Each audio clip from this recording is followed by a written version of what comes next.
Hello everyone, welcome to the 2016 North American Challenger Series semifinals, and today two teams will face off in a best-of-5 with the winner advancing to the finals and taking one step closer to taking the Challenger Championship. I'm David Frigturley. With me is the always classy and sassy in equal parts, Aiden Zyrene. Oh, sassy, huh? Yeah. Well, was that in the script, or did you come up with that yourself? I came up with it myself. It only said classy, but I decided I'd add a rhyme. That is actually true. So, yeah, scripted. Partially scripted. There's some ad-lib in here. Let's start off with a look at where the teams stand in the script. In today's semifinal showdown, number 2 seed Ember faces off against number 3 team Dragonites, and the winner of that matchup will advance to face the winner of tomorrow's semifinal between Apex and Team Liquid Academy. And to remind you what's at stake, the top 2 teams will advance to play in the upcoming summer promotion tournament for a spot in the LCS, while 3rd and 4th place will retain a spot in the upcoming Challenger split. So you win one BO5, you're in the promotion tournament. Yep. Yeah, I got to win it today, though. Otherwise, you are out of the postseason. Now, for a closer look at tonight's matchup, though, of course, that's Ember versus Team Dragonites. This is, I think, very interesting. Ember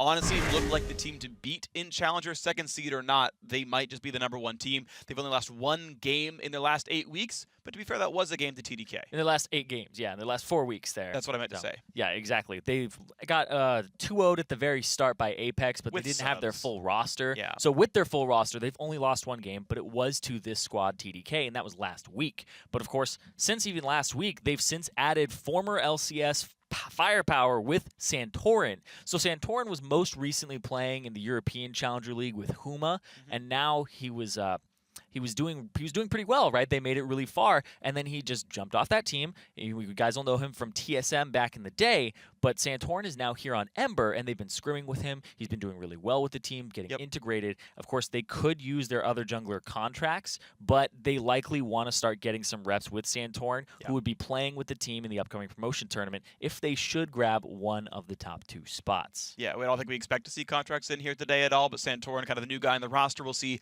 how what kind of legs his team has. And of course, his team just has been very good, right? They've been doing very well in Challenger, and honestly, this team looks like one that could do well in the LCS afterwards. Yeah, that's the thing, is they actually have a lot of players who have, had a couple of stints in the LCS. Golden Glue just keeps getting pulled up. There was the whole Echo Fox thing where a lot of these members went up. Stunt is actually... I mean, everyone on this roster has played in the LCS now. Pretty unknown quantity. Yeah, exactly. Literally everyone on Ember right now has played in the LCS. Yeah, they've played a few games. Yeah. Lot is subbed for 3 teams. Santorin's played it for a year. That's true. It's funny to say because not everybody actually will think of that when they hear Santorin's name, but he is a North American LCS champion. Yeah. He got 1st and 2nd. That's better than most people will ever do in their league career. Yeah. So definitely a strong team, of course.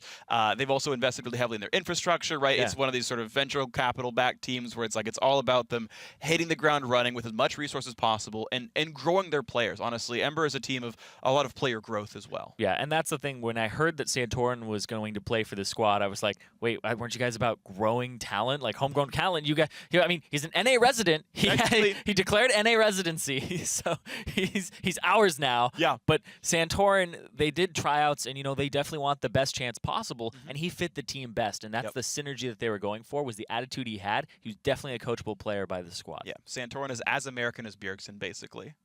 They're on equal levels of American right here. Meanwhile, let's talk about the other team here. TDK, on the blue side, it's interesting because they came in with such high expectations, right? Former LCS team, they added some star players like OQ into the lineup, and it was like, all right, yeah, their goal was like, we're going to win Challenger with 0 losses. Yeah. Well, it turns out game 1 was a loss for them. And the entire season has been this sort of really sort of difficult struggle going up and down.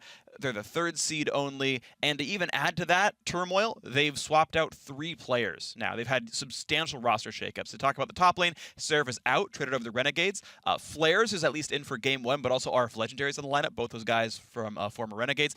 Alex Ich also grabbed from Renegades in the mid lane. They traded out their suspended mid laner Ninja for that one. They've also grabbed up former enemy support Trance, who looks like right now is starting.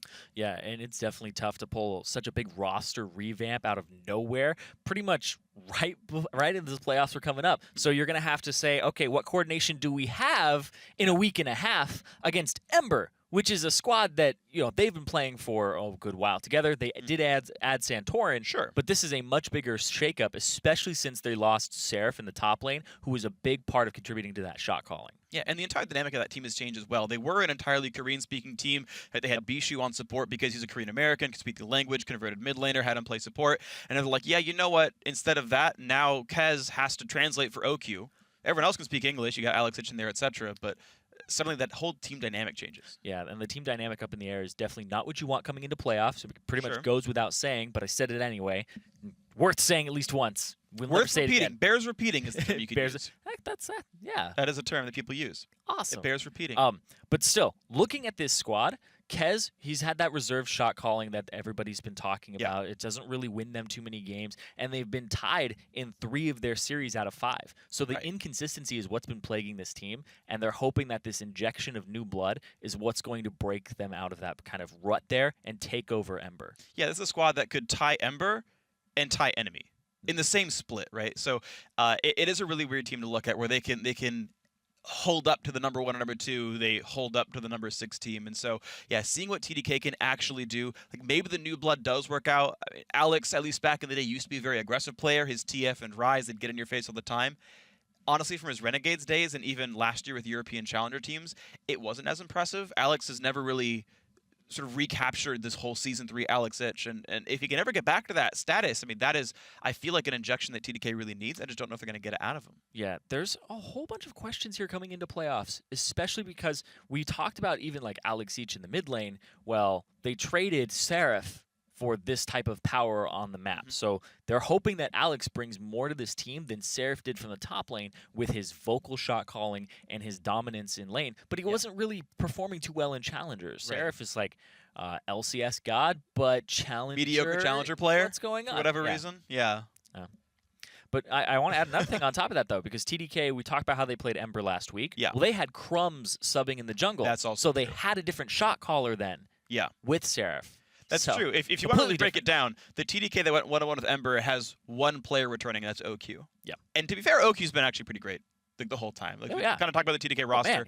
Former Najin AD carry OQ has been definitely super solid. Ton of Ezreal games recently from him, but just overall, he's an exceptional player. Oh, yeah. He's number 1 in KDA. He's number 1 in CSD at 10, which is like 11.4. Which is really high. That's so high. Yeah. That's like every With a mid laner supporting you, by the way. Exactly. Like Bishu came up. So I want to see what he does with Trance alongside him, who does definitely main support, but he was on the 6th place team Enemy, and he was supporting Otter, who's not really a pushover AD carry himself either.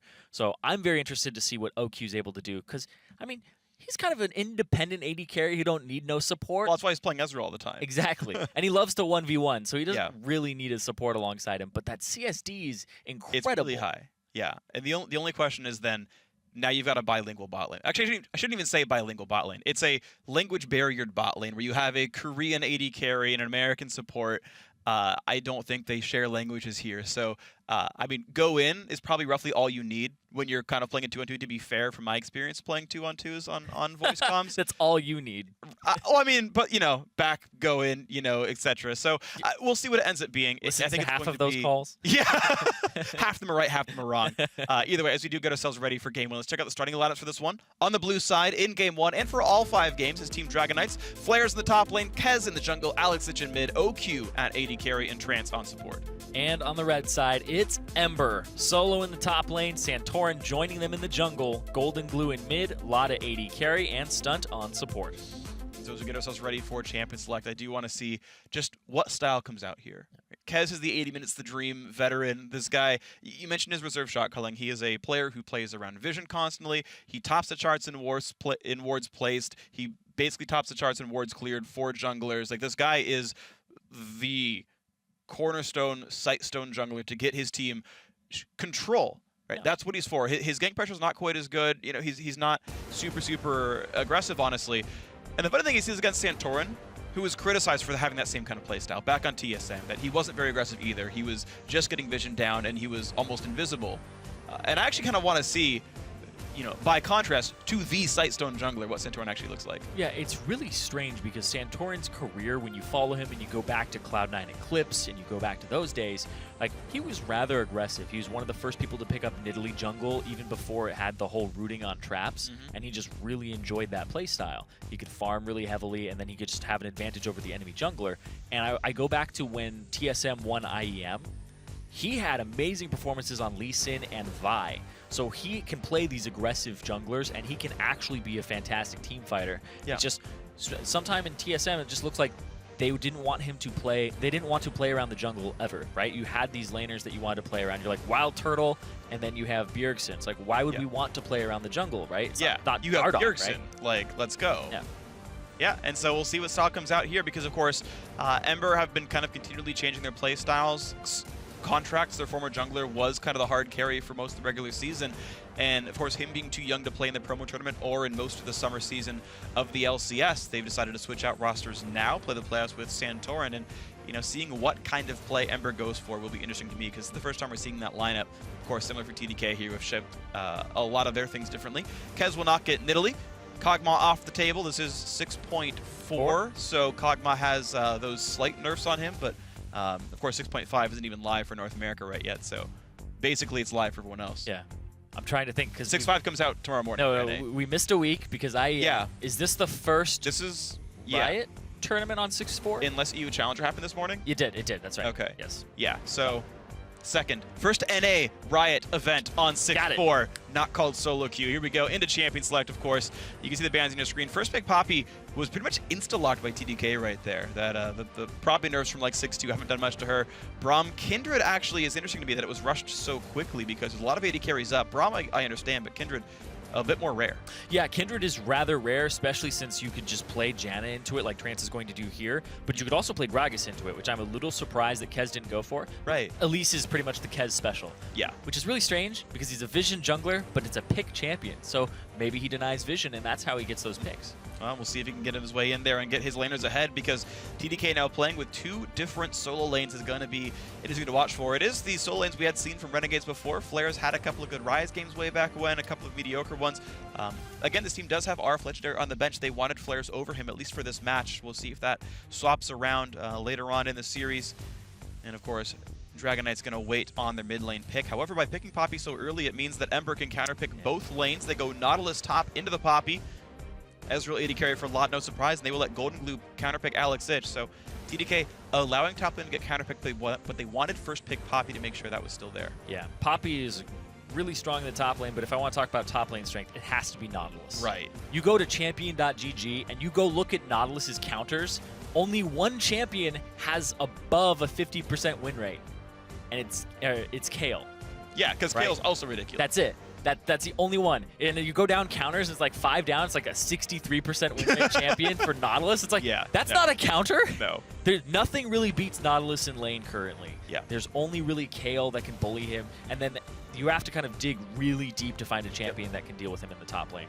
We'll see how well they can do with the Poppy, though, in the matchup, of course, as we get ourselves through the rest of picks and bans. I actually really like Caitlyn Janna or Soraka Caitlyn as well. Just one of those nice sort of passive supports for the AD carry, but just kind of to allow Caitlyn to push constantly and just be the turret pressure menace that she is.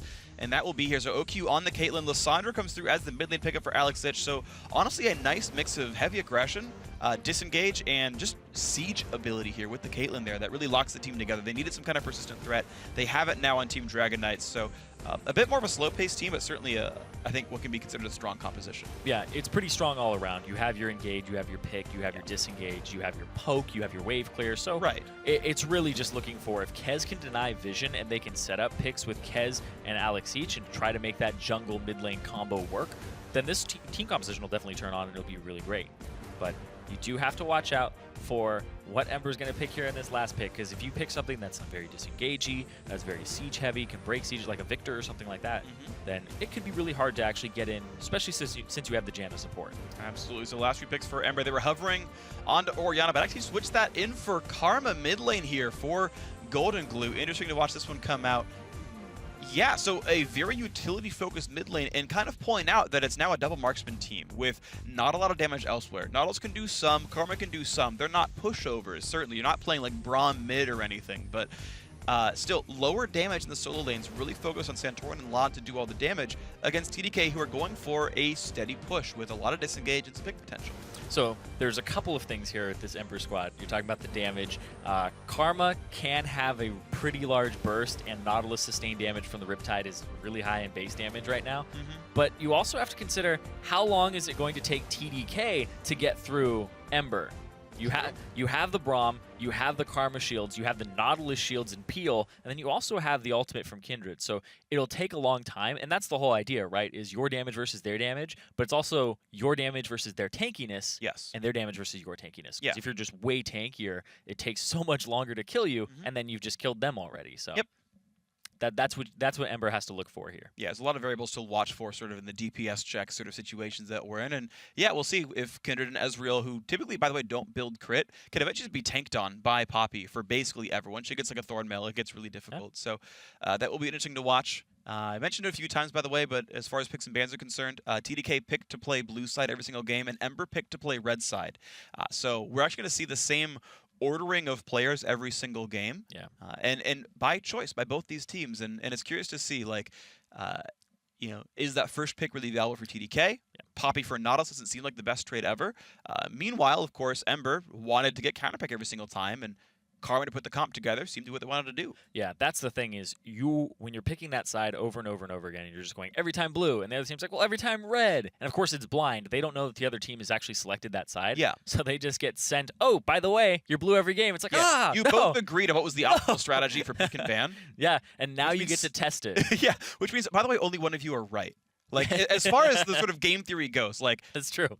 Blue side is better for one of the two teams by comparison. Just that's how things work this way. And they both thought that TDK is like, yeah, blue side is the better side for us. We don't want to be red side. And Ember's like, yeah, red side's better for us. We don't want to be blue. One of these teams is right, and one of these teams helped the other one by picking the sides that way. That's definitely true. And what they're valuing here is the counter pick for Golden Glue, because they're pretty much going to last pick for Golden Glue every single game. I mean, they can counter pick for top lane as well. It just happened that Poppy was first picked already. That's the thing is I think the TDK are going to first pick top every game. Okay. I think it's going to be Poppy, and then maybe if they lose this game, they're just going to first pick Nautilus. Okay. I think that's what's going to happen in this series is first pick Nautilus will eventually come out, or it'll just stay first pick Poppy. But I do think that they're going to counter for Golden Glue pretty much every time. Like, Golden Glue versus Alex Each, you really want that edge there. Whereas Solo versus Flares, I think Solo is a confident player, and I think he thinks that he can take Flares regardless of matchup. Yeah, I think so too, and it's going to be interesting to watch for to see how these players actually do. Of course, when Ember did play on the LCS stage, when they subbed in for primarily Echo Fox, they weren't the prettiest of games. They had a couple of pretty close ones. There was the near victory over Team Liquid way back when, so like there are things here, but Flares has actually, played like a full season in the LCS, and to be fair, his LCS performances weren't great, to be honest. He did much better in Challenger than he did on the LCS stage. But sort of seeing how these players grow and what they look like later on in the year or the next year and whatnot is kind of what it comes up to. Ember, of course, have invested so heavily in their infrastructure, you expect that their growth is faster. Yep. But, we'll see. Solo was not a player I would have expected to beat Flares in lane last year in Challenger. Exactly. And that's something that I love about Ember is I'm actually watching their players grow because they're being invested in. Right? The plants are basically being watered and given plant food, where sometimes if you don't have that infrastructure, you're not giving them exactly what they need, right? You have psychologists coming in, you have coaches, multiple analysts, you have people who are helping them grow, and they're also in an environment where the team is actually they're doing so many things together, right? Like they work out together. There was that video where they're working with Swayze, of course. That means nothing to everybody else, but yeah, very strong man. Very, very strong man. Works at Riot is very strong. He will kick your butt. He will. But anyway, so they do a lot of things together. They build the friendship. They build the teamwork, and that's something that other teams where it's like we're not in a team house together. We don't have familiarity with each other. It doesn't really breed that type of cohesion, and that's what Ember's been going for. And it's not just that team level; it's the individual level. Sure. I think Golden Glue is actually the best we've seen him yet. I totally agree. I think he's been steadily improving over time. And so we'll see as time goes on if Ember turns into a roaring fire or if Team Dragon Knights can squash that here and remove the torches. So you guys at home, let us know who's going to win this one. Best of 5. We're getting ourselves into game 1 here. Tweet at LOL Esports with hashtag TDK win or hashtag MBR win for which of these teams is going to start the series out 1-0. But this best of 5 means who is going into the LCS promotion tournament, who is entering the postseason prematurely. Here we go into game 1, TDK versus Ember. Yep, you win this best of 5, you are immediately in the promotion tournament. Of course, only 2 teams from Challenger make it into the promotion tournament. It's no longer 3. There's no 3rd, 4th place match. It's just 1 and 2. And of course, the finals actually mean a lot. If you get number 1, then you are actually skipping a best of 5. If you get number 2, you have to play an elimination best of 5 against the 10th place LCS team. And whoever loses that doesn't go into the double elimination bracket. Right, yeah. Winning the finals is a really huge deal. It basically doubles, if you're just rolling dice for who wins, it doubles your odds of actually making it into the LCS. But of course, Riot Games does not sponsor gambling in any way. No. Just by going to Las I'm just saying if every team had a 50% chance to win, that's what it would actually mean for you, is you remove one hurdle. So, beginning of the game has begun, of course. Looking at the various lane assignments, Ember are looking to actually kind of shift back and forth in the fog of war here. As, they're going to be heading their duo lane to the top side. They, of course, spotted to see that there were no deep wards placed at all by TDK. TDK have simply put their own line of scrimmage wards down and are simply going to wait around and do Krugs as their Elise and Poppy start the jungle in a very normal fashion. So regular lanes opted by TDK, standard jungling starts as well. And Ember will walk by Vision trying to stop this, which will prompt TDK to skedaddle out of that side of the map. Triggered over the wall, no one's on Wolves. They'll probably check the Gromp as well and see that nothing is happening. And probably take the part of the blue buff. Yep. They should take part of the blue buff. They didn't. Nope. Oh, there we go. He heard you. But I do actually think that this was really good by Ember because you don't want to go into that matchup of a Caitlyn and Janna versus an Ezreal. Yeah, you don't get to do anything there. It's really rough early on. No, it's not good for you. Avoid the Caitlyn. TDK, what they ended up doing is they put out these wards throughout the river so that you couldn't get lane swap wards. That's usually, that's when you see people fan out as 5, is they want to stop lane swap wards coming in, and they want to be able to get counter lane swap wards if it does happen. But usually that's how you stop it, and that's what TDK did, and Ember just went for the blind swap. Blind swap, of course, happened.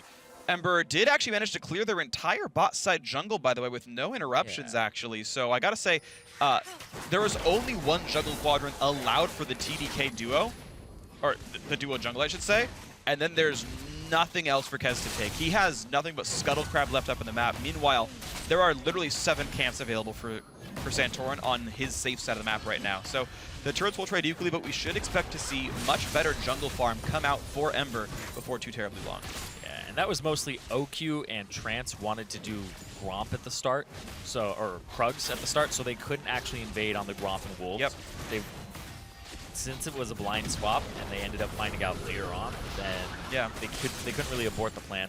Yeah, but that's why you do what Ember did, where you invaded, you show up slightly late to the lane, but you make sure that nothing happened bad. Yep.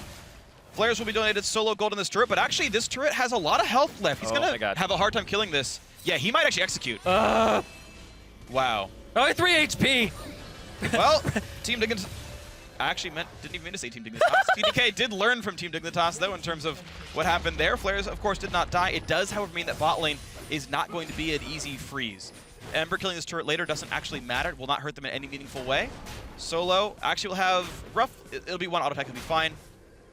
Yeah, he's going to be okay. Breaks the shield. No big deal. Easy freeze built there for Ember. And you're seeing already a 400 gold lead for Ember because of how much more jungle could have been cleared by Santorin. And just their overall efficiency here. Ooh, OQ's walking up, and there's 3 people on the side of him. He might be in trouble. We see what's happening with the top. OQ? Yeah, OQ is in a bad spot. Wow, the anchor hits him! Went in for the lane, but there were people ready to fight him off. First blood, Ember. Wow, and OQ just shows up, walks straight down a long lane without any coverage because they wanted to go for the lane swap back to just fast push turrets down.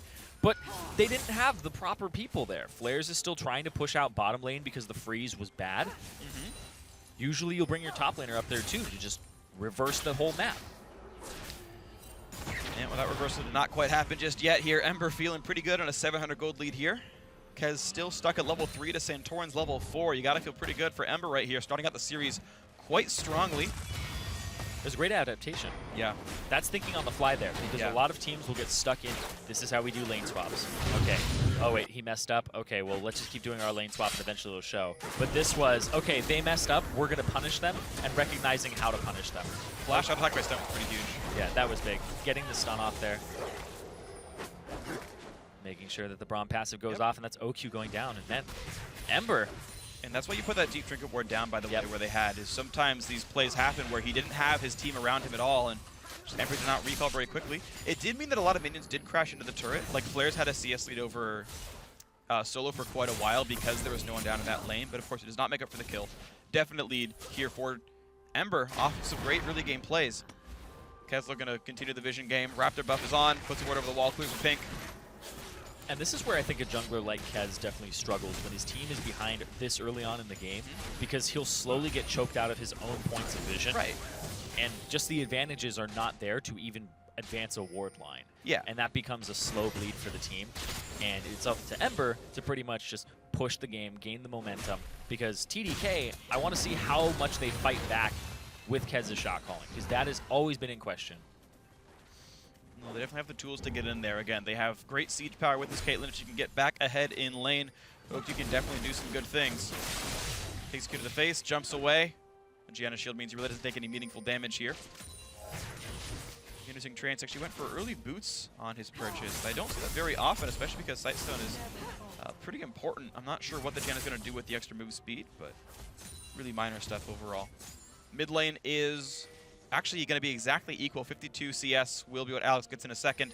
Golden Glue has the exact same number and has recalled back for the pieces of an Abyssal Scepter. Not a surprise that both mid laners will be running for that as mid-range mage versus mage champions. Solo steps on Ragdoll Poppy's shield. Is it a pillow? I think it's a pillow.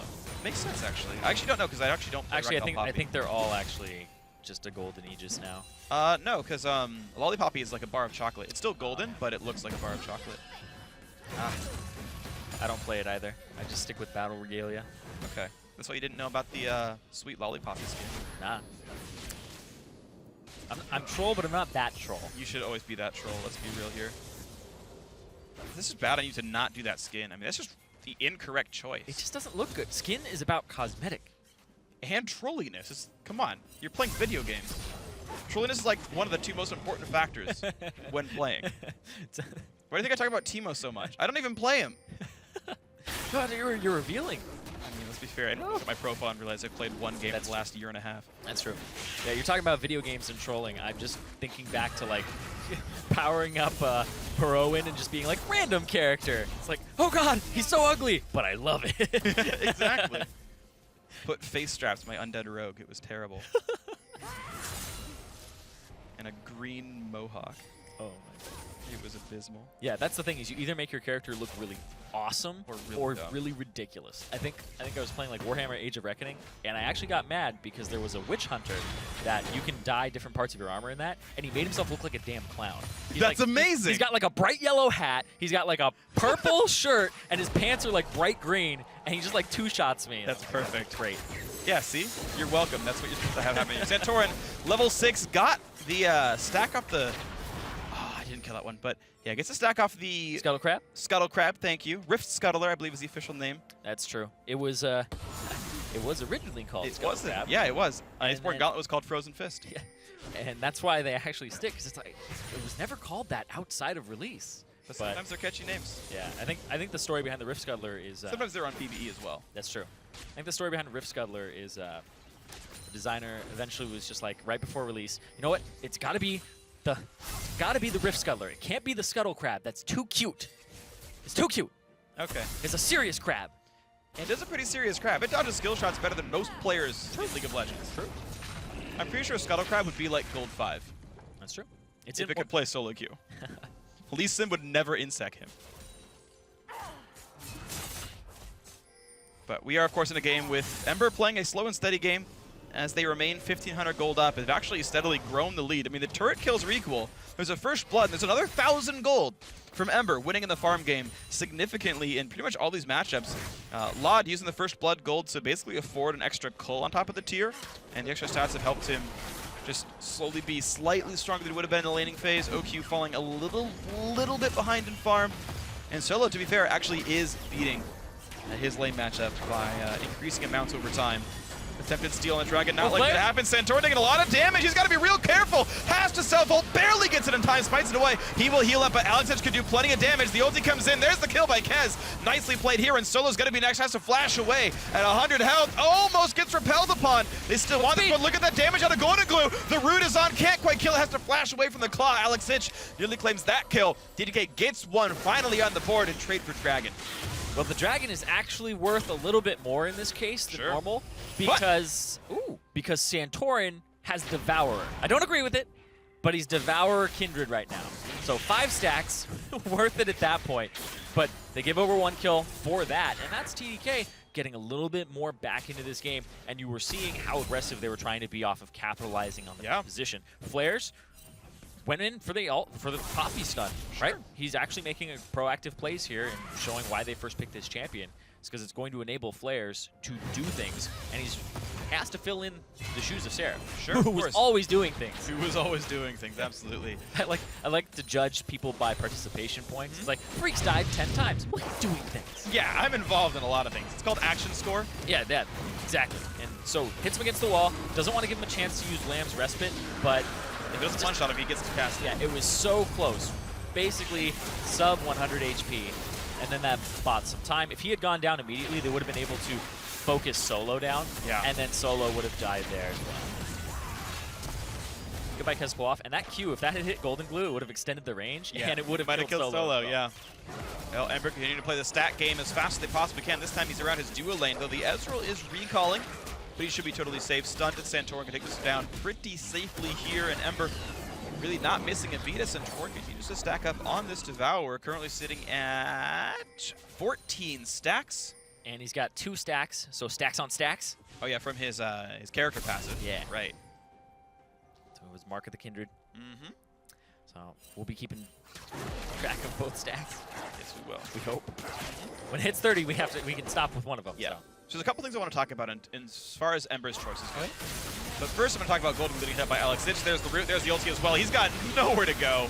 Goodbye. Alex Sitch, beautiful setup right there. Kez and Trance coming in to make sure that happened. Nice pickup. TDK now winning in kills. Still suffering, though, from a 900 gold deficit. Yep.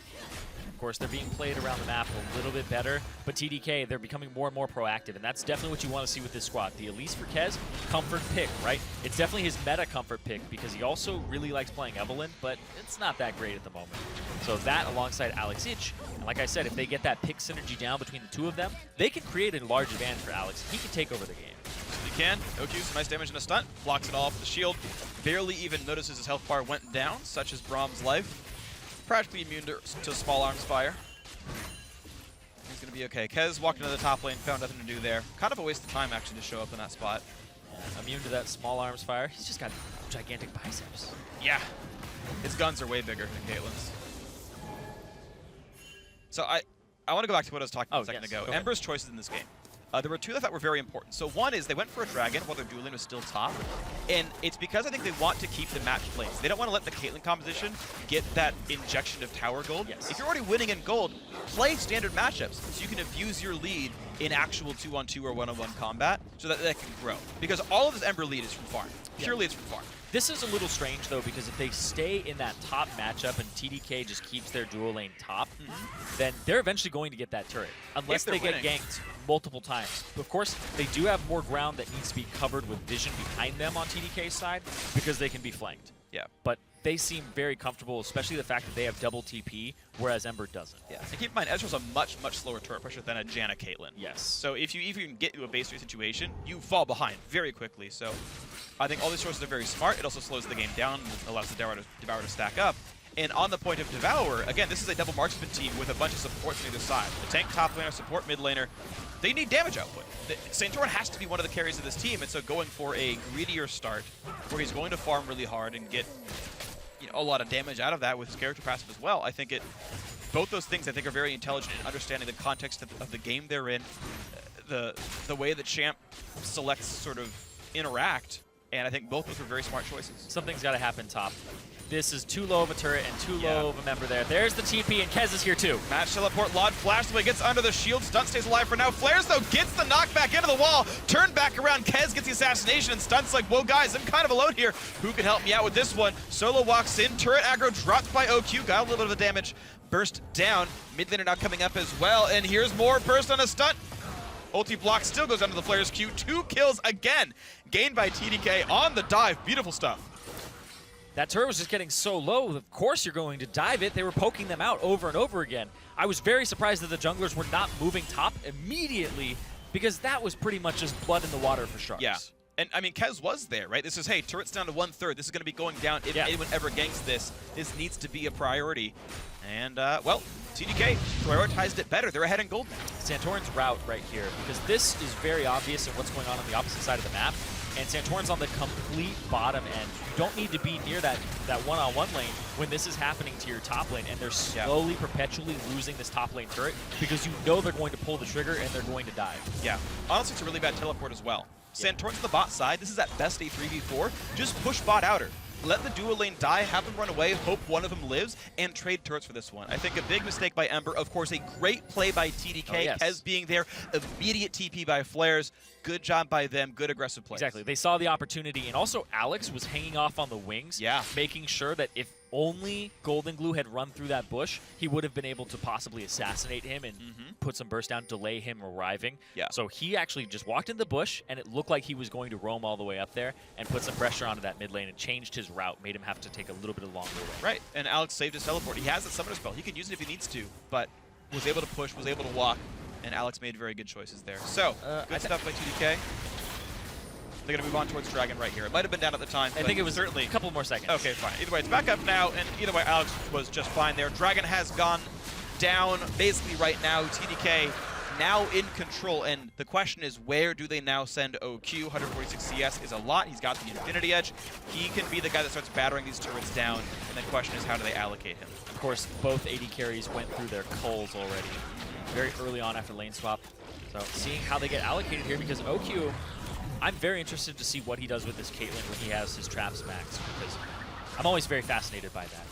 I think there's a very optimal way to play Caitlyn in the sieging and the disengaging with certain trap placements, but he seemed very sporadic with his in that top lane. He wasn't putting them in rows. He was kind of putting him in choke points and then just putting them randomly around. So you know what's good about OQ? He stopped at 3 points Q. He's maxing traps Oh early. my god! He's got 4 points in traps level 9. He's going to max it by 10. God! I love this so much. That's awesome. By TDK. Understanding when the comp turns online, timing the ability levels up roughly properly, maxed by level 10, and here they go. A level 9 Caitlyn, 4 points in traps, almost level 10 already. Mid lane's under fire. Golden Glue's trap. He's at half health. Okay, he shields up, so he's not at half health. Yeah, had to pop Cleanse to get away from all this. Look at what this turret is. Yeah. As soon as you start getting a tiny advantage, I love that he just went over. He's like, okay, I have enough wave clear with my Piltover Peacemaker being rank 3 and enough harass. Throw down the traps. The traps will help you if you have more of them to even get full damage Peacemakers on champions. So that's really awesome. And that's going to help them out. He's going to hit 10. He's going to be able to throw down multiple traps, and he's going to be able to just cut off choke points. That's really good because this is a pick comp. Trapped enemies take 266 extra damage from headshot.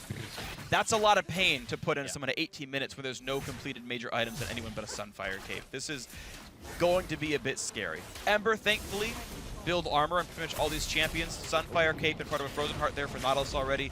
Iceborne Gauntlet in for Ezreal. Some of these guys can withstand a bit of this Caitlyn damage, but still going to be difficult. So he actually split points. Hit 10, put a point in Q. What? That surprised me a little bit. So he's 4 and 4. Okay. Does he skip the second rank of his ultimate? No. No.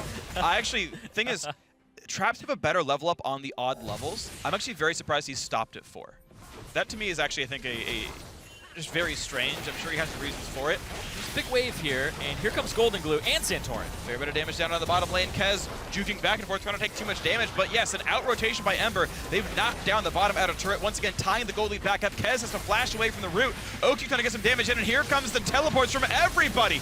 Brombolt hits a few, but in goes Alex Itch. Self will devise some time solo. Stuck in the front line, taking a whole lot of punishment. Flashes away. Brom shield is back up to keep Lot alive, but the health bars are dropping down. Trance with a big heal, keeping the team afloat. And it's going to be Ember forced to retreat away, giving map control over to TDK.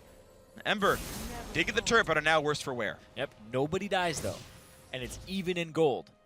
So everybody gets to take a little bit of a breath. You blew some summoner spells. Now figure out who are you going to put pressure on next. Alex, he used his TP and his flash there to try and make a play, and I think that he's definitely pickable. You can definitely catch him out. And also, Alex, I want to see what he does with these flanks because he did a good job in that game in the LCS where he got Renegades their second win with Lissandra. Yeah. with the flanks. So I want to see if he's able to pull that off here and kind of replace what Seraph was doing for the squad. And then it's almost kind of plug and play, and you can play just around that like you would have Seraph.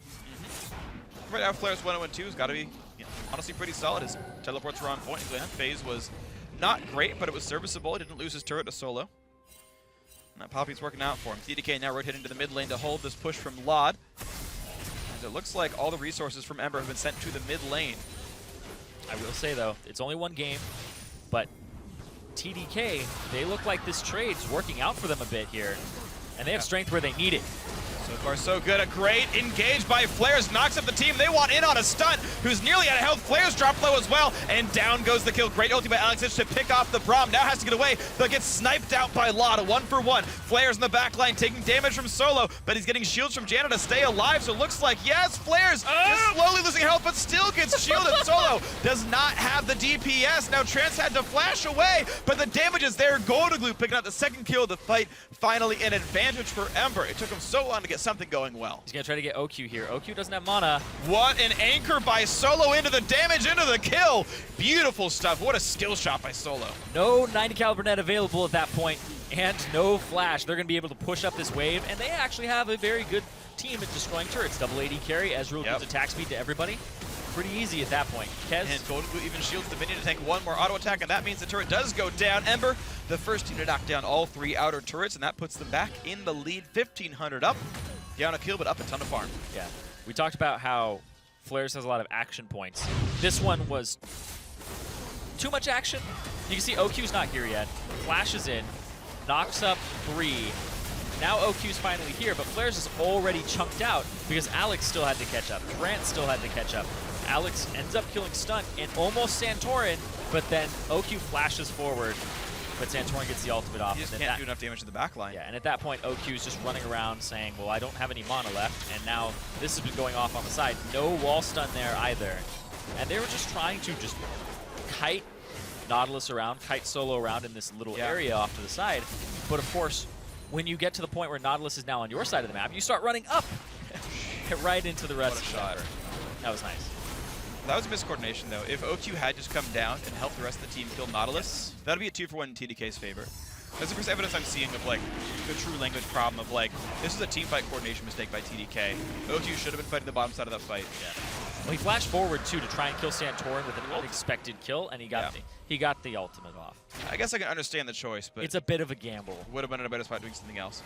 Trance has, in fact, kind of continued the trend of Janna's not going for Frost Queen's claim, and instead is going for the Eye of the Watchers, the 4-stack Sightstone version of Frostfang, and we're seeing that more and more over time. But really, the 4 wards are incredibly useful as support. You just find that you need that quite a lot.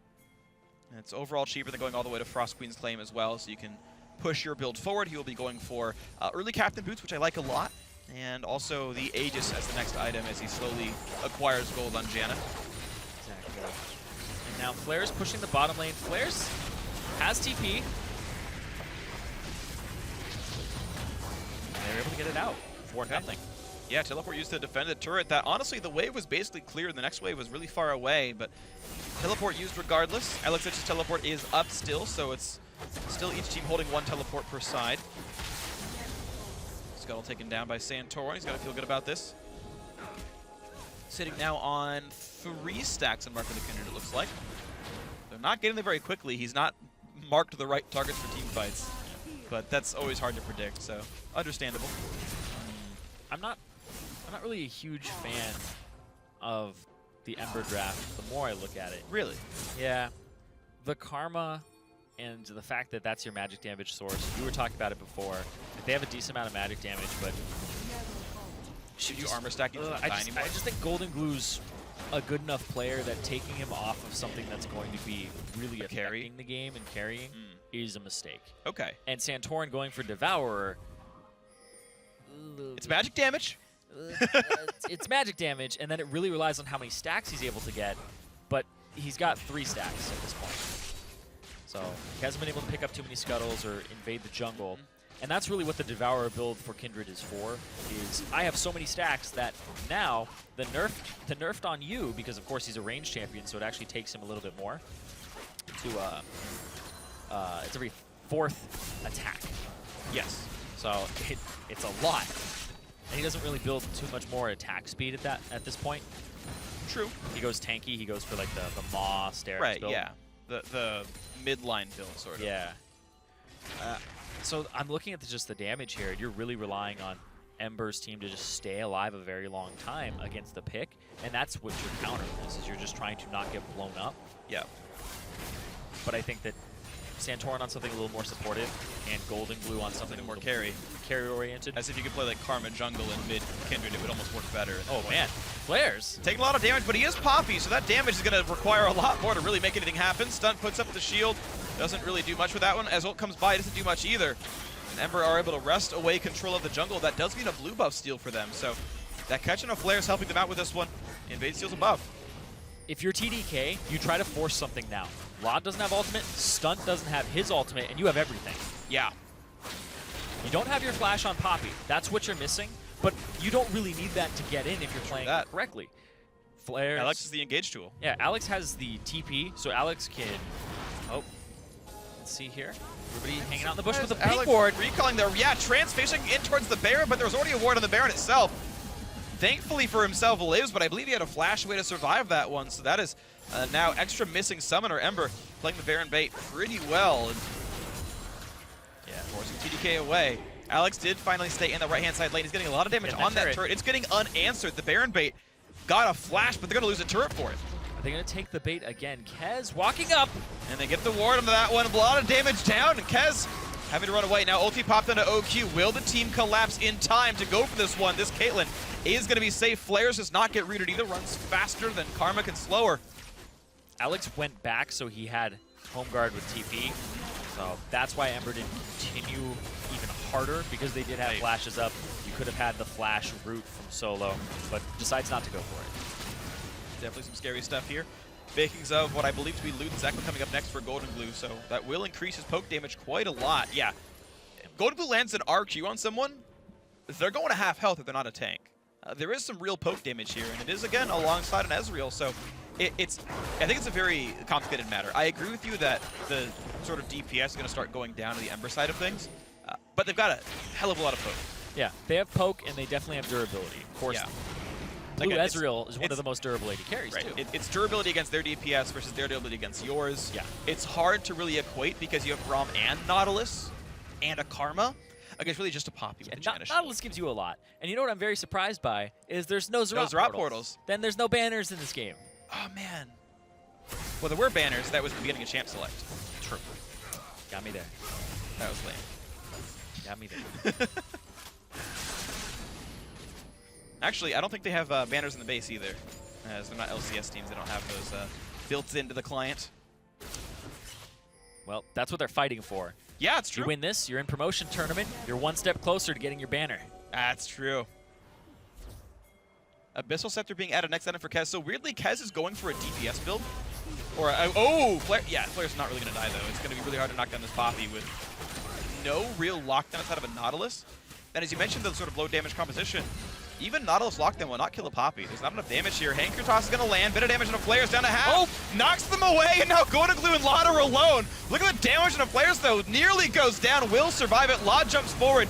Root onto Santorin, the stun as well, and Alex has to self Zonia's, but he's completely alone. He's got to go down. He went in. No one else did. Huge misplay by TDK. Yeah, they were completely zoned off, and that was big. Flare's got a 3-man Poppy ultimate. At that point, you should be able to collapse on those 2 members who were right, but nobody was in position.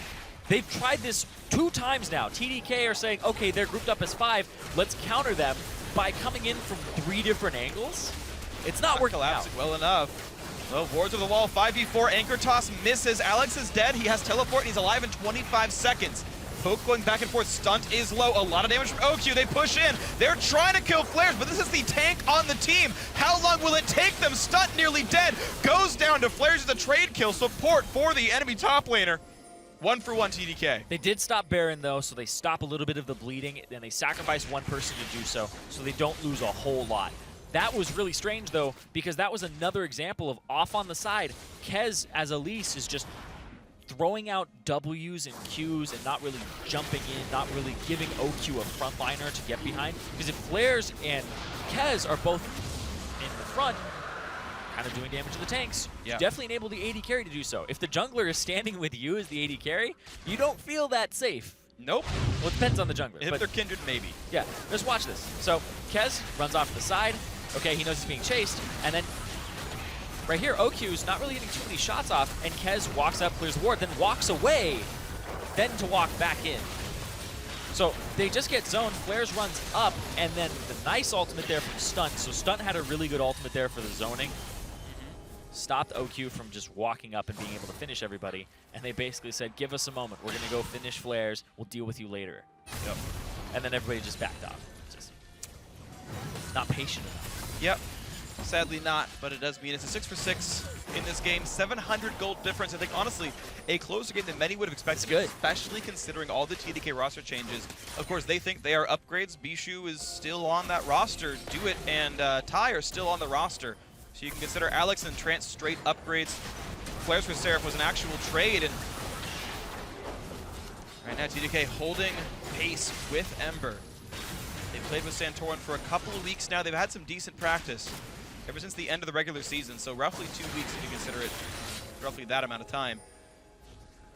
Santorin 0-1-5 isn't doing badly, just Emperor not able to really push any farther forward in this game, but they were winning pretty substantially early on. TDK looking for a play, but empowered Karma Shield gets the team right back out. This middle turret is what TDK have been trying to take for so long. They just keep trying to shove up mid. OQ, if you can get some trap lines down. Cut off, there we go. Yeah. Make them walk all the way around. Feels like Emperor are really getting lost in rotations, though. Bot lane had a double wave crash into the inhibitor turret. Mid lane's gone as well. These Baron baits are not working for Ember. They've tried 4 times, and they've not got anything really good out of them. Whoa. Losing turrets every single time. Stunt getting stunned up. Fair bit of damage there. Anchordown just barely gets Trance. And are you ready for him going down already? Alex holding up in the front line. Self-ulti buys quite a bit of time. Not ulti into the back line. Knocks up OQ, but not before he kills off the Braum. Alex traded back as well. Santorin staying alive. Pops the rest, but now into OQ they go. And Log gets the kill. Santorin heals up. Kites away from Flares. Last 2 alive for TDK are Kez and the top laner Flares. 4v2 means Baron. And we were talking about durability versus damage. And of course the durability comes up huge. Nautilus just soaks so much, and Solo doesn't look too worse for wear either. And that's the thing, is everybody starts focusing him, and then it becomes split targeting halfway through the fight. Trance though, or Flares. Miscommunication, Ember and Santorin were, Solo and Santorin were hitting the Baron as the team peeled back for Flares. Now they finally pulled all their brunt forward. Missed Mystic shot, but he's still gonna get the kill. Lod is now dominating 10-7 in kills. Flares dies for basically nothing. Once again onto Baron they go. Santorin is still empowered by Mortius, life-stealing as he goes. A lot of attack speed. They will be knocking this one down with no contest at all. Kez just recalled away. Flares honestly dying for free. Baron taken over by Ember. Yeah, he wanted to reset it and buy enough time. And Flares on this Poppy, oh, choosing the engages is very important. And he's just taking everyone that he sees. Right here, Stunt W's forward, tries to get an engage, and then it's the hook onto Trance here from Solo. I think this Nautilus pick is just so strong, and I'm very surprised it wasn't first picked away. And Trance pops his ultimate, still goes down though, and OQ, he gets the Nautilus ultimate onto him, so he gets zoned out for a bit. Far back stop. Flares is. Yeah, Flares is like, okay, well I've been focused every fight. You should be. What do I do now? Why was he behind Alex? Exactly. Yeah, Flares is backing up, and he just seems a little scarred from what's been happening over and over again. But of course, sieging becomes a little rough. OQ adapted his build to pick up a quick last whisper when he realized he hits Nautilus for pretty much nothing. Yeah, I, by the way, hate Bloodthirster third. I don't know why OQ's even going for that item right now. The fact that he has a BF sword, I think, is just completely wrong. It might be Mercurial. I don't know. It doesn't build into that. Oh, yeah, that's right. It's pickaxe I now. think he is pickaxe. You should never have a second BF sword this early as any AD carry that's not building an SS3 for third.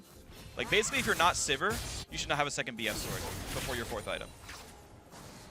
That is the only champion that should have 2 BF sword items. Better.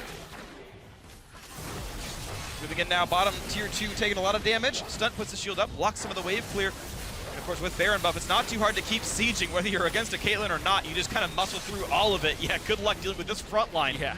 Ember walking forward, becoming a wildfire as they shove farther and farther down this bottom lane. Traps again up for OQ, but yeah, they don't do damage to these champions. 3 cannons puffed up by the Baron. Get him away! Knocked away back into the jungle. And they will slowly rejoin. Once again growing. They got their Wheaties once again being nearby Ember. Solo tanks the turret, does not seem to care.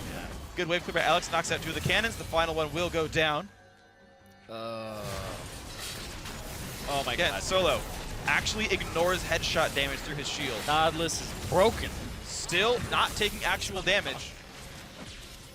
He's got more gray health than the Tom Kench. Oh my god. I can't even complain because I play him top lane. Yeah. This is so strong. This Honey Badger.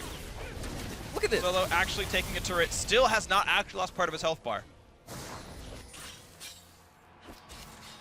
I think this Nautilus pick needs to be first picked by TDK. I just think that's what needs to happen. Poppy pick, I understand it, but I don't understand what you give up for. Oh, Kaz is squishy and low on health, repels up and will be next on the frying pan. Jump in for Santorin, will not quite kill him, has to flash away. Into the back line goes Alex, but he gets popped, doing basically nothing. Zhonya's and ulti were still up for him, and he did not hit those buttons. OQ goes down as well. That's already 3 kills picked up. The last 2 should be just simply easy now for Ember. This will be a game 1 victory for them. I can't see it going any other way at this point. They've got a minion wave in this bottom lane. They should be able to close the game out with this one. 40-second death timer still in, 36 minutes in. 2 cannon minions. Solo is tanky. He will just not reduce his health bar under these turrets. This will be game 1. It's a best of 5. They're still going to do it at least 2 more times here, but Ember are starting off well on the road to the LCS promotion tournament. Ember coming up big there. They do have a new member with Santorin, so a little bit of a rocky road there in the start of the game. And then that mid-game definitely was a little stagnant, but they played to their composition strengths. They kept going back and forth between Baron, thinking like Karma movement speed with the pick of Nautilus will be enough to catch out TDK. Yeah. And it was real shaky. They were trying. That's the thing. Is you tried, and I don't actually fault them too much for that because at least they were being active and they were trying to make something happen because they knew that they could force the issue. It's just TDK never bit, and they never actually went with, oh, we're baiting. Now we're actually doing the MX. TDK would just stop them properly. Like bot lane was completely go pushing. straight through mid and stuff. Alex Itch killed bot lane tier 2 because of one of the Baron baits, and nothing bad happened aside from a Janna flash. Like, whatever. Mid lane Outer got killed for another Baron bait. Like, TDK were reacting to the Baron baits very well. Honestly, they were down 1,600 gold when everyone was like level 5 because of the level 1 start, because Santorin got 3 jungle quadrants. Kez got part of 1 because Krugs were stolen. Like, I don't envy Kez's position here in this game. And TDK clawed back into a lead, which is super solid by them. And I have to applaud how well their early game went because they came back from a large deficit. Yeah. But oh, go ahead. That last team fight was catastrophically bad. Yeah. The Alex jumping in and not using ultimate or Zhonya's, of course, In the you last do get fight, locked yeah. up. You do end up getting outplayed a little bit there. So I do think And that the one leading into Baron was terrible as well. Yeah. Flares was behind. Like, Alex got in, self-ulted, and Flares was behind him. Then Alex hit Zhonya's, and Flares was still behind him. Yeah, I think the big problem here for TDK wasn't so much like, oh, their map movements are bad, right? They're playing well. We saw Alex being able to split push. We saw the dive in the top lane that gave him an advantage when they were saying, okay, Santorin's on the other side of the jungle. Let's be proactive here. The problem with TDK is they're just taking everything they see as a possible opportunity. They're fighting when they're at disadvantages. They're fighting when they're saying, okay, go. But not everybody's actually on the same page, right? They're flanking from 3 different angles, and flanking takes time to get down with other members because it always happens with me as well. You join a team and you just go like, okay, I didn't know that when you ping, that means You're going literally now. Yeah, that's what I do. Or it means you're going to be going, wait for it. Exactly. So it's like, do I go now? Do I go in 3 seconds? Because some people ping ahead of time. Some people say now. And what they're doing is they're not on the same page. Yeah. Those engages, start them off a little bit better. You might be able to run away with a victory there. But it was definitely very sloppy there, and it seemed like they lost focus. Yeah, I mean, TDK definitely with less time to play with this roster than Ember has had. And again, Ember knew coming in, like, they were going to need a replacement for contracts. They chose to get the replacement for the playoffs opposed to the promo tournament, which I think was a good choice. And then, yeah, came in with still Flimmer the same. TDK, really revamped roster. Okay, yes, Flares and Alex have played together. Okay, yes, OQ and Kez still in the lineup. Like, there's elements here that are unchanged, but now it's an English-speaking team. Right now, Kez shot calls in a different language than he did 2 weeks ago. Like, that's the level of different this team is now, right? Like, that is a tough hill to climb over. And TDK had a good early to mid game, despite those issues. I think they can absolutely win the next one. But again, actual intricate, tough decision team fights went bad some bad choices happened, and Ember capitalized on them. That's what it comes down to me. Yeah, and I think what we're going to see change here in Champion Select, just going all the way back to that, Sure. because we're talking about bad choices, right? I think Not picking Nautilus. I think Nautilus is first pick worthy. I think you just pick that pretty much right off the bat, and you're going to be able. So eventually you'll put Ember in a situation where they have to ban Nautilus and use a ban on that. Because your blue side every single game is TDK. Yeah. You first pick Nautilus every single time. There really isn't a gigantic answer for it just yet in terms of Champion Select. You can outplay it in the game, but you really want to set yourself up for success. And he's just the most successful top laner right now. Exactly. Seems like you can build a comps around him. But I do think that Golden Glue may get a better counter pick later on, because this wasn't really a counter pick with the Karma. It was more of a he laned team equally pick, to so him. yeah, he laned equally to him. He got the shields out. That front line never died. Yep. The end game score for Solo was 1-0 and 12. He was part of 13 of the 14 kills. Like, he didn't die. He certainly was part of everything. I mean, plenty of farm on him, too, honestly. Got more than the 80 carry Laud did. So that all went well. And Santorin just ran around the jungle farming all game. Like, all of that early gold lead was Santorin getting way more jungle farm. He got really big on that Kindred. I don't know if he really even died much either. Those backliners did work. For Ember, it worked. And better teams can beat these teams, and worse teams will lose to them regardless of the champions they do. Honestly, these are, I think, reasonably well-matched teams, and I think Champs League becomes a very important factor in this one. If they want to keep saying Santorin, you're one of our big threats, if that's the Ember way, that's the Ember way. If they think that's what's going to work for them, then they can keep doing that, and if it works, then good for them. Yeah, I think that what's going to slowly happen is with the Nautilus being picked up by TDK, which I assume will happen, then you start putting Solo on something that might be able to be a little bit more aggressive. Yeah, and sure. Just avoid the Nautilus a little bit. And then that allows Santorin to go for tankiness. Or you go too tanky, you go Golden Glue and Laud as your threats. So Santorin, he did farm a lot. He actually did less damage than the Nautilus, but of course Nautilus does a lot of damage to champions. True.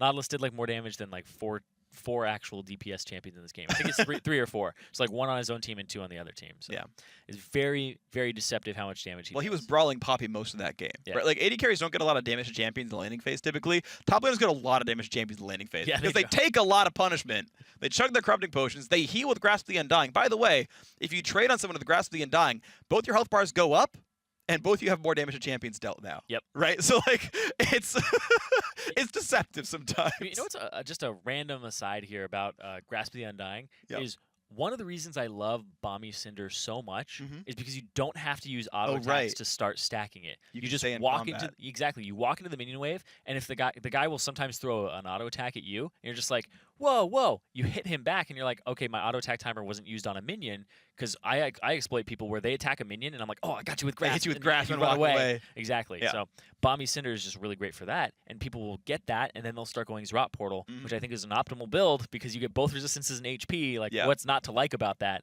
as well as movement speed. Yeah. So. And then there's ways to abuse it, like champions that are really good with Grasp, like Gangplank or Poppy, where they have ranged autos to spend at you and go, ha, I'm a jerk, you suck.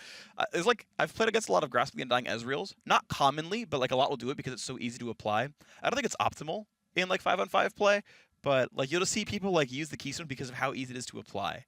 It's like, okay, I understand the logic here. Yeah, I would still take Fervor. I think at IEM we saw a Corki with it. Oh, really? I did not so. see that one. I believe so. Okay. I'll look it up for you afterwards. I trust you know. Maybe I'm wrong. I trust you. I heard about it. You heard it. Great. I heard about it on the internet. Yeah, that's trustworthy. Nobody lies on the internet. Never. So you know what? That's completely verified information. We could put it on Wikipedia because that's always right as well. And source it for your college papers, guys. Oh yeah. Grasp of the Undying Corki was a thing. That's the thing. Of course. Don't cite Wikipedia as your source. Cite the Wikipedia sources as your source. Yeah, it's really easy. It requires you 30 seconds more effort to scroll down. There's a little like, one in brackets up there. Click that. Oh, that's what we're talking about. Cool. Yeah, like obviously, just in case you need some help getting through high school or college, that's how you source your papers. I mean, it's Professor Kobe, but it's like, come on, we're like, but I mean, we went to school too. Yeah, we know the tricks of the trade. We're not that old. We're helping you guys out. Yeah. If you're in any of those college classes, the Wikipedia sources. Sometimes young enough to go to school with Wikipedia still being a thing. That's true. Yeah. That's true. At a certain point, there's going to be something that like, the high schoolers will be a part of that we never lived, and we're just going to be out of the loop. It's hard work being almost 30 and having to learn about things like On Fleek. Man, my birthday was like 3 days ago. Yeah, right? I mean, you're like 3 years younger than me, so it's not too bad for you. That's true. Yeah. But I'm closer to 30 than I am. I turn 30 next year. Yeah, I don't know if I told you this, but there's like the next generation is not going to know what it's like to push a VHS into a VCR. And they won't know about dial-up. No one knows about DOS anymore. Oh. Because I was like real young using DOS. Like I was like ahead of the curve because my family's a bunch of tech nerds. Yep. But like yeah, everyone's been using Windows or Linux or whatever or Mac, and no, I use DOS. I'm that hardcore. Apple IIe, man. Oh man, With the green screen. solid stuff. At least the cool thing is like original consoles are like awesome and vintage. Like at least you can emulate them at the very least. But like pretty much everyone's like seen or played a Super Nintendo. True. Even though like I never had one, like at least I'm aware of like what that is about. Because some of the games are just so iconic. Well, also, yeah, they're go back great. and be like, play some Chrono Trigger. Just be like, yeah, I want to play Super Mario World. Yeah, This of sounds course. Great. Yeah, where do you think King Rammus was inspired from? Somebody saw something that Inspired. I'm not saying it's copied or anything. Just kidding. Okay, we got off topic. Either way, guys, Ember is up 1-0 in this series. Props to them on a very good game, but we are going to take a quick break while the teams regroup and reset for Game 2 between TDK and Ember. So don't go anywhere. The action continues in 3.5 minutes. Game 2. Implying people are still around, so they can't go. I'm talking. Of course they're around. Attempted steal on the Dragon, not like that happens. Santor taking a lot of damage. He's got to be real careful. Has to self-ult, barely gets it in time, spites it away. He will heal up, but Alex could do plenty of damage. The ulti comes in. There's the kill by Kez. Are so good. A great engage by Flares. Knocks up the team. They want in on a stunt, who's nearly out of health. Flares drop low as well, and down goes the kill. Great ulti by Alex to pick off the Braum. Now has to get away, but gets sniped out by Lot. Anchordas just barely gets trans. And are you ready for him going down already? Alex holding up in the front line. Self-ulti buys quite a bit of time. Not ulti into the back line. Knocks up OQ, but not before he kills off the Braum. Into the back line goes Alex, but he gets popped, doing basically nothing. Zonia's and ulti were still up for him, and he did not hit those buttons. OQ goes down as well.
Hey everyone, welcome back to the North American Challenger Series in Game 2 between Team Dragon Knights and Ember.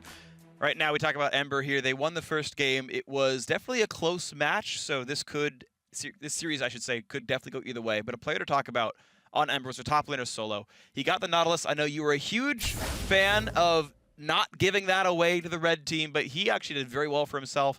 1-0-12. There were only 14 kills in the game for his team, 0 deaths, nearly 100% KP.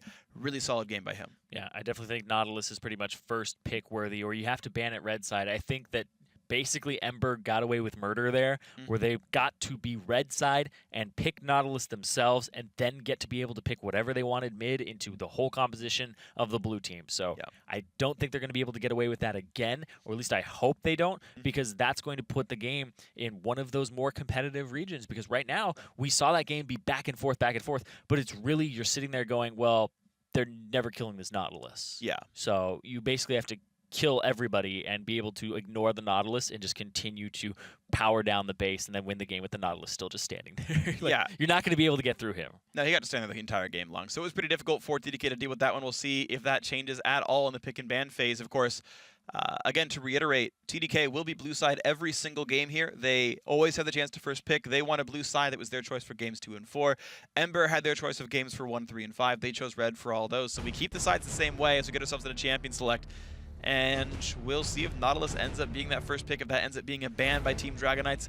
Kog'Maw, though, still off the table. Nidalee still banned away from Kez, and we'll see if anything else changes. But so far, these bans are the exact same as they were before.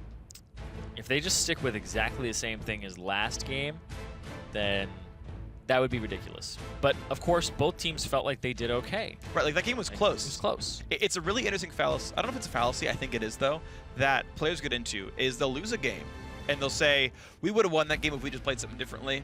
Like, that was a gameplay issue. Champ select was totally fine. And you'll be in a series where, like, the enemy jungler picks, like, Maokai jungle all 5 games, and you're like, but this was obviously his best jungler. Yeah, I think it's a waste. How did you not change any of this? I think it's a waste. I just think it's a... When you pick the same thing over and over again, and you go, or go from game 1 to game 2 in a series, right? And you're just like, oh, okay, it was just play. It was just play. If you lose that game again, then you haven't even experimented for that game 3. Right. And you haven't even thrown them off their game at all. Yeah, I think it's honestly a major issue with the fact. I totally agree. And look, this champ set's going the exact same way here. There's the Poppy first pick on the blue side there for TDK. Oh, look, it's the same champions for Ember here. I think Braum and Kindred were the early picks as well. So yes, they were. Yeah, Nautilus just kind of being left on the table as long as they really want it here. And yeah, it's just weird because also to keep the same champ select means you thought you couldn't improve upon the champ select. Like, not even that, like, it wasn't a bad one, but, like, you literally can't do better. No. After seeing it play out, Poppy and Nautilus is the best possible top lane matchup we could get. Why can't you play Nautilus and then have Solo pick something into it? Of course, right? But like, but that's the mindset, right? Is that if TDK aren't changing anything, it's like, yep, this is the best possible situation we ever could have been in. Yeah. Let's keep it the same. Anyway, I don't want to tunnel on draft this entire game. I already gave a whole I know, we gave a lot of time, but honestly, I think it's a relevant topic. Yeah, we are in pick and ban. It is a relevant topic for now. I just don't want to prefacing the whole game. We'll get out. Once we hit the game, we're going to stop talking about pick and ban so much. Oh, man. It did. Gragas did coming for Kez, though, so the Elise got dropped. He went for Gragas now instead. And also, OQ went for an earlier pick on the Ezreal. So those are the two big changes. Yep. Before it was Elise Janna, I believe.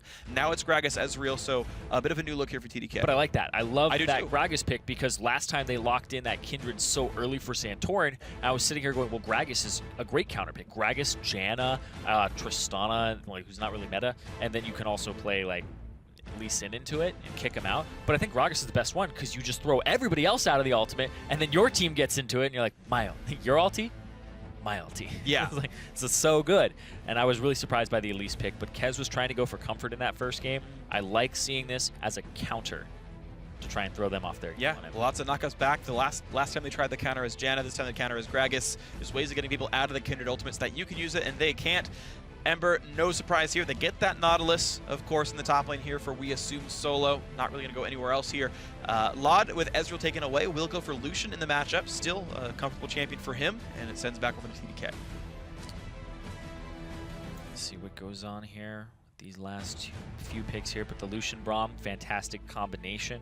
Able to pin people down very quickly, and then since you have double AD carry alongside the Braum, it's going to be very powerful. Yeah. And this just Nautilus is a frontliner by himself. He has so much peel in his kit and so much durability that he's basically 2 tanks. Yep. Well, those tanks are going to cut down to 1.5 tanks because support Trundle just got picked up here for Team Dragon right. Knights. Could be a flex, of course. Trundle and Poppy play both those roles pretty comfortably, as do they in the jungle.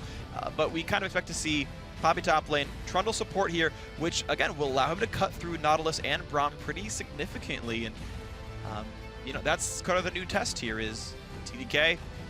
Now can they just cut through him with all the tools they have? DPS still low. Blue Ezreal, not the highest damage champion. Yep, no crit coming out there. He is high in terms of poke, so when you look at damage charts... his damage chart is high, exactly. but his DPS in the team fight is not the same. Exactly. I do think that this Trundle is a really good pick into the Nautilus, and if you're able to actually outplay it, you can just throw up pillars every time he's going to hook somebody in. And you can actually stop that person from getting hooked towards him if you block their movement with your pillar. So it is a good counter to Nautilus in the support role, because if you throw it top, then... Yeah. Your team gets ulted, you pillar them back, Yeah. you get queued, you can pillar them to separate all the guys, you Love steal it. the stats. Yeah, I definitely do like what Trundle does in a Nautilus. Meanwhile, last pick comes through, and guess what? Ember keeping the comp roughly the same. There were, what, 2 champions different? Yeah. Ezreal's gone, so Lucian. Screw Karma, let's play some Zillion. So Zillion mid in for Gold Glue, his 2nd support mid this series, every single game so far. Supporty one. And by the way, a fast-running Nautilus is scary. Yes. Oh, and also if Laud gets ahead, he's able to just basically do what we see SKT do when they empower Bang with FLICKR. They're just like, Lulu Lucian, go crazy. Yep. I love that. I think that this is also really frustrating to play against because the Nautilus is going to be kiting people. You're going to be having the Kindred ultimate, and then you're going to have the Zillion ultimate on top of that. Like, I would be very surprised if Ember make it to late game and then they actually, and it's even, and then they actually lose somebody at that point past the 35-minute mark in a team fight. Something that's really good as well is Zillion is good against ultimate-based team comps because the ult gets blown, the guy revives, then you fight with your second wave of cooldowns, which don't involve ulti. So you can like wait out Trundle ulti, survive the Lissandra burst. There could be some good things for Ember here. We'll see if it works out for them.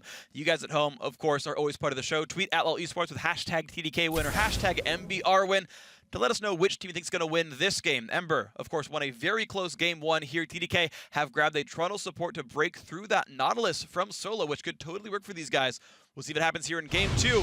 Best of 5. Winner goes to the promotion tournament. And promotion tournament is huge. Of course, you do want that first place, so the finals isn't something you guys want to miss out on if you are supporting your team.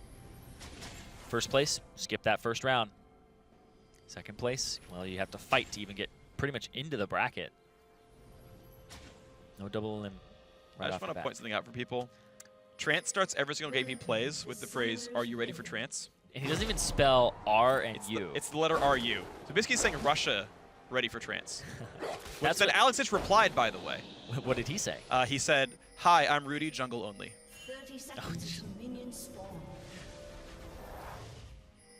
The trance thing, though, it doesn't tilt me that he says it every game. It's that he just puts the R and the U instead of... I mean, it's the internet. You don't have to capitalize and use punctuation. But the thing is, he didn't actually type out R or U, but he types out 4. Rude. Oh, I see, yeah. He types out FOR instead of putting a 4. And instead of ARE and YOU, he just puts RU. He used the number 4 I'd rather he goes all in or he just doesn't do it at all. You can't swap on me. Just for that, for next week, I'm going to type to you in leet. Like in emails and stuff. Half leet, half not. Yeah, there you go, half leet. That's the worst. I'm not going to be able to understand anything. I'm 1 EE7. Actually, it won't be too different from your normal emails. There you go. They're pretty cohesive as They're pretty hacker-esque. What do you think I got the name Freak, dog? Oh my god. Was it? It's with a PH. Was it PH34K? You didn't even spell it right, but yes, I've actually had that as my screen name before. I had an @ sign for the A. Yeah, they are. PHR3@K was my screen name at some point. Because the name Freak was taken, yeah, I would have gone for it regularly. So I started it, and then I just really wanted to get to the 3 and 4 really quickly, so I skipped over the R. Yeah, good job. Feek. Something like that. Of course, we are in a game of League of Legends here, and this has been a much less contested game. We're in a lane swap where both teams started their junglers near their own duo lane, so this should be a reasonably uncontested jungle start. We did see Laud and Stunt take away pieces of the red buff, but otherwise, just walking the lane, no big problem here. Flares gets to this top lane really quickly, and that's what I've been noticing is Flares actually groups up with TDK so fast to 3-man push these turrets, whereas Solo hangs around the jungle a little bit longer for Santorin, and then Yeah, hangs up. it's 2 camps run in there right as fast as possible, and it just seems like they clear it a little bit faster because it's not like Solo played that any differently. That was 2 camps and go down as well. It just didn't clear as quickly, from what I saw at least. Santorin has a blue buff. He's running down to the bottom side of the map now. Will not be going for Scuttle. Sadly for him, the Mark of the Kindred is on the top side Scuttle, where he is not. We should have an easy take on both of these outer turrets. No big problem here. Actually unlucky. Yeah, actually unlucky. Because normally in a lane swap as Kindred, you're almost guaranteed to get some, well, at least one stack, unless it's that Scuttle. Like, legitimately, just that Roughly Scuttle the only thing that it can. is usually what's live. And that Gromp on the left side. Yeah, Would be they left that. Usually you'll clear that. Usually you full clear a side of your jungle. So this is cool. Okay. 6.4. Yep. All good NA AD carries that I know go Warlord's Bloodlust. Europeans don't yet. I've been profiling Reckless, and he hasn't been using that mastery yet. He's still using Fervor on champions like Lucian. But Sneak has been using it nearly exclusively. And most high-level AD carries in NAIC are going Warlord's Bloodlust now at 6.4. It's just so good. You don't have to buy Lifesteal anymore. It's actually an insane amount of healing. Yes, Fervor is very good. Honestly, Fervor is a lot of damage, and if you're playing Vayne or Kindred, you probably actually still use that. I actually use it on Ezreal still, just because the Q applies it as well.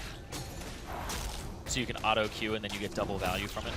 You just do it very quickly. See, I actually would almost rather see Thunderlords in it. Yeah, Thunderlords for the laning phase when you're able to just auto E and stuff like that. Yeah. Just W through the And stuff. the dual pen is just worth a lot when you have like 40% magic damage on him. Yeah, I think they're all good. Yeah, but yeah. Deathfire Touch for Jhin though. Don't go wrong. Yeah. Don't go wrong there. To be fair, like, yeah, Marksmen are roughly playing almost every single keystone in the game now.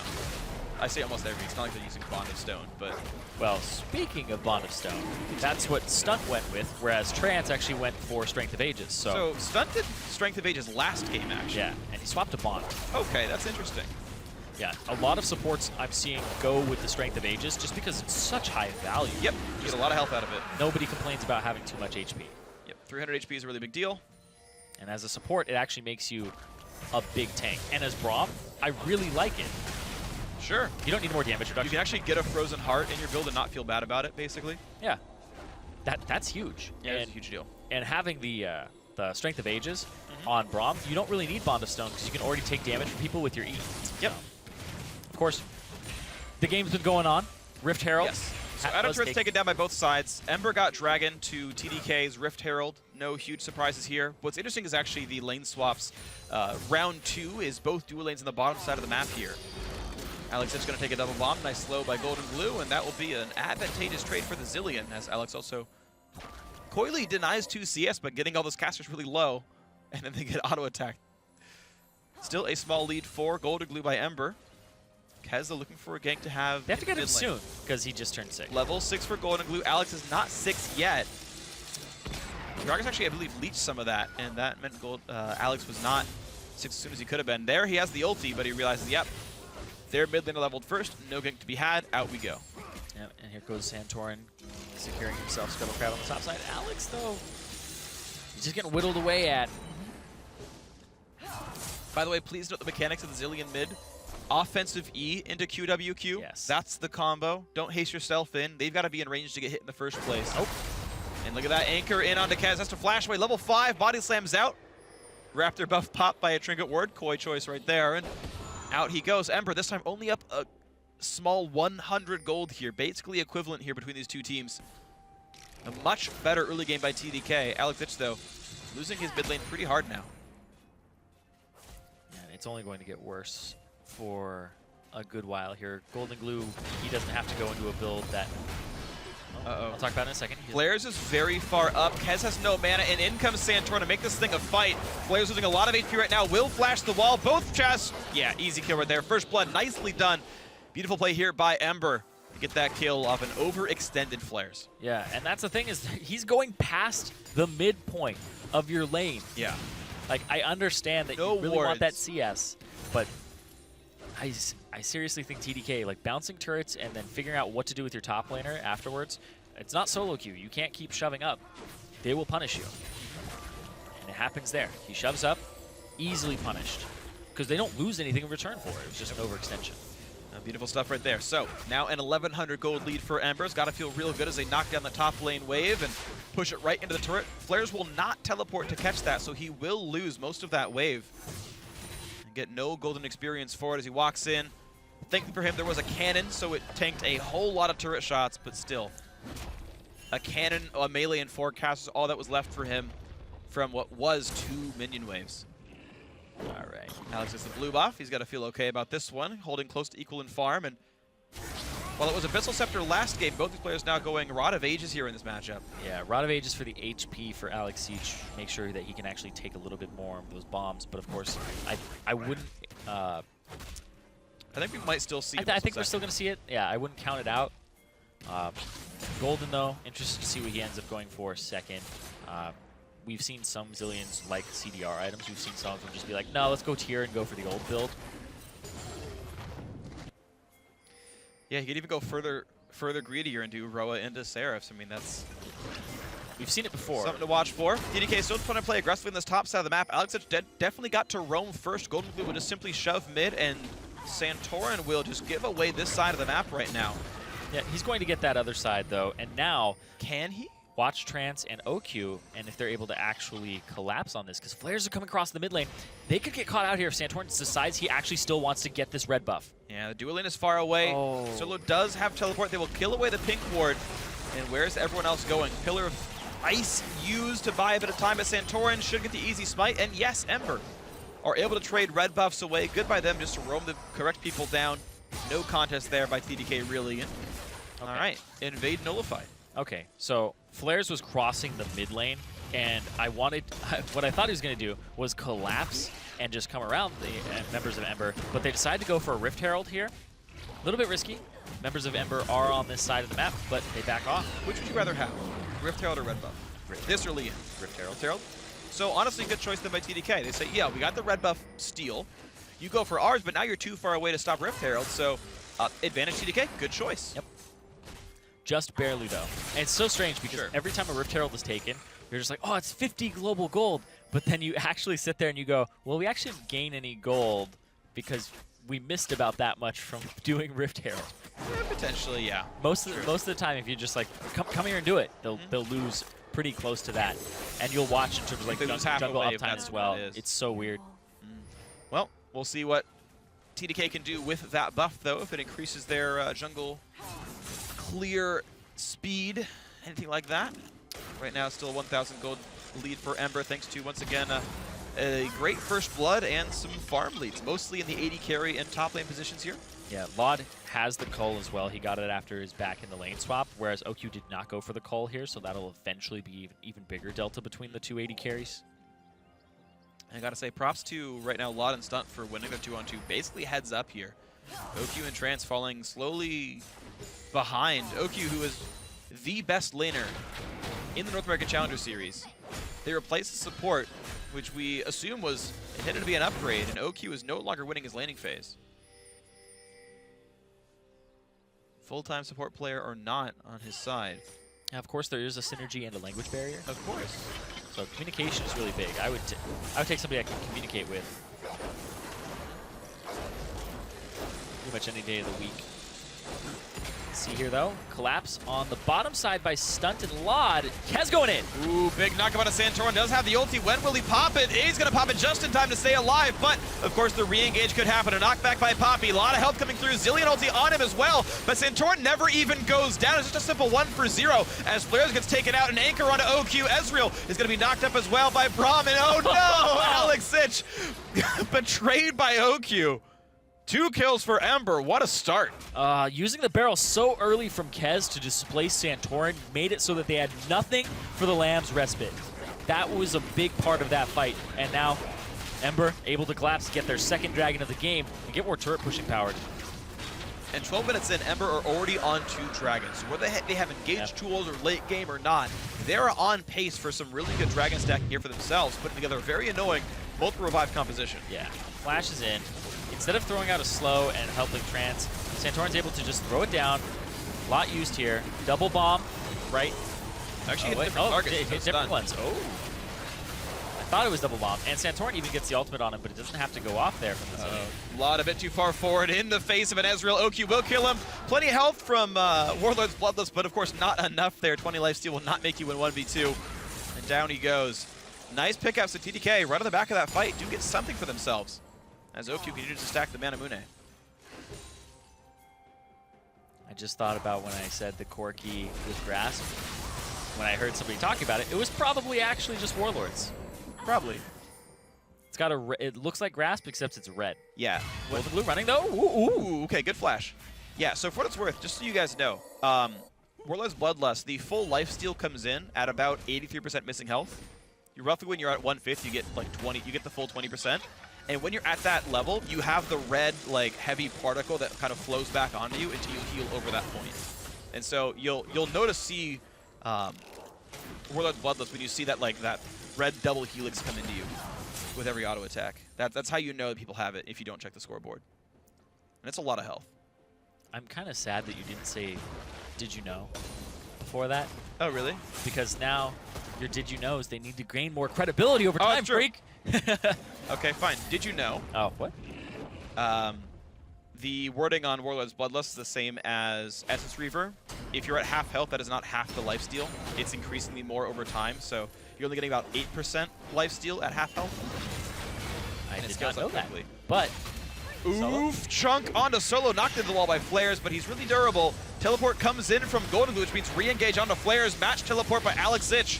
3 versus 2 on this side of the map, and there is no outer turret to keep Ember alive. Alex wants in. Ulti pop, ulti traded. They've stunned up Solo. Guess what, though? There's a Zillion who is nearly out of mana, and he does not get the revive off. I don't even know if he could have. Either way, a knockback by Kez separates the two. Out of cast range regardless. Meanwhile, push in the mid lane by Santorin and Lod. Bit of damage done, but the wave's cleared. yeah, a little bit of hesitation there to push this mid wave up. Ember getting immediately on it afterwards, though, and then they're able to just get a little bit of damage, but not enough to make up for what just happened in that top lane. Good barrel by Kez to separate the Zillion. You can still see that ultimate Chrono Shift still available. Yeah, and honestly, it was a misplay. Santorin, whoa. Mana, whoa, yeah, Santorin, goodbye! Whoa, had no vision, collapsed upon, and suddenly we're back to a 3-3 game. TDK actually 3 picks in a row. Yeah, what was that? Santorin was just dancing back and forth, and Flares was dancing back and forth too. It was just like, oh, you won't do it, you won't do it. And then the claw just comes over from behind. No vision to see that coming there. Santorin gets caught out. No time to react either. Flares will be getting the Rift Herald buff for himself. Sorry, Kez, it's not yours. What's interesting is so many times I've like recalled next to a guy with Baron, and in my mind I time the 4 seconds, then I walk and cancel my own recall because mine's still 8. And I'd be like, wait, what did I? And then I just sort of facepalm and move on with my life. And recall like 12 seconds slower than I should have. Yeah, I usually die at that point, and then I recall 50 seconds slower than Well, TDK right now have pretty much perfect Rift Herald control, contrasted with Ember's perfect Dragon control, which I feel like is probably worth a little bit more for these guys. Second outer turret knockdown as well. The repeat sort of pressure by Golden Blue, Lod, and co. Now Solo and Trance kind of battling back and forth. 3-level advantage. Doesn't quite land the anchor toss. The dredge line, I suppose, is officially called. The anchor toss. Just toss it out there. Of course, Flares pushing down the bottom lane. Solo does have TP. It hasn't been answered just yet, so Flares is going to have some alone time with this Rift Herald buff on this bottom turret. And that might be evening back up the turrets here, depending on how quickly Lod and Stunt can run towards this lane. There's a lot of minions here. There are a lot of minions. You got to keep in mind that this is going to be a lot of damage coming out. And Uncontested Rift Herald minion wave does a lot of damage, to be honest. Normally, people don't think about it that much for its pushing power because you can kill those minions off, but look at the damage output. Flares has built full tank, and he's going to kill this turret by himself with a double wave. Rift Herald used quite well by TDK. That turret, even if it doesn't go down, will be going down at some point this game, almost for sure, because of the work that Flares did with the Herald buff.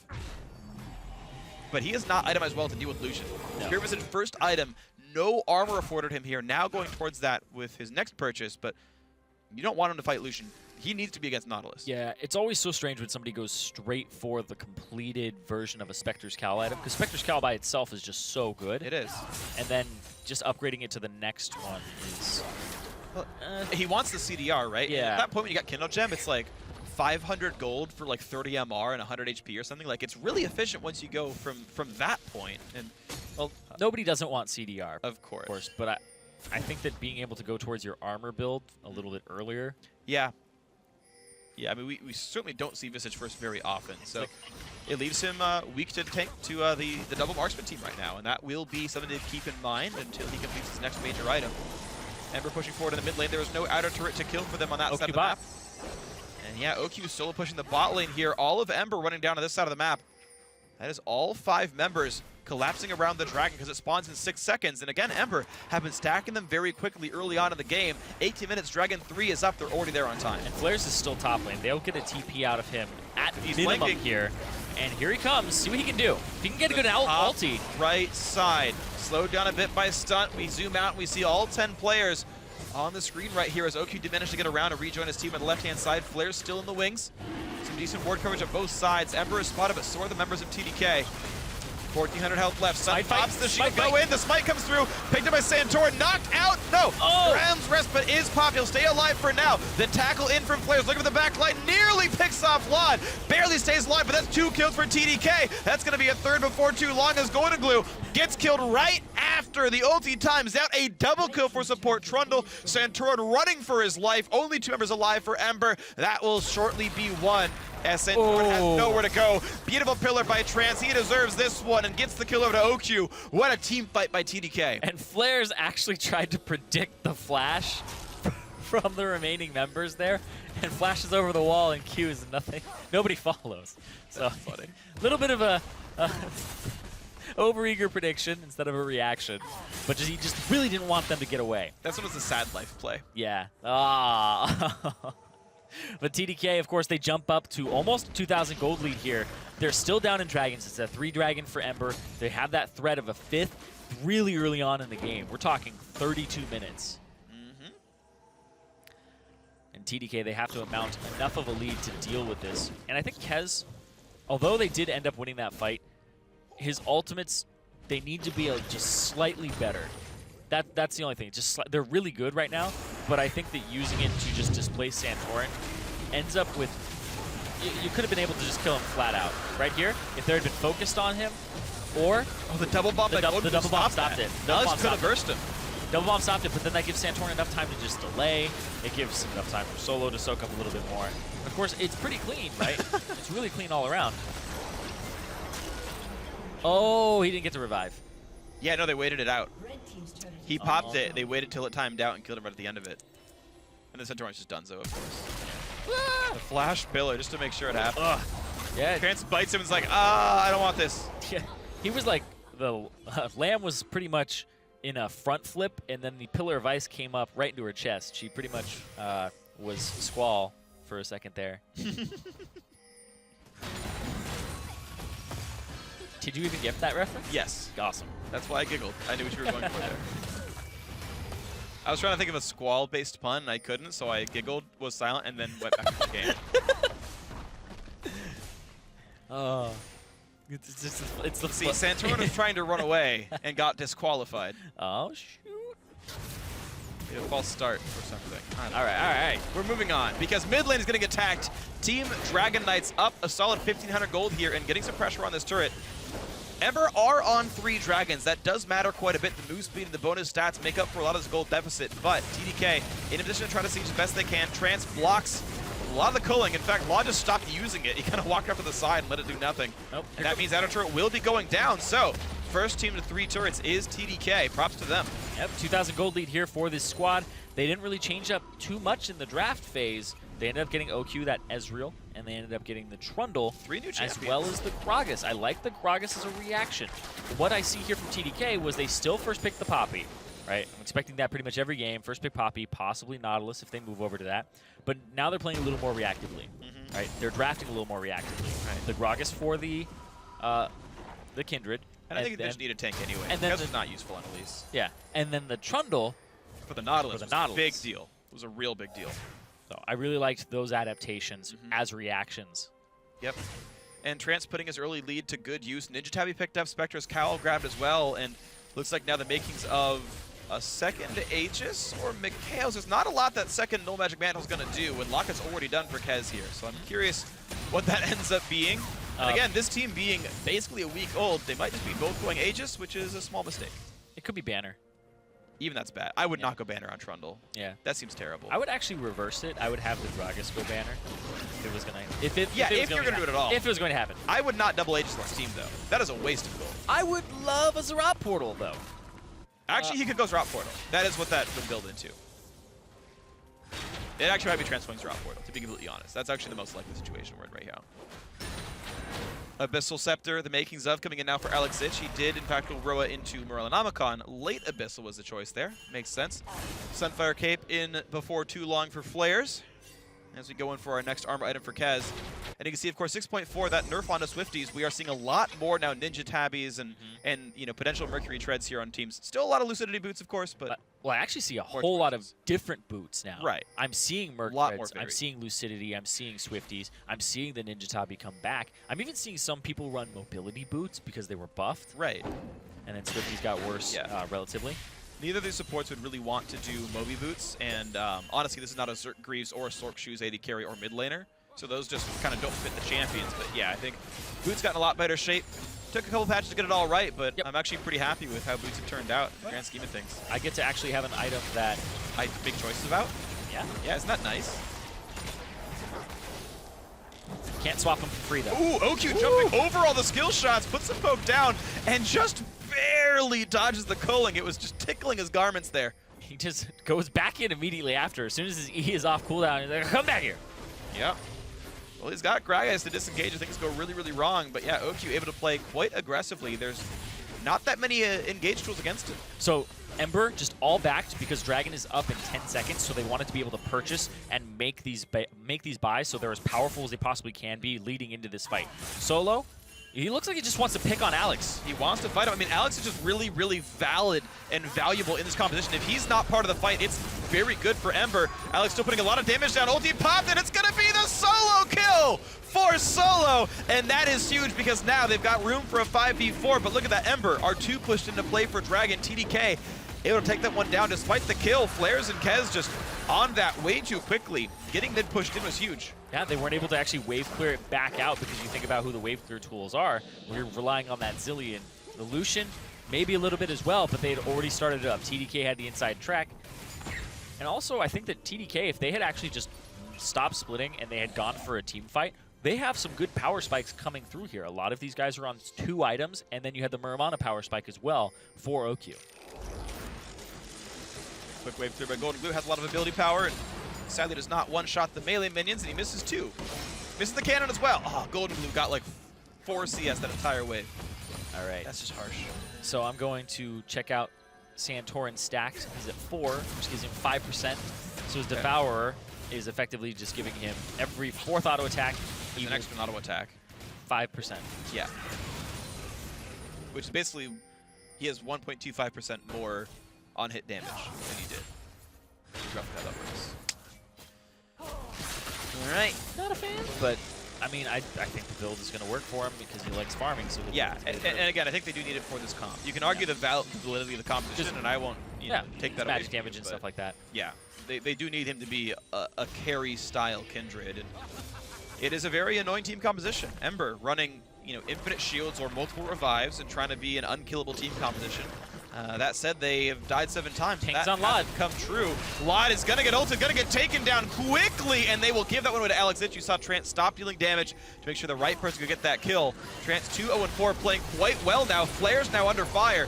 Stunned up a little bit, but guess what? You're still missing your AD carry, Ember, so teamfight's not going to be won by these guys. Yep, Ember doesn't have Lod right now. He had Flash and Heal available, but he didn't really have any time to react. He just got locked up by Alex, and Alex just flashed in for him as well. Claws over the wall. Lod basically goes, oh, well, there was a ward in here the entire time, and he gets ulted, so no reaction time there. Cut it down. Sieging top and mid here, so TDK, they might be able to get an extra turret off this, and Flares goes in. They can teleport Alex if they need to. Sun taking a lot of damage, knocked into the team, puts the fissure down, and gets a revive from the Zillion, but that is Zillion ult used on the support. Kez a little bit low, Flares down to half. Lucian is back alive, and they can re-engage. Top inhibitor turret is dead. They still are not using Alex Inch, so why is FLICKR going in? He dies for no real good reason, and TDK are overexposed. They didn't have Alex. Wad was back alive. TDK 4v5 lose 2. And Alex got that top turret, and you just led Ember straight to this Baron. They have Kindred. They definitely want to do damage here, but Alex is on the wings. What can he do? He can ult somebody. Stun's already low on health, down to 500. Teleport coming in, and here comes Alex Inch. Puts the root down, puts the self-ulti. Huge knockouts from Ember are bleeding health bars. Alex is taking down Stunt, and the team is running away for dear life. TDK on the re-engage, doing well. Solo goes back in, but why did they turn in? Alex is going to get these guys killed easily, I assume, but no! Somehow Solo lives. The bombs push him away, and I can't believe they lived, but yeah, Ember squeaked away with only Stunt going down. OQ out of mana there. He still has flash and heal, but he actually didn't go super hard. He didn't try to have an OQ moment. He didn't try to go really hard and actually pick up Solo there. But they did stop the Baron, and they had basically Kez shot calling for a second. Just calm down. Right? Yep. We stopped it. That was our goal. Good. Let's not overreach. And hey, they reached enough already. Alex has knocked down the top lane inhibitor turret there. That means it's 5 turrets now for TDK. A 5,000 gold lead for them as well. Pretty solid stuff. The Lissandra split push was able to auto-attack down a turret with no contest. TP now used for the top lane because guess what? Flares is here and he likes Lod. Lod running away with the culling. Jumps away. Yeah, he's going to stay alive on that one. But now everybody on the side of TDK run up the top lane, try to siege down this inhibitor, but they make a play for the Baron. They're going to try to get the TP out of Solo. I'm going to see if they can push any more for this one. Kez walking right into this. Baron should be in a pretty easy spot for these guys to deal with here as they're taking a whole lot of damage. Ember on the wings. They do have 5 alive, but Lada's far away. OQ doing a bit of poke, but yes, they are losing health bars here. Bombs come out, don't do a whole lot. Stun, yeah, nice poke in. Alex is not engaged just yet. Kez will take a double bomb stun, running away. Delivering the bomb to his team. Ember do not yet take down the mid lane. They're going to now send Lon to do that here. So mid lane tier 2 could easily be under fire. TDK ping that, say, guys, we have to defend that turret. They can take that down too easily and start running down. FLICKR's still stuck on the top side of this jungle, though. FLICKR's running, now backing. Not even going to try to push up that wave. So good right there. Oh, stun. Really trapped behind Pillar of Ice. Jumps over to Golden Blue. Good play by both them to make that happen. Anchor comes in, hits up transfer, a little bit of damage. Ulti comes back, knocks them all around, but no damage really sticks from the double ulti usage of TDK. Ember able to run, bombs come down, and they're hightailing it out of here. And that was a nice unbreakable there from Stun. It actually stopped Kez from knocking Stun into the team, possibly Santorin, and possibly cleaning up at that point. So that unbreakable did save the situation there from the Gragas barrel. No, definitely good stuff by Stunt. However, it's just a trade of cooldowns. No kills picked up. The waves traded back and forth as well. Mid lane is back to equal. Top's pushing towards Embers. Bot's pushing towards TDK, I believe. Yeah. Top might have been actually reset based on the way the wave's looking right now. So maybe actually both side lanes pushing towards TDK. We already have flares running to the bot lane. He's going to clean that one up. OQ, safe and easy red buff grab. Alacrity. I'm seeing a lot of that actually. There's a lot of times, I talked sneaky about this. A lot of times in the mid game, you just recall and you have 500 like loose gold chilling. And it's like you can either buy like a red elixir or you can just buy alacrity boots. And it's just like a way to spend your money in the mid game when you're out of slots. And you're like, well, I want power though. And you just pick up alacrity. I do like it on Blue Ezreal because he doesn't get any Zeal items, so he doesn't have anything that's giving him movement speed. You help give him the speed up there. Yeah, because you're running around at like 380 still. Well, mid lane cleared first by Ember. However, we just saw FLICKR steal away the blue buff. So some nice plays by the blue team here. Once again, Dragon is up on the field. This would be Ember's 4th. If they hadn't dropped the last one, it would have been their 5th, but it was a great take by TDK, who are sitting on 1 Dragon themselves. 6,000 health on this objective. This would be, again, number 4 for Ember. That is a big deal. FLICKR's not there. Neither was Alex Inch. They don't have the people to do it. Kez will look for a steal. Ults him back, goes for the burst, won't do enough, and it is smited by Santorin. That is Dragon number 4. The re-engage comes in, double bomb onto Trance, stuns him up and buys a lot of time. FLICKR just now rejoins the team. They run away from the pillar, but the knockout comes through.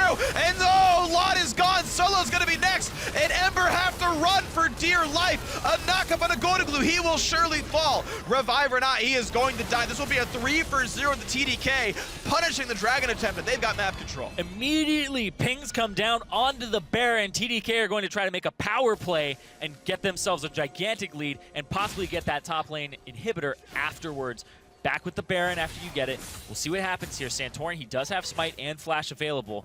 It's going to be so hard to get in, though, because Poppy can just zone you with so much peel. And FLICKR's going to do that. The call is already there. FLICKR's, you are playing the peeler. We're going to finish Baron no matter what. Just keep Kindred out of the pit. Santorin does have Flash, so maybe, just maybe he gets in, but there is no vision in there. He might not even try for the steal. Looks like he will not. FLICKR's playing up, making sure nothing goes wrong. No contest here. This will be Baron for TDK. A 7,000 gold lead, and all the makings of tying the series up 1-1. A lot of this is actually Kez as well. Throws down the ulti, spreads them out, but then that still made Solo run in at a bad angle. Then they have to back up. You can see the chunk here. Stunt is already half HP. Solo's already half Disengage HP. really And then haphazardly. Alex jumps in, and then the disengage. Alex was huge there. Yep. The team did not have a unified call of which way do we leave. Yep. Some went top side and then trans-pillared them. Some were bottom side, and Alex was like, we're killing these guys. Very, very good calculation by TDK. That was super solid. Mistake by Ember, perfectly punished by TDK. Yeah, good skirmishes there from the squad. And this is definitely a superior skirmish composition at the moment. Yeah. You want a 5v5 with this Ember comp. Most of the time. I do think it does have good skirmish as well. Yeah. But I do think that the TDK one is slightly better, just because of the lockup that they have. So Ember missing out a fair bit of DPS. I'm hoping for their sake that Lot is getting Infinity Edge with that item build and not trying to get a Bloodthirster here for himself. He definitely needs to cut through the front line somehow, but just does not have the damage. With Shiv, it'll be a little bit better, but they are not able to break through the gigantic triple frontliners of TDK. As they push down mid lane tier 2 with the Baron buff, they've got FLICKR splitting on the bot side as well. He's not going to be easy to stop either. Wow. Mortal Reminder for OQ. Very early on, too. Doesn't go for Lord Dominic's regards. Trying to stop the healing of Kindred. Kindred has some, yeah, and also keep in mind, lifesteal. There's a lot of lifesteal on this team. Vlad has Warlord's Bloodlust. That's actually a pretty big deal. You've got, I mean, like, honestly, Mortal Reminder's debuff lasts like 5 seconds. It is, yeah. Which is longer than AD carries expect to miss out on their half healing. Or to have only half their healing. Oh, yeah. It's actually way better than you think at killing AD carries, because they can no longer lifesteal tank you. Yeah. And even after you die, you can still have that Oh, debuff it's on just them. there for 5 seconds, and you just like die to a minion wave that you thought you'd tank, and it's just kind of funny sometimes. Everything you know about life stealing to save yourself Goes out the window, and no one thinks about it. Mid lane under fire though. TDK kiting away from the skill shots as best they possibly can. Little surprised that they're not sieging top turret because it's the one that doesn't have a turret. Yeah, I think, okay, they're pinging on the way, so Alex will be shoving top lane in. I agree, the inhibitor. It's interesting because if you think you're far enough ahead that you're getting the inhibitor regardless, you use Baron to knock another turret down. Yeah. But if you get neither of them, then you definitely overstepped your bounds and overestimated what you thought you could do. Wave clear attempted by Golden Glue. Alex is trying to kite the bomb away from the minions, and they do go to the top side with the last tail of the Baron buff. Vlad still battling OQ, dealing a bit of damage. You can see that debuff on him. He won't lifesteal quite as much as he was before. Double bomb comes through, and, well, TDK bit off more than they could chew. Baron times out. They did not knock the inhibitor down after all. They did Mistaken resources. Did get damage on the mid turret. It's below half. And Yeah. they did get damage on that bottom turret as well. So they're both below half. But you'd rather kill one of those than get both the half. Oh, yeah. They definitely, they also regen HP. Of course. Slowly, but it definitely happens. Very, very slowly. So 9,000 gold lead. Dragon 5 is in 1.5 minutes by Ember. Santorin has not missed a smite battle all series so far against Kez. And yeah, 9,000 gold deficit sucks, but Dragon 5 is a lot of stats and a lot of buffs to deal with here. This is going to be crucially important in 1 minute and 20 seconds. And we'll see what the setup is for this fight. Looking at cooldowns really quickly. Everybody on TDK has flash, and every summoner spell is up right now. Every single one of them. So they're just preparing for this fight. And I want to see what FLICKR does with the setup. Ooh, handoff to OQ across the map. Max CDR now on the Ezreal. Yep. Ruin King, Mortal Reminder. I think actually, by the way, very smart that he's going Ruin King third. So many Ezreals buy Bloodthirst or something stupid. Ruin King gives you actual DPS. It is, I think, a mandatory item in an Ezreal build. I talk about items a lot and the role a lot, but Ruin King is heavily underrated. Yeah, okay, it got nerfed in 5.24 or whatever. It is still incredibly strong. Ruin King is very good. Ezreal, since he's not building crit, should be getting damage items like this. And OQ can actually cut through the front line pretty well with that plus Mortal Reminder. All right, and I want to see what FLICKR does in this top lane to set up, because you're talking about cutting through things. Well, if there's a Zerat portal, it's going to start cutting through this inhibitor. That's going to be difficult to deal with, and top lane could be in a really bad spot. I actually wonder, I think Mortal Reminder might actually work with Zillion Ultimate as well. I don't know for sure, but it might. It says they respawn with 1,000 plus whatever HP. Yeah, so I don't but it know. could easily be a heal. Yes, it's probably coded that way. Almost definitely is. Solo in trance. Yeah, I don't know if Solo can really knock this thing down. He's kind of 1 versus 7 at this point as Zerat minions keep coming in there. Look at that damage. Yeah, it's chunking that thing pretty easily. FLICKR is ahead, and that inhibitor is losing health. Slowly but surely. There's the dragon, the 6th of the game, and there is no contest here. TDK wrestled control of the map. Mid lane pushed in, bot lane pushed in, top lane pushed in. No chance. And look at that. FLICKR's kites back. His team is busy doing dragon. Get out of danger. Be safe. Come back in when the team's back on the map. No big deal. A lot of this is really intelligent and smart coordination by TDK. Double bomb? Identifying the double bomb. Oh! Get it in time! And he will not stop the TP away. As FLICKR just gets out of dodge. Rejoins his team elsewhere. Were those just slow fingers, or did he not have rewind up for a couple seconds? Might not have been up at the time. Oh, well. Totally respawning in the mid side. No Alex. Nice hook onto Kez. Bit of damage coming through. Santorin is around to do some damage. But unfortunately, critless marksmen don't do that much damage to tanks. Kez healed up by the Mikhail's Crucible actually was the item purchase by Trundle after all. FLICKR's coming around for a flank here. Ulti only hits Alex Ich, buys a little bit of time. And yeah, there's flares on the backside. Very tanky on this Poppy. Anchor will not catch her. Vlad can only do so much. This top, mid lane inhibitor is going to take a lot of damage. The team kites back. TDK blows some cooldowns. Raptor Cloak is a thing, so good luck catching fast. Poppy. Real fast. That's one of the biggest things of Zerat Portal. Everybody talks about the little minion and how annoying it is, but seriously, 20% move speed when near a turret or turret rubble.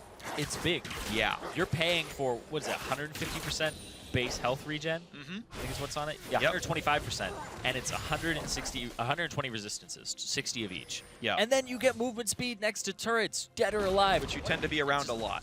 As a jungler, I love this item as well because you just gank and you're sped up, and it's also an increase as well. So people are already judging how fast you're moving, and then you just chase them down. And it also forces people to kind of run away, and their path when they run away has to be through the jungle. Almost always is, yeah. They can't go through the lane at that Because point. they go to a turret, Yep. catch them real fast. All right, last few items coming through will be Scimitar, of course, for OQ. Eye Edge does come through here for Lod, so he does not have any armor pen. That's going to be tough for him. He's going to need Lord Dominic's like yesterday, to be honest. He's going to have some nice lightning crits. His wave clear is great. Lod can crit minions for like 700 damage with lightning. You can one-shot cast with that item, and he will do so 70% of the time. You see this right here? Bam! 524. Okay, I was close. It's 524. But yeah, that's still one-shots caster minions. Lod has wave clear for days. But Ember are slowly losing parts of the map. TDK are catching dragons. Baron's back up on the map as well. They are now missing inhibitor turrets in top and mid lane. And Ember, I don't think, have the damage to really cut through this game anymore. Santorin with the semi-tanky build, right? Malphite, Mortius, and Sterix Gage. Okay, yeah, he's going towards Lord Dominic's now, but that's going to come in too late. The tanks are already too big, and he just does not have the damage output to really take this game over anymore. Alex Ich heading away from the culling, which, of course, does not quite catch him. There's the Zerat portal. Found out, discovered. Of course, Zerat portal being built for stunt, and I think the last item for players is going to be a banner command.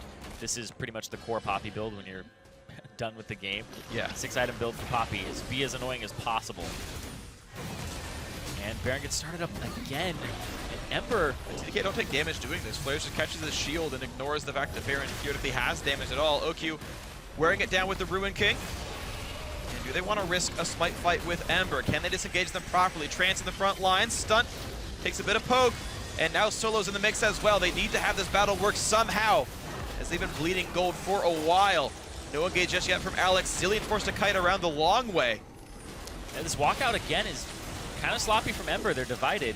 If one of them gets barreled back, it would be disaster. The backline has to stay durable. Flares doesn't get the tackle to go the right way he wanted it to. Flashes and knocks the guys back afterwards. Big knockup comes out from Stunt. Flares still on the front line. Healed up for 500 from Mikhail's Crucible. Solo still staying alive as well. Trance hits it back with a Pillar of Ice, disengages. Yep, Flare's way too far forward again, and then the barrel actually helps because Stunt puts his Unbreakable up at the right time. So knocks him backwards, and then Flares almost goes down there. So interesting series of events. Yeah. Of course, TDK, you have a 10,000 gold lead, and you have 2 naked inhibitors on the enemy team. And forcing the Baron seems to be the play that they want to keep doing. And you're just, when you don't make any progress, you're just giving Ember another chance at a 5th Dragon. Yeah. And that's going to be up in 120. Doubles Route Portal has been picked up, by the way, from Ember. Top laner Solo has one, as does the support player Stunt. Now they don't have to worry about their side waves at all. They can continue to go towards where TDK are if they're going towards the Dragon, if they're going towards the Baron. You chase them around the map, no problem. And here we go. The attempt is in for Barons. Rot minions are pushing in the top side right now in favor of Ember. It's pushing towards Flares, who has to clear the wave out and is doing so right now in the top lane. Where's his banner? Where'd that minion go? I didn't see where it got placed, but there's plenty of physical damage from the Ember squad to probably kill that minion anyway. OQ. Bottom. It's in bottom. So he put it in the place. Okay. Still has a turret. The 2 side lanes getting pushed. I mean, that's where you want them, though. Yeah. Mid lane is so easily cleared and so easily accessed. Yep. The side lanes are ones that you want to push with the smart created minions, or the buffed minions in one of the cases. Laud still scaling up, does now have Last Whisper. You can see that one of the advantages of Warlord's Bloodlust is that even though you don't have the fervor damage, you don't have to buy a lifesteal item to be useful in team fights. And so he gets to shortcut that, get the greedier build of Eye-Edge 3rd, and then a Last Whisper into Lord Dominic's 4th.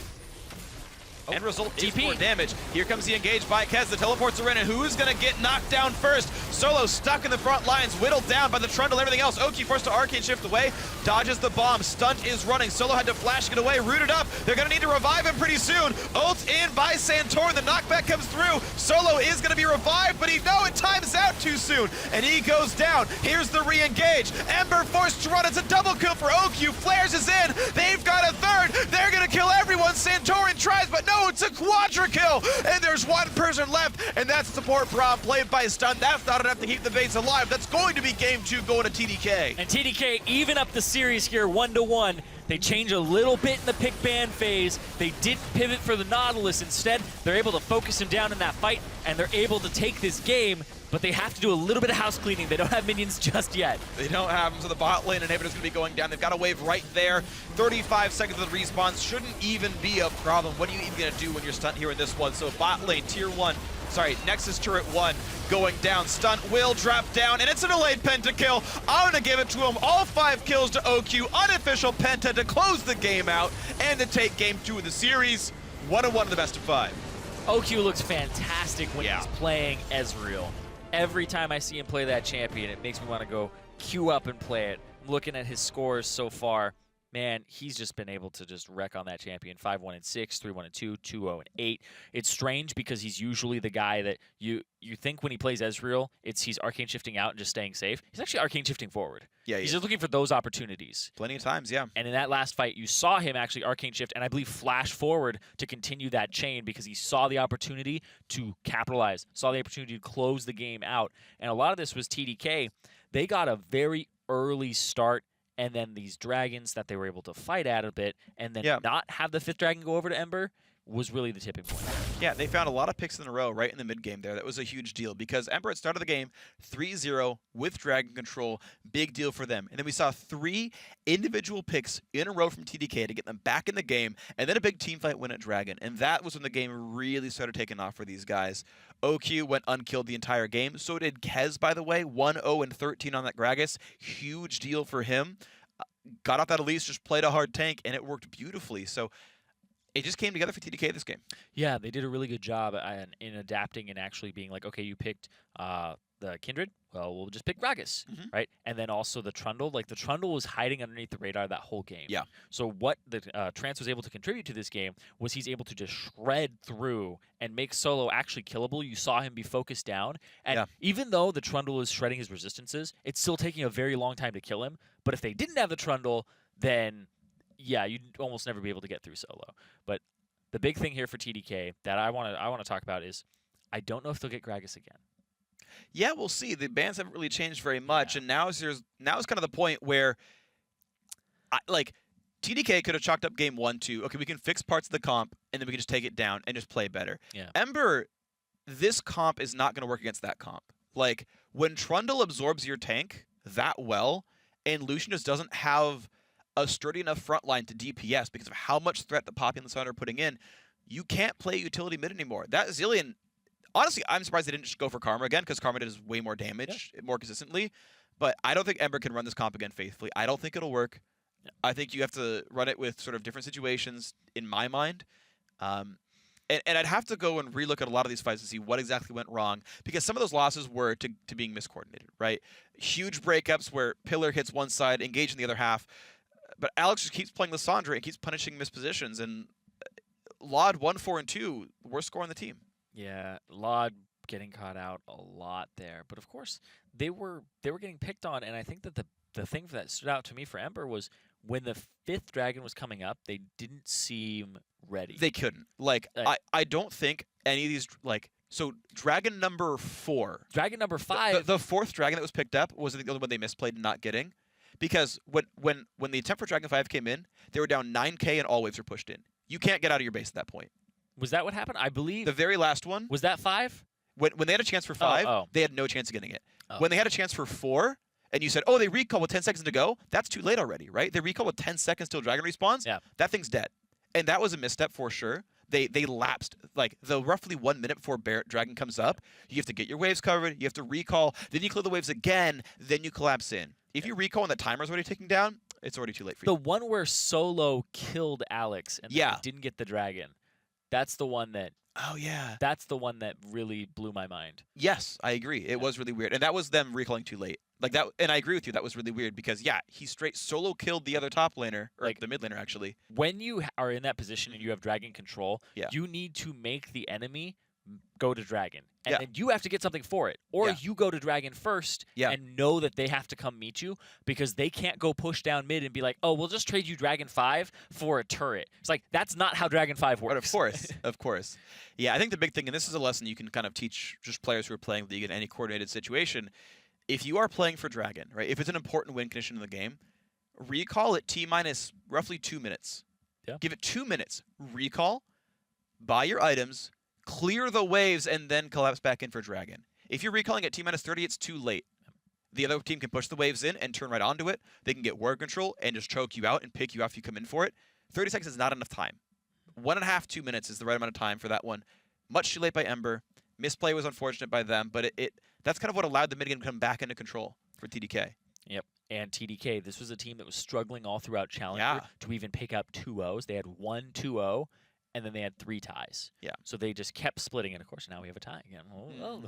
It's best of 5. They will not have a tie at the end of this. That's true. That's true. The inconsistency, though, for TDK still seems to be a big point. I want to see how this series progresses for them, though. The fact that they lost Seraph in the top lane doesn't seem to hurt them too much. They're able to put Alex on an engaged champion. They're able to put him on a flank champion. They seem to be used to this with Kez. Right. And the vision control style is working out for them in that game. Yeah, they're playing really pick focused. Alex is being a playmaker, and that's huge. Yeah. He's not going on every single claw. He's going in on smart claws. I would say Alex is playing very well and very dynamically, right? He's making tough choices and they're coming out correct. OQ's just being consistent. That's great. Kez on tanks is super solid as well. Everyone else is pulling their weight, which is fine. As long as you have that dynamic mid laner and a really strong AD carry, that's enough for TDK here. So Ember to fix some issues. TDK, keep playing this strong. They're looking good. Yeah, the only things that I think will change possibly are maybe Nautilus first pick, maybe the Gragas over... I think you drop Lissandra over away. the Kindred. I think you make Alex or something else as well. I think it's a huge deal. Okay. I think I personally, I would ban Lissandra in Game 3 as Ember. That would be the one change I would put above all others in Champ Select. I agree that Gragas is very good. Thing is, you can take that, though. They're first picking Poppy. You can take that instead of Kindred. There's other choices. But Lissandra, I think, in my opinion, needs to go. I agree Gragas is a big deal. We'll see what those choices end up being because we're going to get ready for Game 3. So, guys, keep it tuned. We've got ourselves, of course, a very good series. At least 2 more games to go, and we'll be back in a few minutes with TDK versus Ember as they look to make their way into the LCS promotion tournament. Don't go anywhere.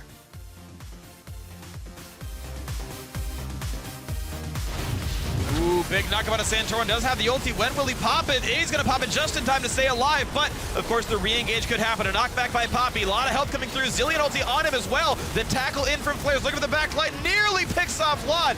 Barely stays alive, but that's 2 kills for TDK. Lucian is back alive and they can re-engage. Top inhibitor turret is dead. They still are not using Alex Inch, so why is Flares going in? He dies for no real good reason, and TDK are overexposed. Flares just now rejoins the team. They run away from the pillar, but the knockout comes through. And oh, Lot is gone. Solo's going to be next. And Ember have to run for dear life. Here's the re-engage. Ember forced to run. It's a double kill for OQ. Flares is in. They've got a third. They're going to kill everyone. Santorin tries, but no, it's a quadra kill.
Hey everyone, welcome back to the North American Challengers semifinal between Team Dragon Knights and Ember.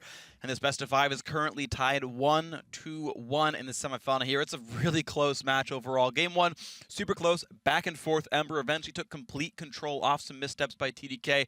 Meanwhile, Game 2, first 50 minutes were very close. TDK took control, though, and just smashed that game. Alex It's the guy I want to talk about from that lineup because his Lissandra, I think, was clutch. 5-2-6, not the most impressive scoreline, but he got into that back line. He was the playmaker that opened most of those game-winning team fights. Exactly. It's just like when he got that second win with Renegades, where he was flanking, he was making all of the plays, and he was the one playing mind games because, like you said, he's not taking every claw. He's throwing the claw out, and then he'll take it enough times throughout the course of the game that you just get the reaction that he's going to take it, and then when he doesn't take it, you go like, oh yeah, that's how that ability works. Like, right. It's very mind game focused for Alex. He's flanking, he's throwing out the claws, and I think that so far his play this series has been showing that he's been a great pickup for the TDK squad. Yeah, totally agree. He's been super great here.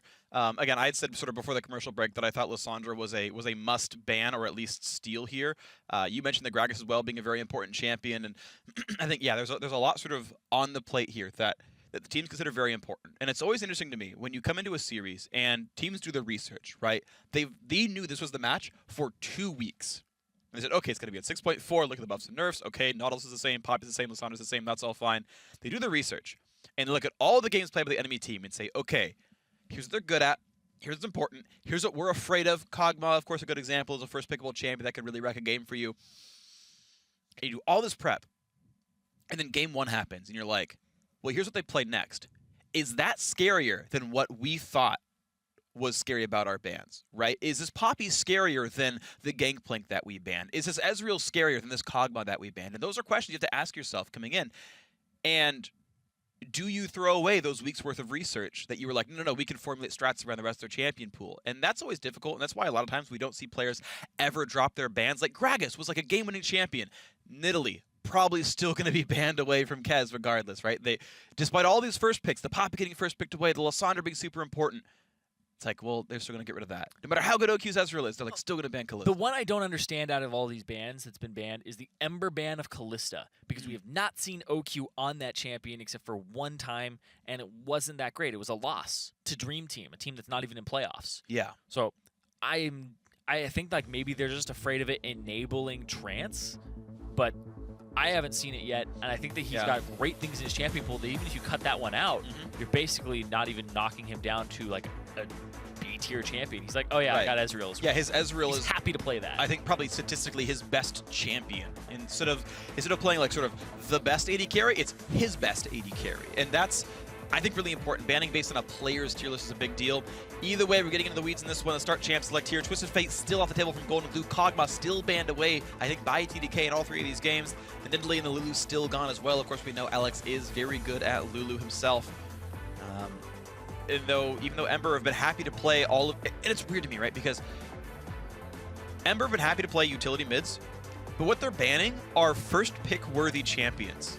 On red side, which means they can take one, you can take the other 2. If you're just banning the generic S-tier champions, then we've seen Ember play basically all of these champions before. Santorin's got a good Nidalee. We know Lod can play Kalista. We know Golden Glue can play this Lulu. Either way, the pick and ban go roughly the same way as they did every other time. There's the first pick Poppy, read by Flares. There's the Ezreal once again stolen. They have refused to give Braum over to TDK. They're giving Poppy for Braum. Yeah. And then once again realizing, no, that Ezreal was a big deal. Push OQ back off that. Yeah, so they pushed him down to a different champion with Sweetie's got. I mean, he played Caitlyn, and his Caitlyn wasn't that overwhelming.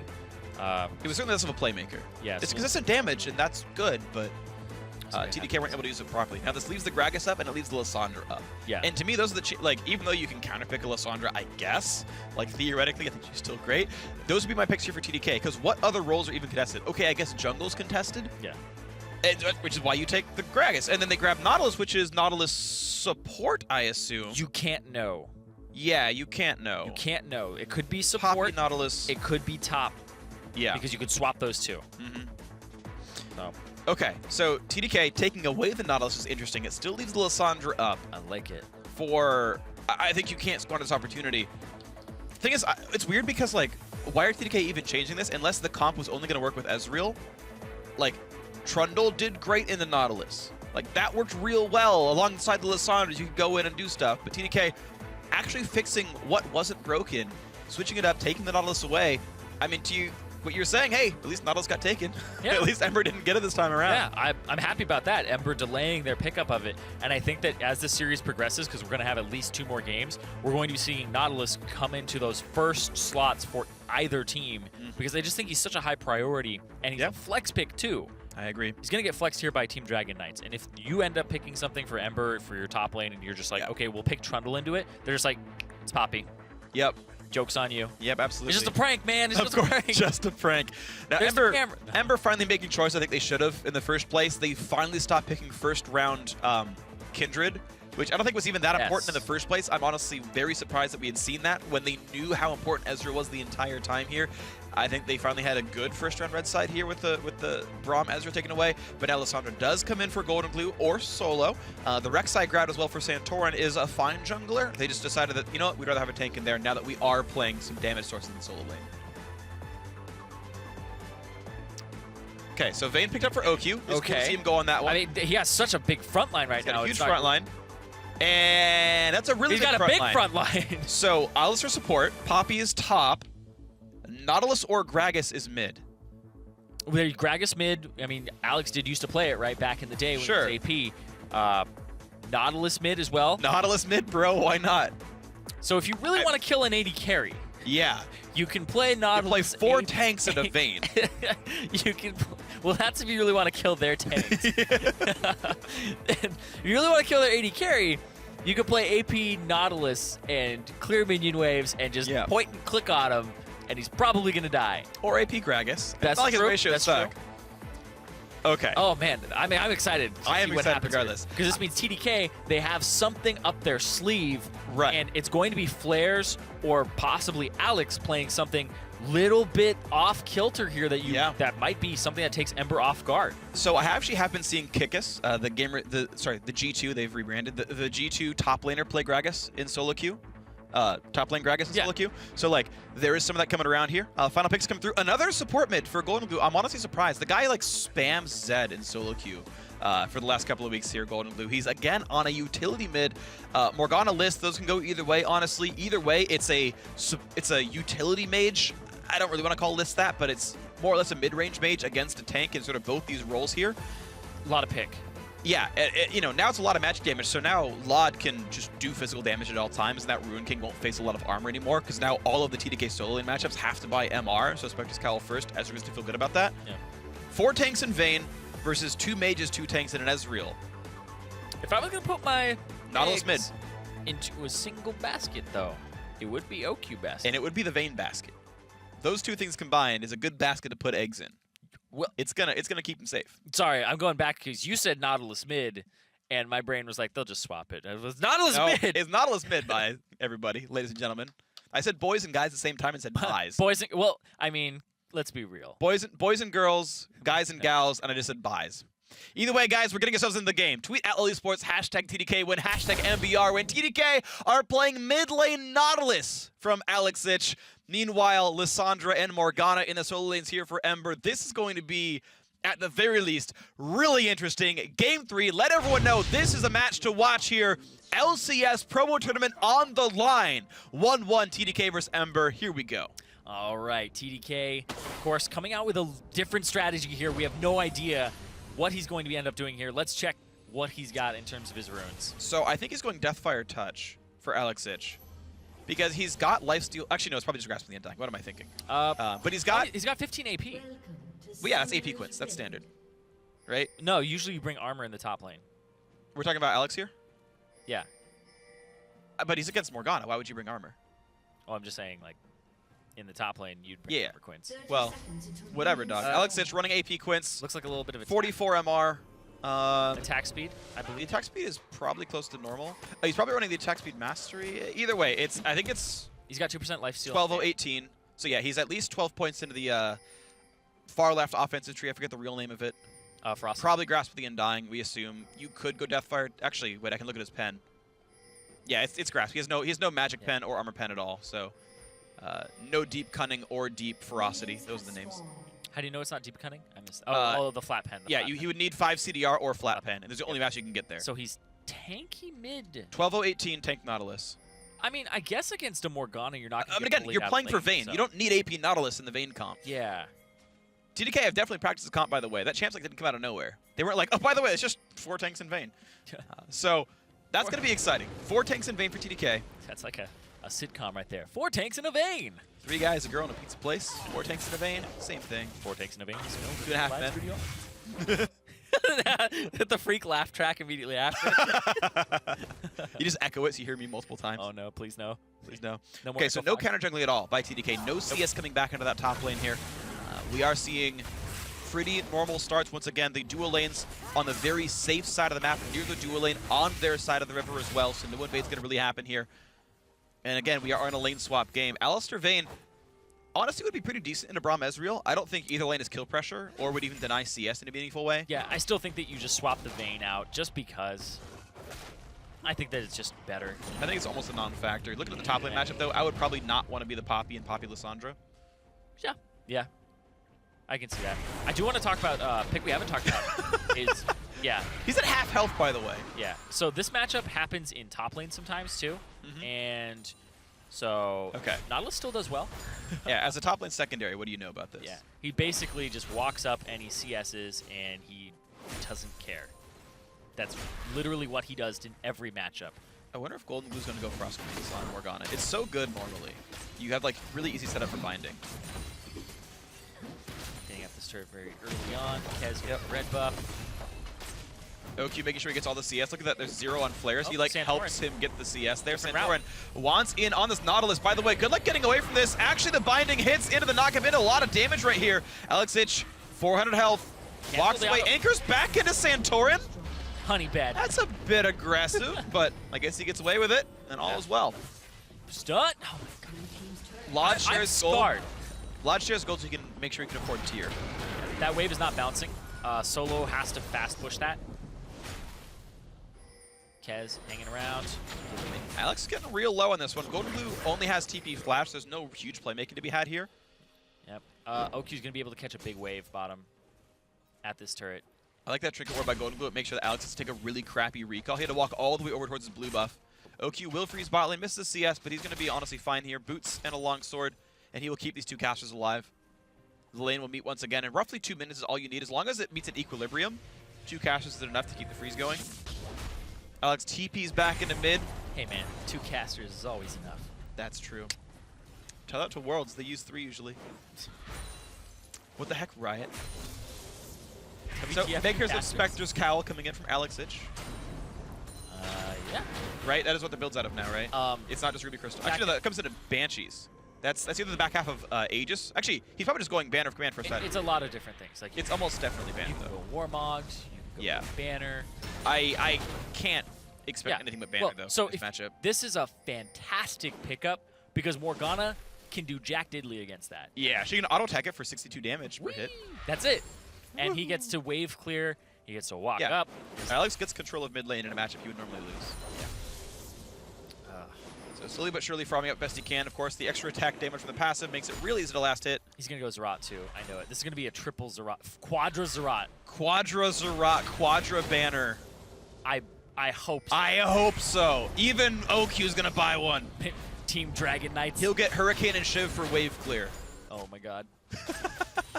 the Minion Wranglers. Oh. More minions than an animated franchise. I don't even know who makes Despicable Me, so I couldn't do like a Disney franchise. You said like Pixar? I didn't know if it was Pixar. Gotcha. I mean, who else makes animated movies, but still.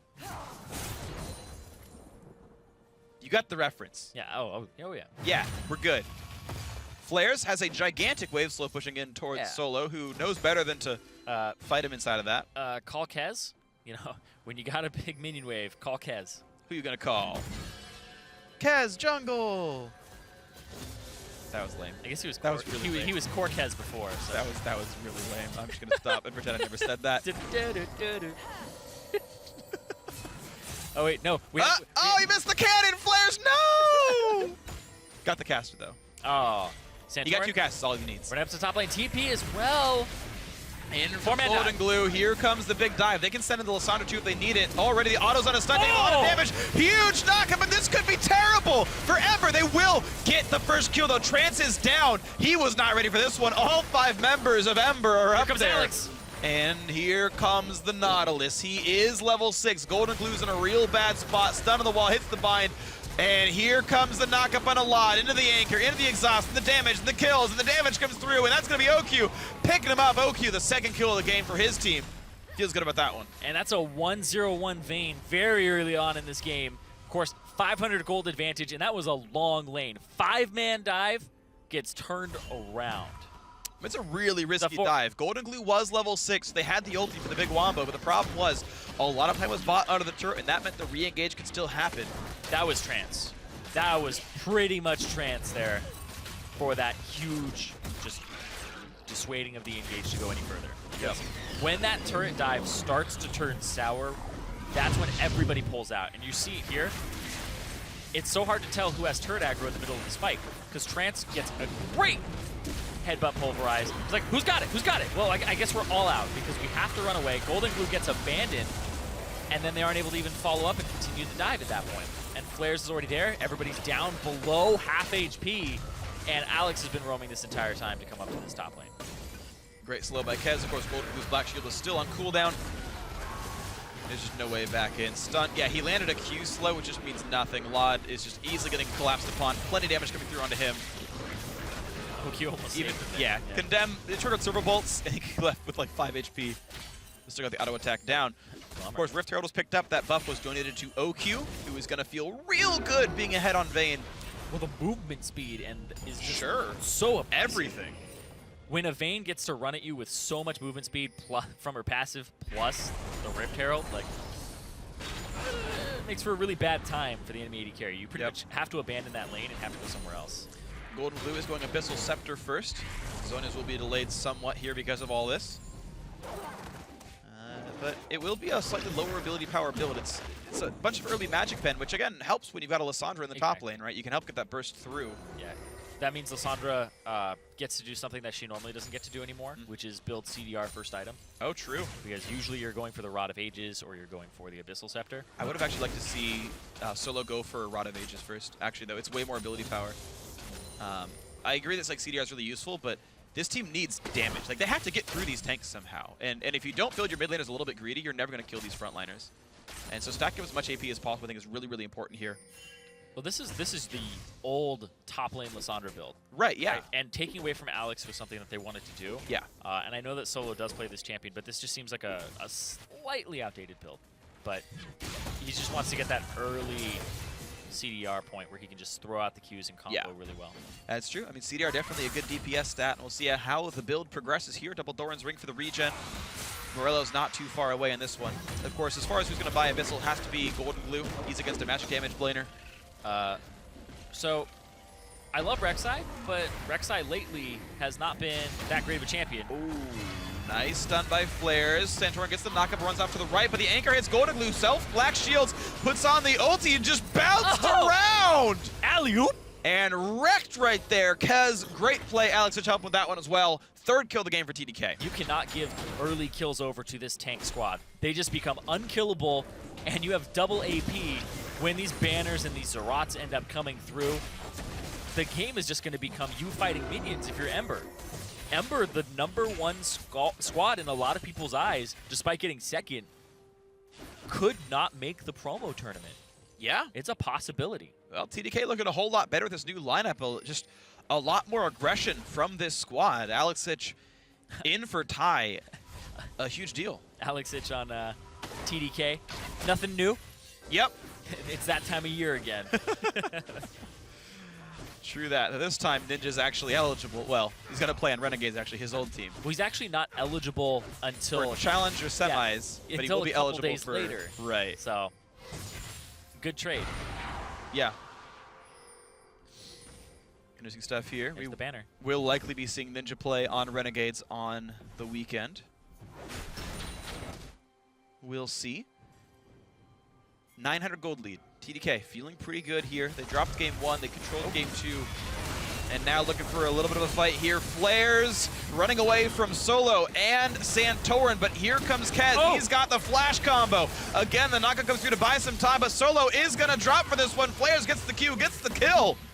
4-1 here, and Ember cannot find any progress. Ooh, Flares with a sidestep there. And yeah, Ember, they're not finding any progress, but TDK, it's going to become even harder for Ember to get through them as they keep giving over these kills. Flares, oh man, you think that he's going to go down there. You think that you have him outnumbered, but honestly, you have a Rek'Sai, and Rek'Sai's not actually that great right now. Rek'Sai's pretty much a vision bot.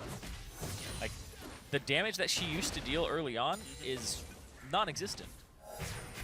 He definitely got brought down quite a few notches over time. And everybody else in comparison as well. Right.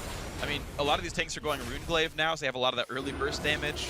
Santorin, though, still just going for the Cinder Hulk, going for the tanky frontline build. And yeah, low impact tank Rek'Sai just feels like fodder for a Vayne. OQ just farming. He's not really part of a lot of these antics. He's just off on by himself. They're just going to let him do his thing. They make sure he gets the ward control he needs, and he's just farming up a storm. Yeah, he's like Gandalf at Helm's Deep. Just wait.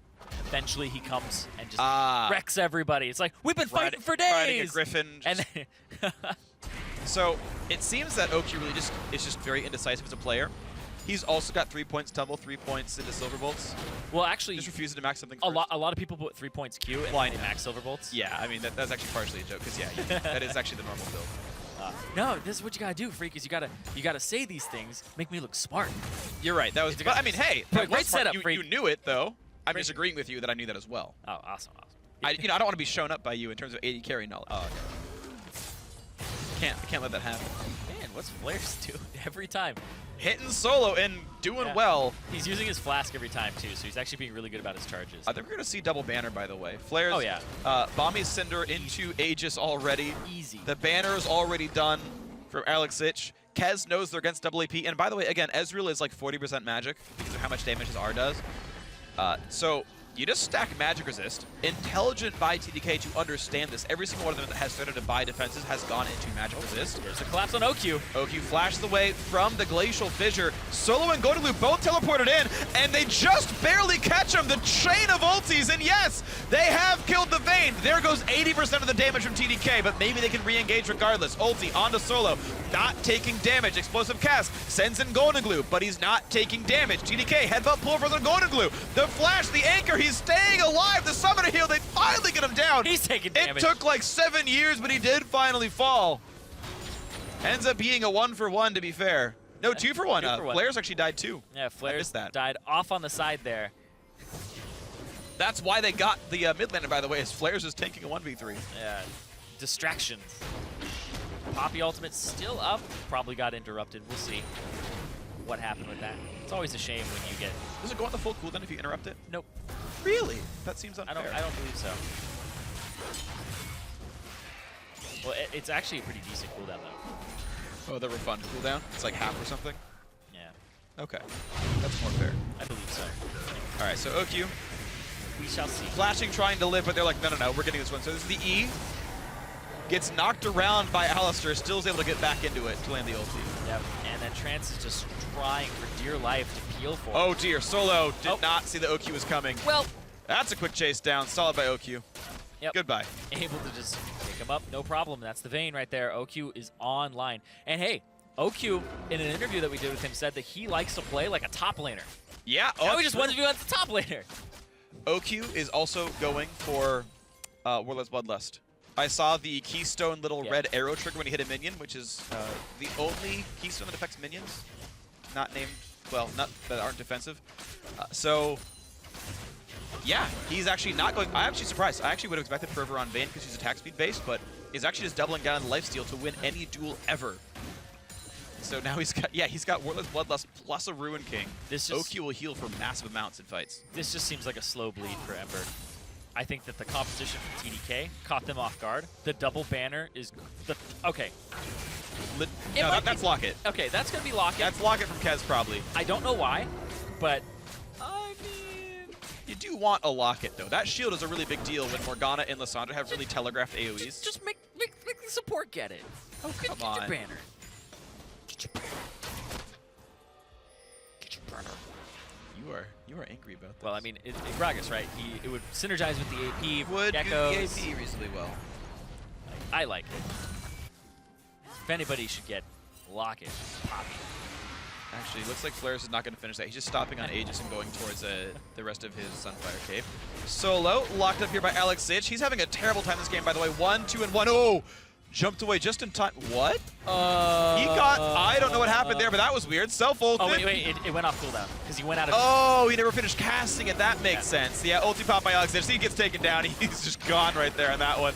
Stun. Ooh, knock up on the trance.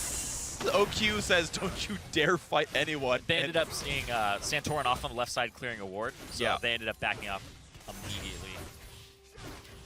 Well, Lod still skilling up on this blue buff, and TDK 2-1-1 on Vayne, 134 CS. OQ is going to feel pretty good about this one. Oof, golden blue, taking some chunks out of his health bar. FLICKR's ignoring turrets for the most part. The banner push top lane. He's still alive! Well, Solo died, and Alex just got a ton of time to push on that side. 159 CS on this Nautilus. This is working right now for TDK. Ember are able to stack the first dragon of the game, but they are losing a lot of this map. The way I see this composition from TDK is if you are all 5 on the same screen, you better be just fighting with the Vayne. Otherwise, never see each other again. Yeah. Ever. Just push waves, get your minion pushing things out there, get your Zarats down, get your banners down, and just win your lane. They can play the laning phase all game, and they will win it. Yeah, I don't see how Ember gets back into this one. I mean, they need to try to play make, and the only person they can play make on is OQ on this Vayne, because everyone else is just way too durable to be reliably killed quickly, especially with all the minion wave pushing going around the map. Well, what's going to happen in this game is going to get to the point where the damage of a Morgana, Lissandra, Ezreal is going to be monogated. Yeah, They're going through you can't 4 DPS tanks. the tanks enough. You need to see By the way, Gold Blue needs Leandries legitimately. Like, that needs to be an item he picks up here in this game. And they need to Void Staff on him too. Like, there's multiple 3,000 item purchases required on the Ember, one of the Ember mages, to actually get some real damage down. That, or they have to kill the Vayne. Because Ezreal can make you win a slow burn. With a Ruin King, that's just going to be doable. Ember can slow burn the fight if they kill the Vayne, and they have the tools to kill the Vayne. They're tanks, they're not supports here on the TDK side. You're not going to stop a black-shielded Morgana or a black-shielded Lissandra from getting onto that champion. So, Mikhail's from Trance is going to be big. QSS from OQ is going to be big. He's probably going Phantom Dancer to help survive some of that burst a little bit more. But that is what this game comes down to: is can Ember one-shot the Vayne? Because if they don't, they will lose a team fight. Yeah, we'll see. They have so many peel tools, though. It's going to be hard to reach him. It's going to be hard to be able to just it will be. lock him down. You have to point and click, and when he gets QSS, it's going to become almost impossible. Yes, but that's the test you're in here. Ezreal pop to clear out some of the mid lane wave, but FLICKR's still doing plenty of damage there. The cannon's gone, but the turret is as well. TDK, 4 turrets to 1 here in this game. 4 tanks. Banners are helping for sure. Zrat coming in soon from the top laner as well. Banner in the top lane here from Alex. I mean, he had a brief stint in top lane, right? Now he's just going back to it. FLICKR's! FLICKR's fired a little bit there. Doesn't land much of anything. The ulti does nothing, and FLICKR's will not go down. There's still time. OQ's putting the auto attacks onto Stunt, who's got to run. Solo's next, has to be real careful. Getting the ulti onto him, flashes in, self-ults, and actually nullifies that coming out, and it will be the kill onto Trance. OQ, he's got to flash away. Couple of slows come through. This could be the fight, and actually, yes, TDK, don't play it right. The kills come through. Even the Vayne drops. A 3-for-0, a huge fight for Ember. And FLICKR's TP's back in, but I don't know how much he can actually do here. And he's the guy who started it all off by getting caught. That's the problem with a 4 melee team, is they're not very dynamic. You have to either go in or not. FLICKR's being by himself got whittled down by 3 ranged champions. And just the constant back and forth and cutting away from the Vayne damage was huge there. I just think that was the wrong choice by TDK to even be there. Sure. I think that all 5 of these members being on the same screen is a misplay. That's honestly what I think. Just the only time you do that is as a good reaction to what Ember are doing. Alex used his banner top, and then he's roaming down here, and FLICKR just tries to flank from an odd angle. Got caught. But why is he so far up past his the dead tier 1? Yeah. And then the rest of his team's on the left side. I feel like that's just a really greedy flank. And that top, you see that top inhibitor turret, has minions on it, and there's a banner minion attacking that thing right now. Alex had used it right before the fight. OQ got, I'm actually still trying to count them, like 5 auto attacks off at this point. That's like a 7th right there. And then he just runs away. Into, wow, Golden Blue's ult actually tagged him. Kept going. Yeah, he got 2 autos on Braum, switched to solo, got 3 autos, then got 2 more autos on a Santorin. That was all OQ did. He was constantly concerned about what Lissandra could do to him. Because again, they're tanks, not supports. They can't save him from a Lissandra who's clawing forwards.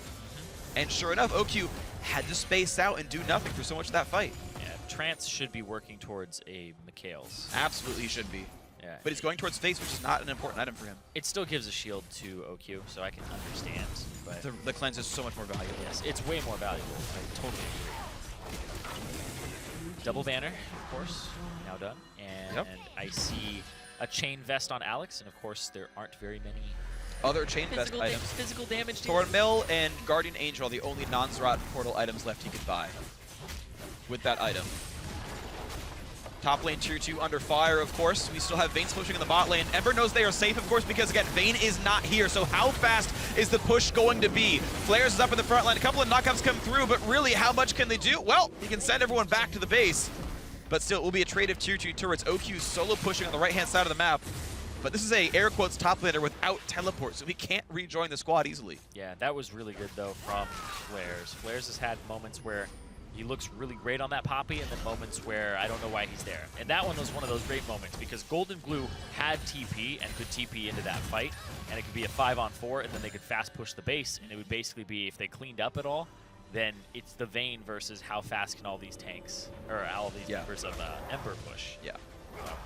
It's risky, of course, because the Vayne will continue to push, but I definitely think it was the right move, and it was the best move that Flares could have made there. Okay. I'm going to keep talking about the items a little bit here. QSS? Yeah, so QSS, obvious. I'm actually surprised to see Shiv. It is the, in the general sense, best Zeal item. If you're not in any kind of special situation, it's good in all cases. I just typically see Phantom Dancer on Vayne, so it's just slightly less duelist focused, and he has less tools to survive someone diving him.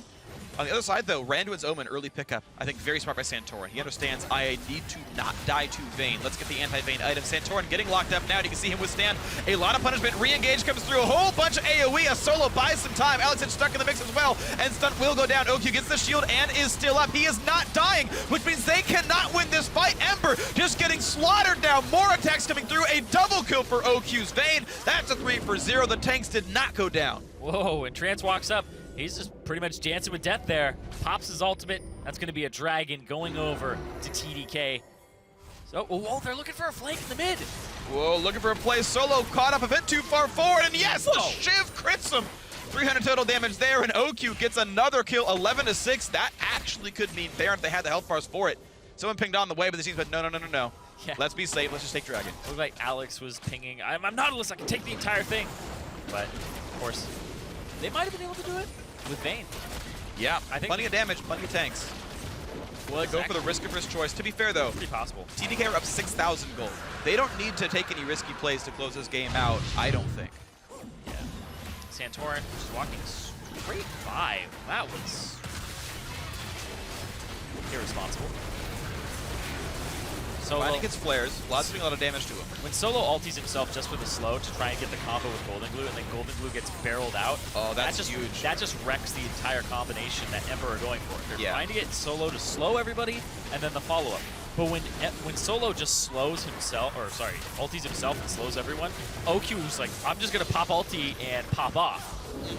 Because at that point, you don't have any lockup left. Yeah, I mean, Listmorg had to have that whole combo down on 4 people.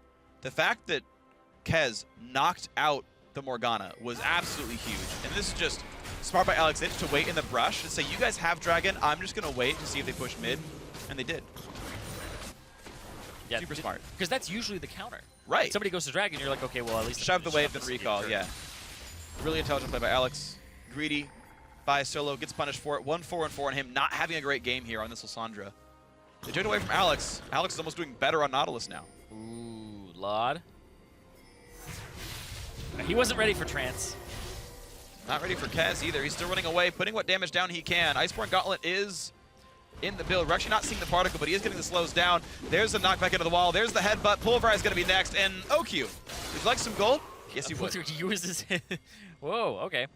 So it had the Bilgewater Cutlass used in response to OQ. Just to hit a button. It has no I guess cast take animation. that. Mid lane.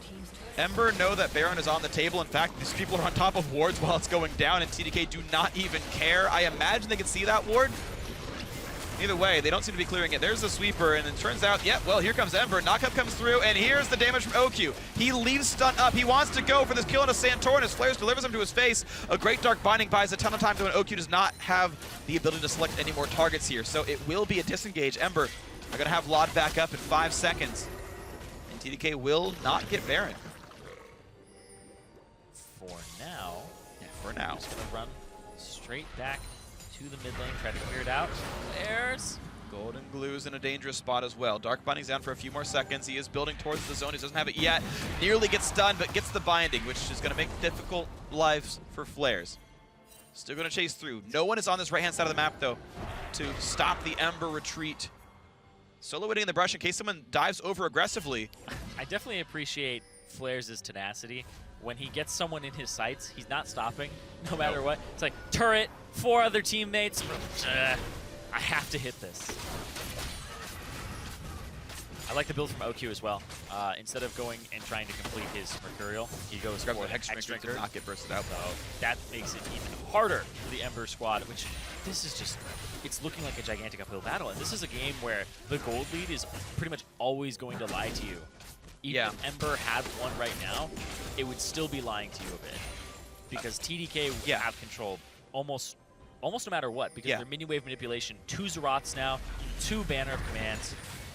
I agree. I think the general way this game is playing out, TDK are heavily favored to win, but every team fight hinges on, can you catch OQ? Yes. Now he has QSS and a Hex Drinker, so that catch is hard to get.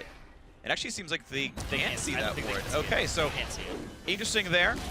But they seem to be okay without it. The sweeper had spotted it earlier, so they had seen it at some point. But they're still doing Baron right in face of this ward as it slowly ticks down to death. A little bit of poke from Laud and Co. Drinker ward on the backside as well. 4,000 health. There's the engage. On towards stun. Explosive cast. Knocks in Santorin. So far, Braum is still alive. Hooked in. There goes the kill. Alex hits the first one. OQ is alive, but now out of mana. But Golden Glue is going to be next up on the chopping block. 2 for 0. Make that 3 as Solo drops as well. Another clean team fight. The tanks do not go down quickly at all. And OQ just hitting with impunity means Baron is going to be going down with low contest. Santorin and Laud are alive. I don't see him stealing it away. Huge gold lead, up 9 kills, up a turret, and now Baron for TDK. It's another great barrel from Kez, and then Alex actually TP'd in for a flank, and when the Nautilus just runs by people, they just scattered. They had no idea what was going on. He disrupted the backline so heavily, and this is going to be a deadly push. Both banners will be up. You have Baron on your entire team. And you see, there comes the TP, and he's hit the backline. There's the barrel for the separation, and then Alex is like, oh, coming straight through. So Laud had to find a new target. Laud has to jump off to the side as OQ approaches. Yeah. And that's the end of that, because the whole squad was just doing a fantastic job on TDK's side. I honestly don't know why Golden Glue is blowing Black Shield on Solo. All he has to do is flash self-ult, and he's doing his entire job. The fact that Golden Glue actually went Morelos before Zonius, that he could also R Zonius and lock this team up together, then you can't disengage them. It's actually impossible through a Zonius or through a self-ulted Lissandra. But Kez is continuing to get these great ultis, knocking Golden Glue away and preventing these follow-up plays. And that's props to Kez, but I think also some, honestly, big mistakes by Ember here, not allowing themselves to get to those win conditions where they actually pick off that Vayne, Banner, and Zerat Portal, and Baron buff pushing the top lane. That's the turret going down to Flares, despite facing 2 enemy members here. Mid lane 2 going to go down as well, and TDK just completely in control. You ever played turret defense? Yeah. Oh, boy. Ember not as good at this. Well, TDK have. Yeah. TDK had to warm up for this game, played a bunch of Winter Mall Wars, and they're crushing it here. But yeah, this was the expected outcome. Pretty much as soon as we started seeing that Alex was going to go AP. Yeah, once they saw the they builds just come through. They just win the lanes. Yeah. It is going to be, it's just so hard for Ember to pilot this composition. How do you kill? All right, Golden Glue. Wow, couldn't even walk fast enough to catch him with the ulti. Raptor Cloak outruns him. Minion blocking helped a little bit there as well, but either way, now mid lane's under fire. OQ is hitting it with the crossbow. That goes down. That is another inhibitor taken. That's 2 so far. Bot lane, by the way, it's already been pushed. Thanks, Banner. Thanks, Zrot. Turret going down on this one. TDK just methodically working through the base. OQ wants in. He goes forward on this one. Tormented Soil does basically nothing here. 3 inhibitors taken down. 30 minutes in. TDK just completely in control here. Ember can do nothing. Into the back line goes Flares. Damage into Solo. Walks right back out. They are literally zerging down the base, and here goes Ember. All right, a big engage comes through. The Braum helping out what he can. There's a couple of more knockups coming back and forth, but still the turrets are falling, and just the front line is dropping. Ember losing support. The knockup in towards Santorin. There could be more kills coming through. It's all going to OQ. A double kill for him. The Zonia's by Golden Glue inside the fountain. Not the time to use it. Nexus turret number 2 goes down. That's all 11 picked up this game. This is a great game by TDK, and now they are 1 win away from being back into the LCS promotion tournament, this time from the Challenger Series. Hope to make it in. That game, it's coming down to draft almost every time right now. The fact that they were able to secure themselves on TDK's side, Poppy, what they've been first picking every time, and then Gragas and Nautilus, like what is going on? We were talking before, it's like, oh yeah, they should probably first pick the Nautilus, and then they should probably pick the Gragas away on the other side. And then they got all 3? And they were like, oh, these champions are so powerful that we will play them in a lane that they usually aren't played in just to have them on our damn team. And that's what they did, and they just protected OQ. And it worked out. Beautiful. And this is what I like so much about teams that do this. TDK, so prepared for this matchup, so prepared for this game to, again, do the research coming in, looking at the champion pools, looking at the fact that this double mage comp did come through and saying, yeah, dude, double banner, double Zrot, you mages aren't going to be able to deal with that. No. They can't. Mages don't have the tools to deal with that kind of situation when all those getting pushed in all the time, the tank's holding the push lead, the tank's refusing to even die. A good champion select. I think the game just via champions was winnable by either side in the general sense. I don't think this was like, oh, at the end of champs, like this game is over. But better item builds, better gameplay strategically and tactically. Just a beautiful way to win a game by TDK. Honestly, very unique, and it was really incredible. It looks like every solo queue game. I don't know how unique Really? it is now, but okay, maybe I just build banner and tell everybody on my team to build banner too. Like there's games where it's like, okay, you overbuy a banner and Zrot, and yes, they're good items, and you see them pretty frequently. Can you overbuy those? Yeah, I think you can. When all the solo laners are AD, banner is not good. It gets killed right away by the 15 level Zed. I'll give you that one. Yeah. But this was. If there was ever a right context to buy double banner, double Zrot, it was this exact game, and it was really beautiful to watch. Yeah, I wish they had gone triple. Yeah, I know. I know you wanted it. I get you on that one. And I kind of agree. I feel you. And you're right. It's like, and you mentioned it, and it's kind of true. Like it gets soured by the fact that like everyone's buying Zrot, Portal, and Banner right now. Yeah. But like, it was just so good. I'm such a fan of those games because they show you the other ways to really play League of Legends, right? It wasn't Zrot portals just to like, well, we'll maintain the wave and come drag it. No, it's like, no. I will knock down your freaking turret with this banner because you can't deal with it. And it was aggressive usage of it. Well, the fact that these 2 items really shut out double AP compositions is something that we're experiencing in League of Legends as a whole. Because the banner, what it will do is make it so that the laning AP, it really sucks to be an AP laner, and then the person rushes that. Yeah. The Zrot portal makes it so that you're constantly having your waves pushed in, and if you are a mage, Zrot portal does not go into your build, and what counters Zrot portal is another Zrot portal. But you know what, though? I think Apex would have won that game. Because Shrimp would have been on Rek'Sai, split push into that Poppy, had 500 CS, and again, right, AD laners can beat up Banner, but legitimately, right, like, if Santorin channeled his inner Shrimp and said, this farm is mine, screw you, Morgana, that would have been a much better play style. They'd have had a scary bruiser to Black Shield, zone out the Vayne, crack open the front line and the back line, and then suddenly this fight can be played differently, right? Like, there were ways to play this composition that Ember didn't, because, like, there was no way they played against it before. Yeah. And in retrospect, you can think of these. And so that game, it's done. I kind of want to close the book on it right now, and I want to talk about, because right now, Ember have their backs against the wall. True. They've invested so much into this team. Of course, they know that Contracts is not available to actually play in the promo and the LCS if they made it. So they're investing in Santorin right now. And right now, it's not even that's a problem. really. It's a little bit of their drafts. I Sure. think that Golden Glue, I think his talent is being squandered in this matchup. I agree. Alex Each is a gigantic threat. Mhm. Counterpick him, try to shut him down. I also think that the way that they're picking the 80 carry so early, and then they're not picking really like they're picking Braum away. That's fine, Yeah. but I feel like the 80 carry isn't that high of a priority, right? You can play Right. so many different things. Yep. Take away the Gragas, force Kez onto something that he's killable on, or Sure. take away the Nautilus still, Mhm. right? Like Nautilus Gragas would be a great 1-2. Yep. Maybe you give over Braum to Trance, but then you see something different. So Yeah. I feel like they aren't testing TDK enough, and this was one where TDK was just like, those are power picks. Yeah. I wouldn't even say those are power picks. Those are overpowered picks, Sure. Okay. especially the Nautilus. Yeah, you're right. That one and blows you're my right. mind. Nautilus is getting slightly underprioritized in a weird way. Yeah, and you're talking about squandering Golden Glue's sort of skill set here. Yeah. I would love to see his Cassiopeia that he played in the last week of the regular season. You're against 4 tanks. Cassiopeia loves shredding tanks. She loves just belting out DPS in a team fight. That would have worked. Like, Karthus would have worked. Just, I agree. Like, I want to see him on damage champions. Solo did great on Nautilus the first game. And that was super good. He played a really solid tank. He's been getting picked on hard otherwise, though.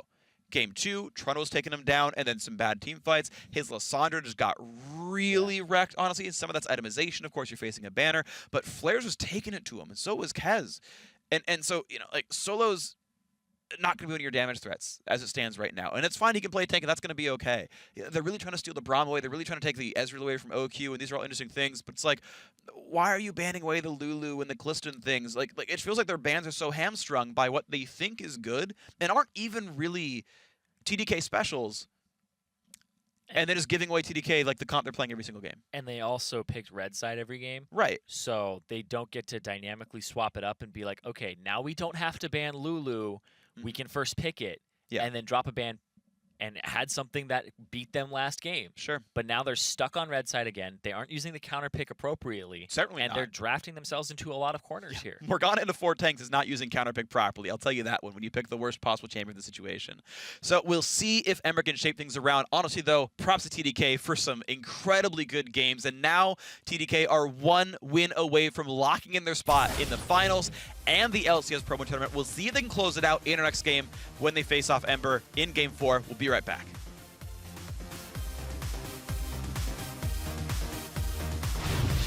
Already the auto's on a stun, taking a lot of damage. Huge knockup, but this could be terrible for Ember. They will get the first kill, though. Trance is down. OQ, he's got to flash away. Couple of slows come through. This could be the fight, and actually, yes, TDK don't play it right, and stun will go down. OQ gets the shield and is still up. He is not dying, which means they cannot win this fight. Ember just getting slaughtered now. More attacks coming through. A double kill for OQ's Vayne.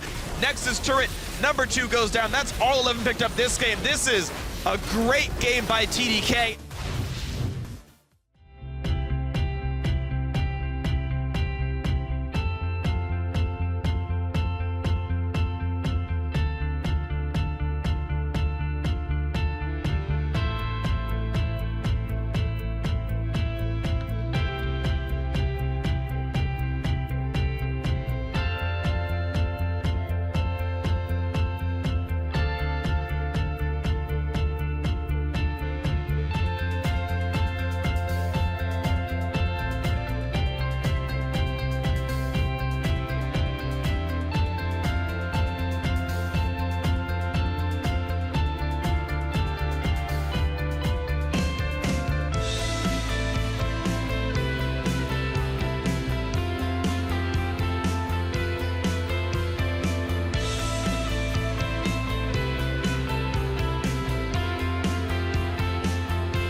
Hey everyone, welcome back to the Challenger booth. We are teeing up round 4 of Team Dragon Knights versus Ember.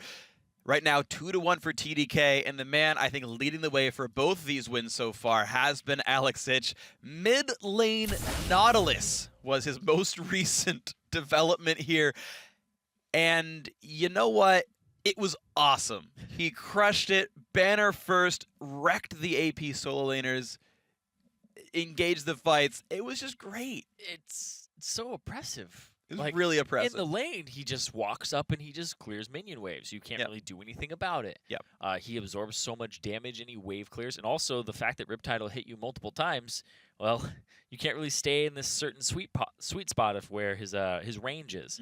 So I think that Alex played it incredibly well, though. His flank was fantastic. The fact that he was able to use his hooks pretty reasonably well was pretty good to see from him. Overall, though, I think that the item build was the big standout, was that the entire team got on the same page of, this is how we're going to beat them at League of Legends. We're just going to stop them from playing. Yeah. And that's what they did. They're like, you're just going to fight minions all game. You're going to fight these minions that give you nothing, and you're going to have to just, like, kind of scramble to kill a banner minion. Right. It was honestly well-rounded, right? They can play out of team fights by having better landing phases via Zrot, via banner. They just push harder. You can't pick them off because they're a bunch of tanks. And then if you get in a team fight, they reasonably well peeled for the Vayne. Occasionally, yes, OQ got caught out, and those were team fights that Ember tended to win, but as long as they played them reasonably well, it went out just fine. So we are here into Game 4 once again. TDK opting for blue side, Ember opting for red sides. The sides haven't changed at all. And the bans, well, they haven't either. Even in the same order, I think, at this point. Nidalee and Lulu dropped away by Ember. TF, Kog'Maw, Corki dropped away. TDK not allowing Ember to switch things up. Well, not allowing Ember to get the things that they were afraid of, I should say. Is it Poppy again? I think it's Poppy again. Oh, look, there's the hover. There's a lock-in. Got him. Now, if you steal away Ezreal, they probably should go back to the Vayne composition, but they are going to take away the Gragas here, so they're still not dropping the bans, but now they're saying, okay, well, Braum is up. This is what they were picking first round every single game until now by Ember, and they take away the Gragas. Finally. Right? Kez had a great Game 2 on Gragas. Got it again in Game 3. Mistake. Now they take it away. Yep. I feel like they aren't testing each other enough. They're not trading effectively for champions. When you first pick something, you should be trading 2 picks. You have to think that champion is so good that we're going to trade Poppy for Gragas Nautilus or something really high priority, or Gragas and OQ's Ezreal's being taken away. Yeah. Right? That was not happening throughout pretty much the entire series so far. It's starting to happen now, and now we're seeing Nautilus go. That's interesting, though, by TDK. They were hovering the Braum as though they realized that it was a really big deal, and then said, you know what, they don't care enough about it after all. So if they had done it, it would have betrayed that Nautilus had to go mid, pretty much, because Braum's obviously only a support. I say that as though we don't see more flex picks than this. And Flair's been playing Poppy, so it would have given away the mid lane matchup. This at least gives TDK a little bit of play. Yeah. It still gives that Braum that Ember were so afraid of, or so concerned with getting for themselves, back to Ember, which, again, maybe they just don't care about. Yeah, that's true. Because that's the only reason that you wouldn't pick the Braum there if you wanted to play Braum. Because if I wanted to play Braum, I would take it there and just say, that's okay. They showed their jungle. Elise is no longer contested. Whatever. We're moving on. Yeah. We're going to take 2 power picks. So like they're hiding that. I like this, though, by Ember.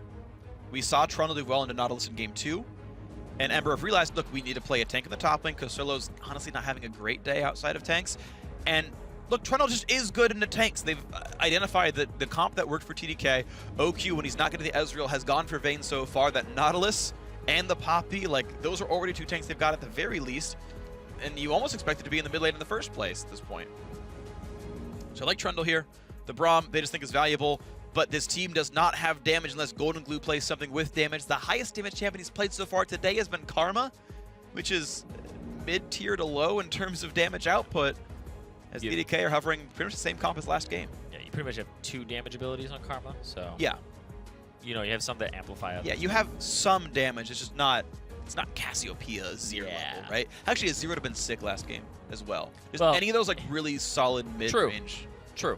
Either way, off topic, of course, we're not talking about the game anymore, but hey, TDK, again, a basically 4-tank team. Nautilus mid, Poppy top, Alistar support. There's the Vayne AD carry. Ezreal, or sorry, not Ezreal, Elise can build AP, so we'll see which build Kez goes for. He can be a second threat in this lineup. Yeah, I think he likes Rylai's a decent amount. Yeah. I think he likes being a little bit of the utility sure. slow. Like, if Kez gets an opportunity to disengage with a champion that he plays, he'll probably go for it. Yeah. The Gragas he uses the barrel incredibly well. Right. And the Elise is pretty much the same story. So we expect to see Runic Echoes Rylai's out of this Elise here. Bit of magic damage, a little bit of durability as well. Final pick for Ember is Orianna here for Golden Glue. So I like this a lot. It's finally a good damage threat. Also, by the way, when your team is 4 melee, Shockwave tends to hit you really hard. So this actually, I think, is the makings of some pretty good things for Ember. Golden Glue finally on a real damage dealer and some real teamfight utility. This is an improved champ select, I think, by a lot. The Trundle, I believe, helps that quite a bit as well. But TDK, look, they had played this game so beautifully last time with roughly this exact same composition.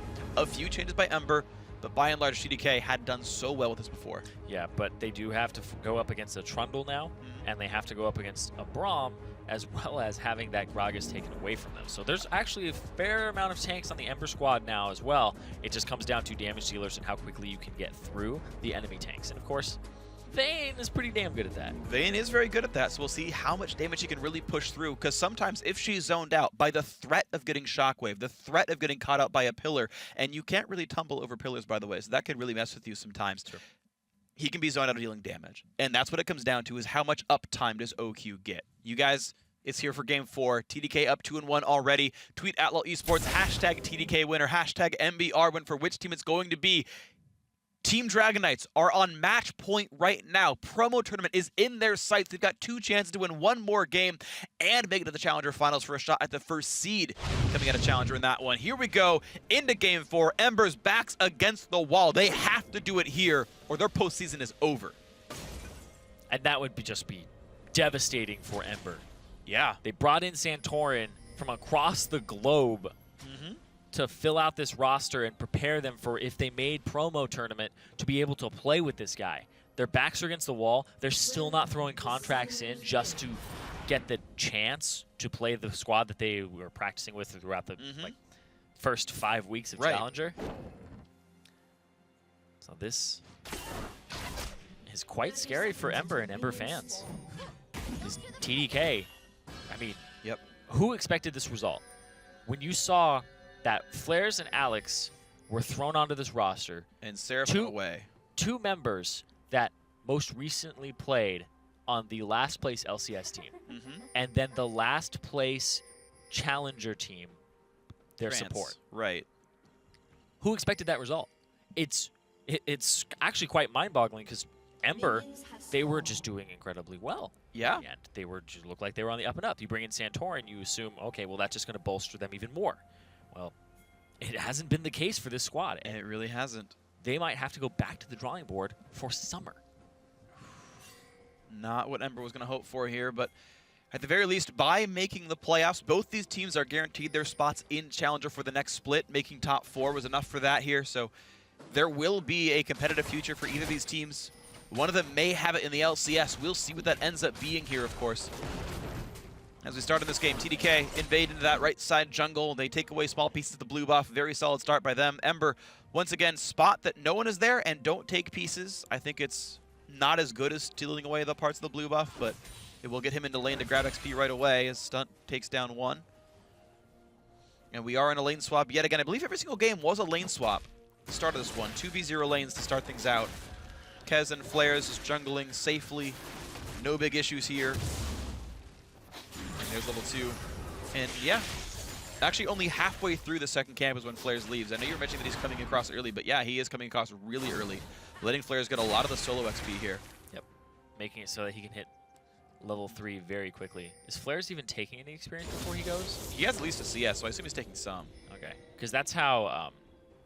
yeah, because Kez wasn't even level 2 until he finished red buff. Yeah. So Flares took half of Rock at least, or half of Raptors at least. Okay. Yeah, because that's how Immortals actually do it. They give Death into Huni? Yeah. You can watch the games where, like, the one against TSM, where he plays Fiora, and then Rainover plays Olaf, right? He walks away, and he actually walks away from every camp and doesn't get any EXP, so Rainover can be level 3 and can cause shenanigans. He can go body slam mid or something, right? Yeah. basically the thought is the level 3 on our jungler at that more important than point in the doing game. the top laner. Exactly. Right, and that's the allocation of resources here. TDK will be knocking down this turret pretty easily. Flares will take a shot, but he should knock into that one. He will survive. However, he's low on health, which means most top laners typically stay in the lane that they freeze. But Flares is now in a bit of a pickle here because he can't easily fight the eventual Trundle in his lane, or the eventual Ezreal and Braum in his lane. I want to see if that actually changes his decision somewhat. He does have some flask charges. Yeah, it's just not going to be what you want to have. He might have to recall soon. Santorin counter jungling the Wolves partially.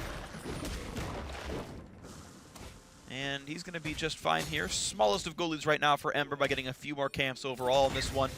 Ember were, in fact, roughly a wave slower at killing off the turret, but that doesn't really mean too much here. Mid lane matchup is right now a slight lead for Golden Glue.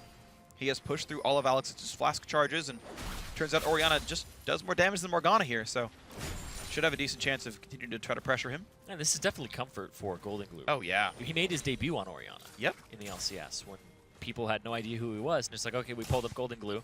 Well, I guess I'm going to play Orianna. I believe he got a quadra kill that game as well. Yeah. Quadra kill by missing shotgun. France? Meanwhile, though, headbutt poor rise from over the wall. Golden Glue pulled back in. Kez getting some damage, but they don't have quite enough damage to deal. Golden Glue only had to burn Flash. He has Ignite, otherwise didn't have to use it. He survived the encounter. Really big deal here for this one. But Golden Glue now stuck under turret. He needs help. He's going to get dived again. He's missing Flash. Santorin's here.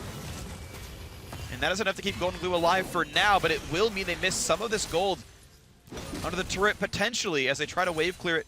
A few auto attacks coming through. Command attack could do a bit more. Ember have swapped their dual lane back to the bottom side, and they will knock this turret down.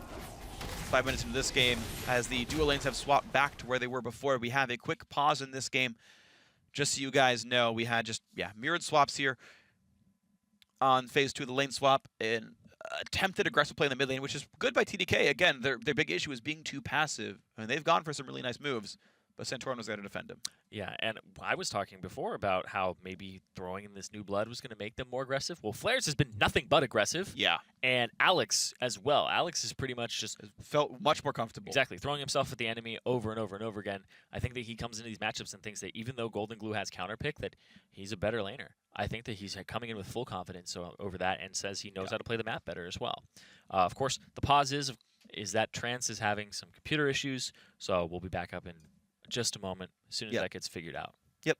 All the players are here on LAN, essentially playing here in the Riot studio. So got IT on hand. It shouldn't be too big of an issue, and they're even on the local host LCS tournament realm as well. So thankfully, no internet issues for these guys. That's always nice to do for the playoffs and whatnot. And yeah, you'd think it would stop all the pause. No. yeah, but okay. So quick computer issue. I'm sure that'll get solved before too terribly long. Shouldn't be a major issue. Yeah. But yeah, we just take stock of this game, and it starts as kind of all of the lane swap games do. It starts very close. No major mistakes. After game 1, both teams did the exact same situations where the jungler and top laner started on the safest possible side of the map. The dual lanes made sure there was nothing greedy going on the other side. There wasn't, so just a standard turret trade, standard sort of early game stuff. TDK made the first move to go for the mid lane gank, and it burned a Flash. Now we'll see if they can get any more out of it. Yeah, and that Flash is actually quite important because whenever you're playing against a Nautilus, just the amount of CC he has, the hook, the root, the slow, just makes it very easy to have a follow-up gank, no problem. At least, I mean, Kez could go for a Flash Cocoon. Not really his style to try and go for that risky play, but he can go for it now and know that there isn't the opportunity to have it flashed away. So. Yeah, now to make that actual play happen, Trance had, of course, flashed the Raptor wall, then headbutted forward, which is a sick play, of course, really, really smart by him. But that was his losing of 2 summoners. Alex Sich TP'd back into lane to not miss XP, so that's a summoner down. Kez didn't burn anything, but that was 3 summoners for that play. Golden Glue only lost his own Flash. So cooldown-wise, which don't have a ton of intrinsic value unless you have to use them again, of course, TDK did burn a whole lot more, and that's, and a lot of times, very relevant. And so if in the next 4 minutes, those summoners being down gets punished, then, well, that play ends up backfiring. If they don't get punished, well, TDK burned a Flash, and they made Golden Glue miss some golden XP. And, we'll have to see how that plays out. Yep, and I think that right now, another thing is the top lane, speaking of missing golden XP, a little bit of an advantage right now for Flares. And they're still in a lane swap scenario now. So you can see right there, Flares picked up 14 CS. And solo, he's not really getting too much of. Yeah, he pretty much instant recalled. Like, Flair's got to take a couple of waves and come back down. We're seeing bot lane outer turret going to be going down pretty easily. Lot, of course, does have that tier, and he's stacking it up. And they will once again give the solo gold to Solo, but there's too many minions. This turret's going to die early, I believe. 3 casters should be enough. It's still going to be okay, though. Yeah, because there's an extra wave. Yeah. Yeah, so they're going to be fine. Into the Dragon they go. A trade of turrets equal so far. Dragon on top of a Trinket Ward. It's not going to matter, though. Emperor will get that easily.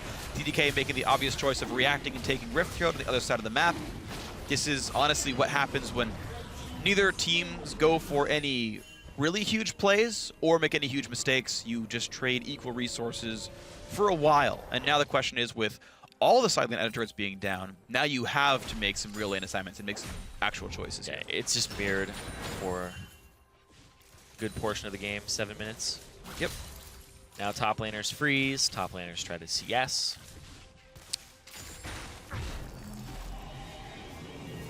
The next move, though, it really depends, because you can see people all pile mid and try to kill Golden Glue because that's that last turret that's up.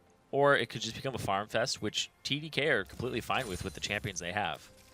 I think they're 100% okay with just having Vayne scale up. But Emperor are also okay with it. Yeah, I mean, thinking about it, like, level 18 Trundle is pretty good in this composition.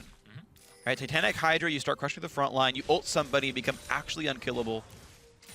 I don't like single threat comp super late game. I think they start to fall off. Okay, yes, you know, this Nautilus and this Poppy will do some level of damage, but I do think that in the general sense, Ember outscales. I think Poppy power spikes before Ezreal. 2 items. I'd rather be the Vayne. Sorry, I think I said Poppy. Vayne outscales the Ezreal at 2 items. Because you have to wait for the tier to stack up and all those things, but level 18 full build, I like Ember here. So there is some level of, at about 25 minutes, requirement of TDK to build an advantage. Yeah, a lot of it's actually on Golden Glue and Solo if he can get a split push going, because Banner's not going to really slow down Solo too much. Yep. He actually likes having Zerat minions because his passive. Sure, they'll heal him. So it actually helps him. Yeah. Your Zerat makes him stronger. That's true. And of course, he can kill Banner minions real fast, so as long as he's sent to the correct spot, something to watch for, certainly. Now, it is a double teleport team on TDK. Golden Glue is running Ignite to Alex's teleport, and that is going to be an important factor as we crash into the mid game here. We have the, again, sort of similar swap going on here as OQ is pushing in the right-hand side of the map, and so is Lot, of course, on the left. I missed that. How did Alex get that blue? I didn't see it. Looks like, well, because the dual lanes are the way they are. Flair's roaming around as well. This is not a good thing for Golden Glue. Puts the shockwave down, shields himself, but he's going to go down. First blood, 2 tanks taking down an Orianna. It's basically because of the arrangement of the dual lanes. Ember, though, still pushing, and they're pushing faster with this red buff on Santorin. It's a lot of damage coming down. This turret's at half HP already. Yeah, the Orianna died, but how fast can the rest of the team recall? That will be an inhibitor turret taken down. Ezreal helping the other 3 members knock that thing flat. Yeah, you have to think about what Ezreal's going to do in terms of attack speed. And now OQ, well, they'd have to stop so many backs for so long to even get OQ to No, Vayne's take not going to this kill this turret fast at all. He gets this wave and he has to back. There's just no way. Yeah, maybe make a swoop towards mid. But, yeah. Yeah. No, they don't have the place to do it. He got to kill a couple of waves. He makes Golden Glue hold this. Mid-wave crash into the turret, but that's going to be the limit of the advantages here. It's interesting because you asked why did Alex just get the blue buff? Yeah. Because of the lane assignments. They were on that side of the map for the 7-minute blue respawn, roughly. Okay, a bit later than that. And so he got pulled over and took it. Yeah. Ember just spent more time pushing and saying, no, forget that. We can knock this thing down really fast. And props to them for realizing that. Blue buff for an hit turret, take that every time. Oh, yeah. I was sitting there like, I don't know why he even has that. Especially since the answer wasn't even to take it. The answer was to take a turret. Turret, yeah. But Tear the Goddess or not, turns out Essence Flux is better at killing turrets than Vayne with no items. That's going to feel pretty good. Ember sitting on a 700 gold deficit. That is what First Blood's going to do for you. Hit turrets themselves actually not worth that much gold. They're not worth the same as Tier 2s. But still, it's going to feel pretty good for map pressure. We'll see what else can be done. Couple of pings from the blue team on top lane Tier 2. They're trying to pressure this one here. On the way pings as well. TDK really looking to take top side of the map here. OQ running through, plenty of wards coming out. And Santorin has to really respect the fact that he doesn't own this jungle anymore. Yep. All the wards on this side now, sweeping it out. But now everybody rotating up here. Lot will be able to pick up a nice big juicy wave. And Solo's putting at the bot lane with teleport up, so we can answer this pretty easily here. TP. TDK want to stop the farm. Teleport coming in from Flares to really push them back, and that means quite a bit of turret damage goes down, but the mini wave wasn't there just yet, and so it gave time for Ember to regroup, push that forward, and stay safe. Teleport used for basically nothing, except now they can rotate back down to the mid lane, and they can surround on this turret, and Golden Blue has to give them respect. Solo's getting some farm in the bot lane, but TDK pushing a bit better. Flares knock up on a stunt, buys some more time, and the turret will go down. Good management of the resources. TDK making the rotations to knock down a turret. Yep. And TDK, it looks like they want to go for a Rift Herald here, possibly hand off another one to OQ. Down bottom, though, you do have to watch out for the Trundle, sending Flares to answer. But Santorin's also on that side of the map. Level 7 for both. Inside of Miniwave is not the best thing for Flares here. Wave clears it out, but gotta be careful. loses some health. Yeah, Rift Herald taken. Goes to OQ. He's going to feel good. Gragas coming down, and that, I don't know if it's going to even be a factor. They saw him on the pink ward. Flares showed in time to absorb the golden experience. He'll actually be out-leveling Solo as a result. Midway level 8 already. And look at that gold lead now. Turrets equalized because of the mid lane play. Up a kill. 1,200 gold. Solid. And Ember, we were saying it at the start, they might not make promo tourney. Yeah. TDK, they had to do a whole revamping of their roster. They're saying the team that beat Ember last week, there was only one returning member, and that was OQ. Yep. Of course, Kez and OQ, the two members that had come back for playoffs that were in the regular season at all for this TDK squad. And 3 new members makes it a pretty good team now. Yeah, it seems like they have a lot of different balances that actually play along with each other pretty well. Their map play at the start, at the beginning of the series, was really sloppy, but Ember showing a lot of weaknesses in theirs. And it gives TDK control over this dragon side of the map. Again, I think TDK's mid game is better. Orianna needs 2 items to be really good. Nautilus is fine with a banner. Honestly, Trundle, I think, more of a scaler as well, and as far as top laners go. As a support, you just press R and it's fine, but as a top laner to be useful, you need a bit more than this. So yeah, Iceborne and Titanic usually. Right, and so there's a, again, this time of growth for Ember, and that needs to happen over the next 10 to 15 minutes before too much gets lost. They got the first Dragon, so Dragon's not an easy timer here. That's not really a big issue here in this game. TDK only up 1,000. I mean, solid by them to get that 1,000 gold, but the question is, can they get more easily? Outer turrets are all gone. Now comes the harder part of the sieges. They're keeping up wards really well. You can see Kez on this side of the map. A couple of wards here on this right-hand side. Nice. Another blue control. Yep. And Kez has actually been having a really good game. Really good series. His Gragas was really good. His Elise control was really good. And Ember late to the party, realizing the blue buff was just stolen there. They weren't there on time. Solo was on that side of the map. Didn't even think that it might be going down already. Oh man, OQ. Couldn't have stopped it regardless. OQ doing plenty of farm, of course. Nice wave for himself as well on his vein. Yep. He's going to feel good about this one. Good CS advantage and solo experience for this. So he'll be hitting level 9 soon. Yeah, should be the end of the wave for level 9. That's a pretty big deal. 3 points Q, 3 points W. Should be maxing, of course, Silver Bolts at this point. And he'll have that by level 10. That'll be solid. TDK, third place squad. They had high expectations when they brought that whole team in with Seraph and Ninja. They were saying that they wanted to get #1 and not drop a single game. Yeah. Well, TDK, they failed at that, but this revamped roster just looks like, what would they have been like if they had been in Challenger? Sure. Flares has always been a dominant top laner in Challenger. And when he makes LCS, it's kind of another problem, right? Yeah. Because he's got a very solo queue mentality. You see him jump in over and over again. Alex bringing a lot of the team play, and even playing just a tank in the mid. Yep. But it's still a heavy damage dealer.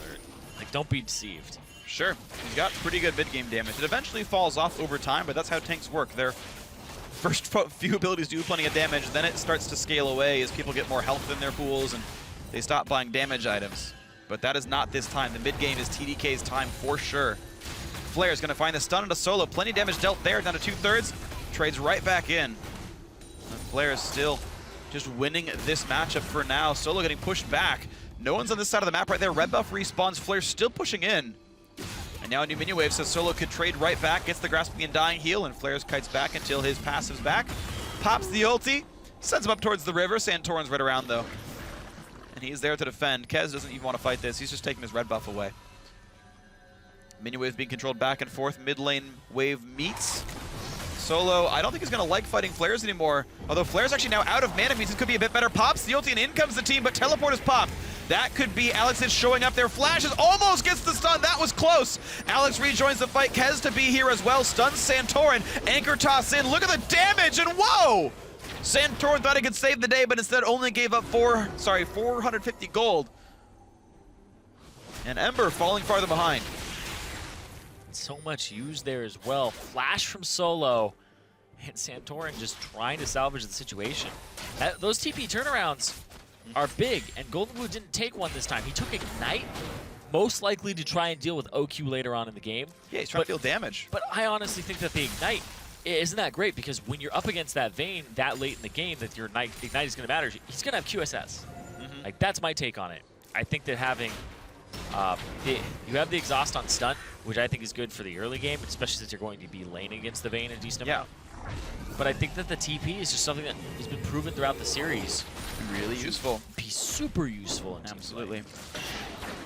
Showing up to the fights has been a big deal.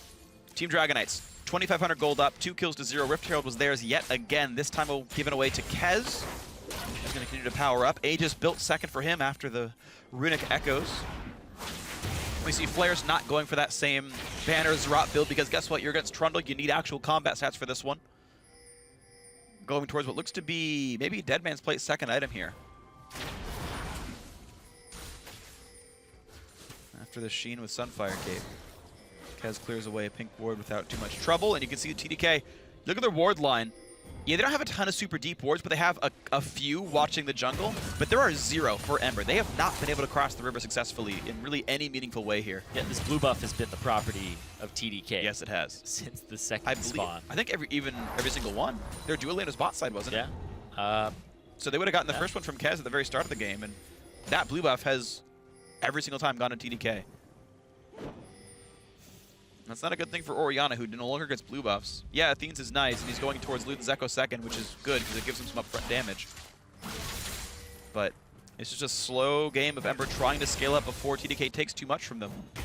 Vayne, 161 CS, and it's not coming at the cost of any of the other players. Look at the farm levels. Not all same as Orianna. Poppy ahead of Trundle here, and yet somehow 25 CS up for the AD carry. Oh, Solo. He's getting lower and lower. Look at the stun. He ults it, gets knocked into the air, and there's the re-engage. Flares takes him down with help from Kez. Another kill picked up. The game flowing farther and farther in TDK's favor. 3-0 in kills, 3,000 gold now. The lead for these guys. They finish this game, they win it, and they are in the promo tournament. Yeah, we don't know if they're in the first round or if they're in that second round and automatically in the double elimination portion, but we do know that Alex has another blue buff from that side of the jungle. Yep. From Ember. It is always theirs, and now Dragon 2 is going to be theirs as well. They control this map right now. Ember can only sit and wait and scale up. I'm sure there were opportunities this game to make plays and to find picks and to take people down. Maybe it's the mid lane on Alex Sitch. You go to the source of the global, you go towards the teleport so that he can't make plays elsewhere, but Ember have not found any footing in this game. Still slowly scaling up. 5 CS till the Cole is done for Lod. That'll be a pretty big deal for him. The Spike of Gold will give him Iceborne Gauntlet. His Manamune stacking up, sitting at 718 right now. So that's basically done. But look at this roam. OQ in behind Solo. Oh, they're just picking on Solo at this point. They know he doesn't have flash, and they just keep coming towards him. He ulted Kez. He's putting attacks down, but that's going to be the kill picked up. Not a chance. OQ with a great flank. Kez buying enough time. First kill of the game now for the AD carry. This Vayne scaling up. 3,000 gold now the lead for TDK, getting farther and farther and farther ahead. And they're just bleeding at that point. Ember, Solo has now died twice back to back, and he got ganked even before that just to get the flash, which gave up Santorin's life. So what's going on is this bottom half of the map is just a death zone for Ember. Like, accomplishing something on this side of the map requires you to actually clear out vision that TDK has of your jungle. You have a ward that is exposing a pink ward at your blue, and you're not clearing it. You're allowing them to come from different angles. You don't have control. And that's what Ember are failing to recognize, is that they don't have control because they need to establish it first before they push out. Or else they're just going to have that happen to them every time. Yeah. They're skipping a step. They are skipping a step, and that step is getting penalized heavily, just stomping on their foot, really, TDK. Getting farther and farther ahead with every move they make here. Shiv going to come in for OQ yet again, just going for the higher damage build in the general sense. They're not really worried about getting assassinated. Ember, all they've been doing for the last while is just scaling up and trying to farm.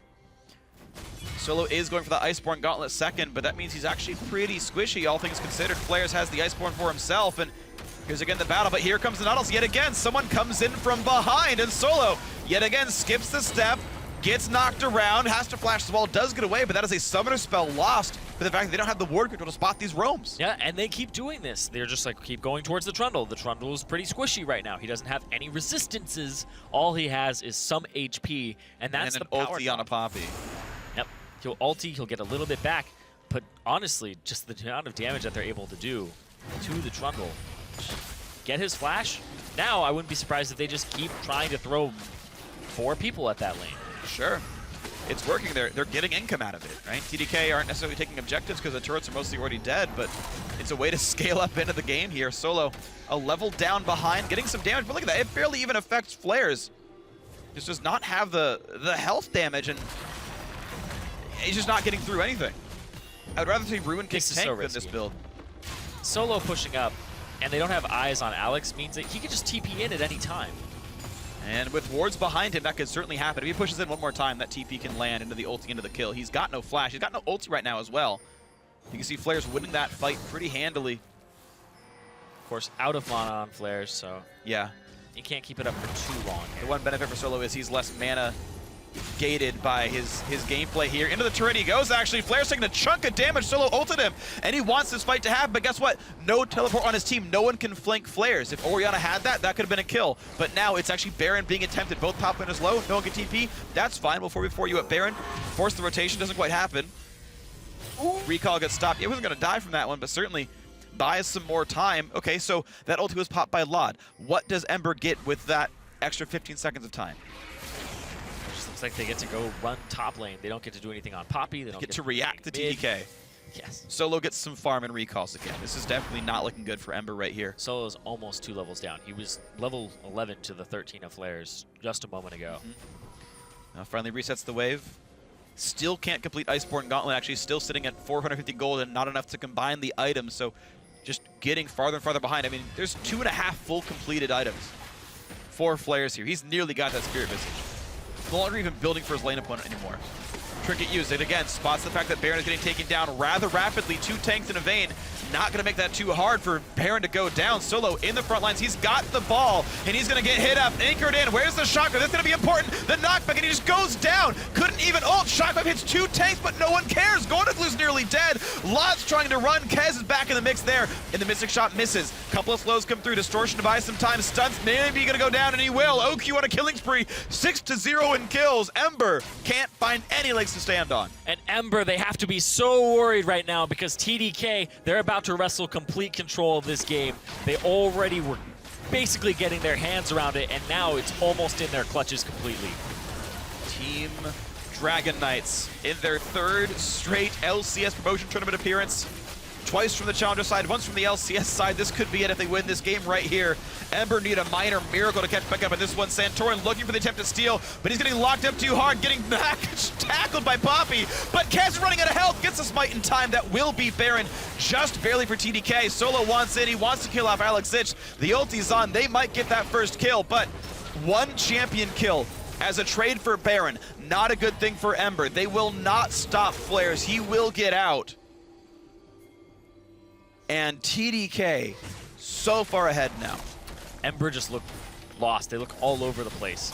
I feel like they don't know how to deal with these picks. They're banning the same thing every game. The fact that they're on the same side every single game seems to be just working against them. And reacting to Alex, reacting to Flares, reacting to these picks. This is a big learning lesson for Ember.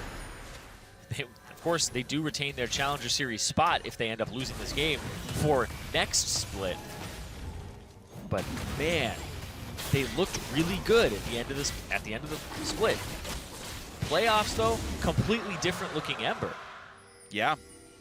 Well, Contract's not on the field, and honestly, he was arguably the best player on Ember in the regular season.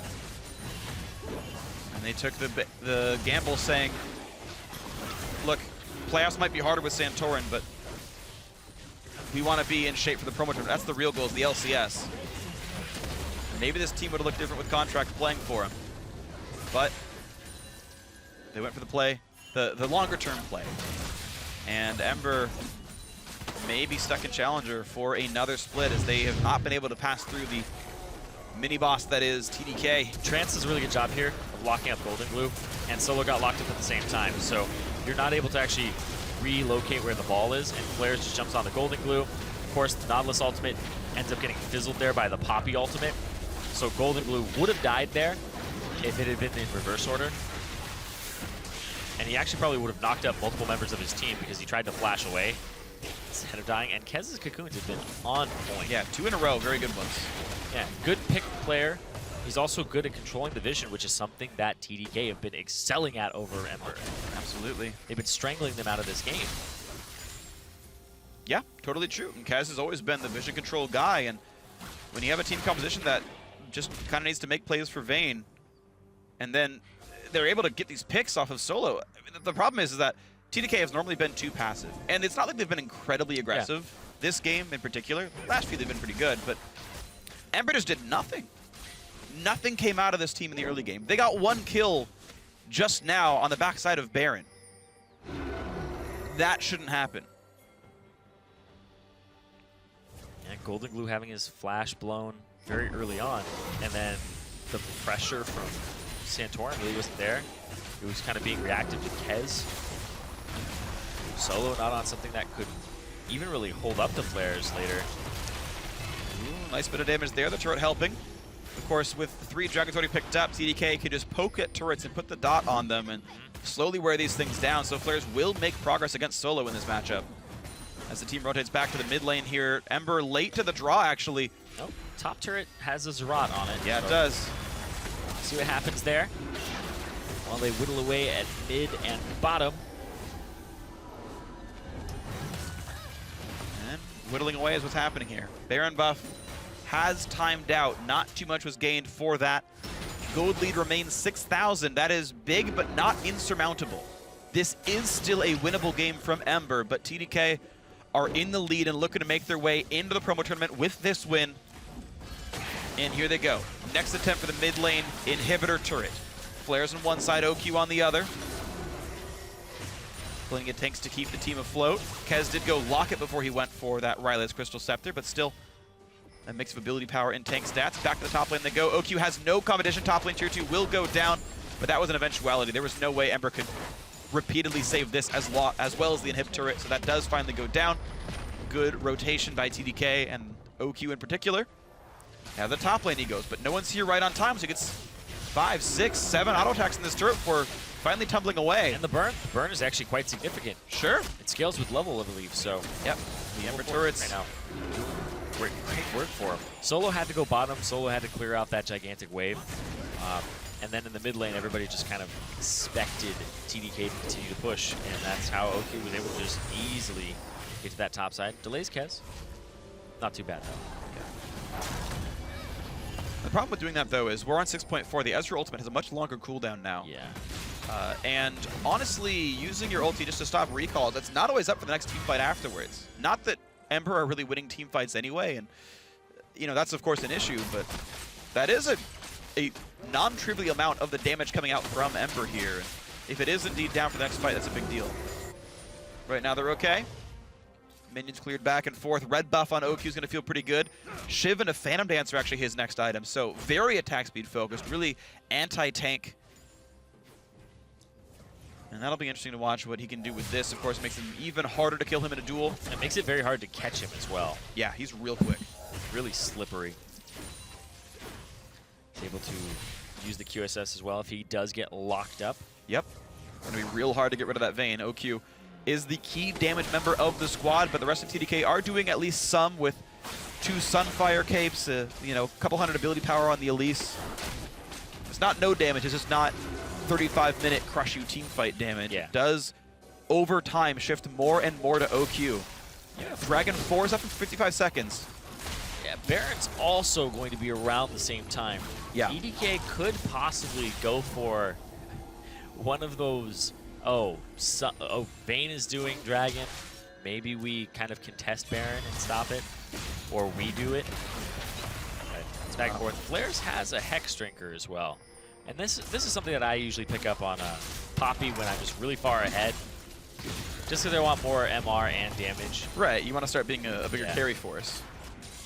But I don't really know if he actually needs to go be a carry force on this team. I think that Vayne should be more than enough. Oh, well, Yeah. that's Fair bit of a, damage dealt. that's a face the mountain. Yep. Shields coming in, and you know they're going to survive. Ezreal used to help wave clear, and that was actually pretty smart. The True Shot Barrage buying some time. Oh man, there's no vision control here from Ember at all. They've choked out. Kez and all of TDK have been doing an amazing job. And of Dragon 4 is keeping up. the control. Dragon 4's up, but who cares? Baron is what's on the table here for TDK. And there's not really any wards. They started up right now. They spot that Ember are, in fact, coming across the map. So, disengage. Don't lose the health bars. Be safe. Flares got in behind Stunt, though, and they want to knock down the support. He doesn't have a lot of durability. Pops the Laga Shield, losing health rapidly, and that's going to be the first kill picked up by Flares with the ultimate. Into the back line they go. Going to glue, locked up and taken down. A double kill for the Poppy. This could be the fight that wins the game. OQ on a rampage now, finding more and more people to kill. Flares back in the front line. OQ just diving in for Santorin, saying, I want into the LCS. He's pushed in. Silverbolts will do it. That'll take him down. 4 kills picked up, 10-1 the scoreboard. And though they lost game 1, TDK have won 3 straight. They have won the Challenger semifinal. They're making it into the Provo tournament. They're making it into the Challenger finals. The Ember postseason is done. They are finished until Summer. TDK's life is still alive. They can still get farther. Congratulations on a huge win for TDK. I can't see them losing it here. TDK closing out the game 12-1. Their drafts rather good, and blue side every single game. And hey, it was the right side. It was the right side. First pick Poppy 4 times in a row. Flares continuing to be successful. Alex Sitch with 2 Nautilus mid games to make sure that was all kosher. And it was a solid game. That was crazy. Alex comes back down. Barely any experience with the squad, which was exactly what happened last year when TDK qualified for the LCS. They pulled Alex in at the last moment. They were like, hey man, I know we don't have a lot of practice, but we know you're good, and just do your thing. And then it's that time of year again. He just comes back in. He's like, all right, at TDK, I heard you need to get back into the LCS. Right. And he just jumps on. He goes off of an LCS squad to come onto this one. And I think this is going to be something that might actually continue moving forward, too. We'll have to see what does happen. Sure. It's been an interesting career track, definitely, for Alex, who, you know, after eventually leaving Gambit, he was like, okay, I'm going to make my way through the European Challenger Series. Never was quite able to, but then did so quite well in the North American Challenger Series. And once again is kind of leading a team into you know, some of the best games they've ever played. Yeah. Certainly. TDK, again, actually, is a thing for him. And this is going to be interesting to track because TDK definitely look much better. They definitely do. Alex coming in, being a playmaker, because the issue with his team was passivity and not taking initiative. 2 Lissandra games, 2 Nautilus games. Alex gets a go button, and the team gets to follow.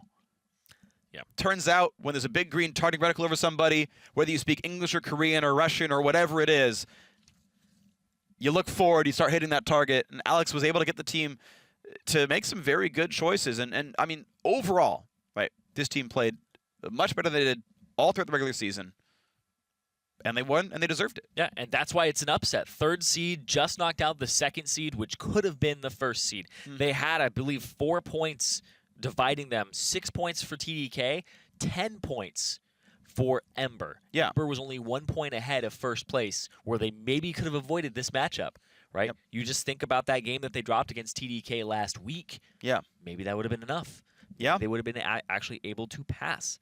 So that is something that Ember are going to have to think about, you know, when they come back next split, how much every game actually counts when you come into playoffs, because that was really big. TDK, though, I mean, losing Seraph a lot of people assumed that was going to be the death blow. They assumed that was going to be TDK saying, okay, we cut our losses. We got third. We can't beat Ember. Let's just gather some people. Seraph, you can go off and you can go do your thing. And help Renegades stay and all that. And this... But Alex picked up where Seraph left off. Exactly. Hey, look, even played Lissandra. Even played top lane tanks like not like... Yeah, you could have just replaced the player name and be like, yeah, I could see Seraph doing that. Like, legitimately, he filled the void left by Seraph, who was... one of the cornerstone members of TDK. Alex played absolutely great, low deaths every single game. He was the engage tool. It was solid. It was just absolutely great. I mean, just massive props to Alex for being the impetus his team needed. Yeah, there's a couple things, though, I do want to touch on. Is with Seraph out, I mean, the only time that he played a tank was Rammus, where he went 4-1 and 14. And then the other time, I guess he played Gnar, which you can consider, but he went for like a split push build. Everything else is like Quinn, Lissandra, Fjord, Rave, stuff like that. Right. Now they have a top laner that's going to play a tank for OQ. Sure. And enable this fantastic AD carry to play his game. Yep. They reconstructed the team with OQ in mind. Give him a support that plays all of Keep his him up, tanks. It has a lot of experience playing support, right? Yeah. Then you get people who can play tanks. They're just like, oh, more tanks are open? Just give OQ all the tanks, because he knows how to perform on this Vayne. He knows how to perform on his Ezreal, and he just really opens up the game for you. So I want to talk about two more things, right? Okay, let's go for it. Kez did fantastically this game. Yep. And it was the series, and it was the whole balance of aggression with Alex, and when those calls were to close the game out, and when they were to just establish vision, get the blue buff, slowly choke them out of vision, and basically set up plays where you can flank solo and tilt them. Yep. And then the last one was, of course, well, that's it for Ember. Yeah, it is. They're going back to Challenger, and they're going to have to try again, and they looked so promising. They had that upward trajectory, but they just got snap past right there by TDK. Yeah. Really fast improvement. Absolutely agree. So a solid, moderately aggressive, controlled set of games by TDK.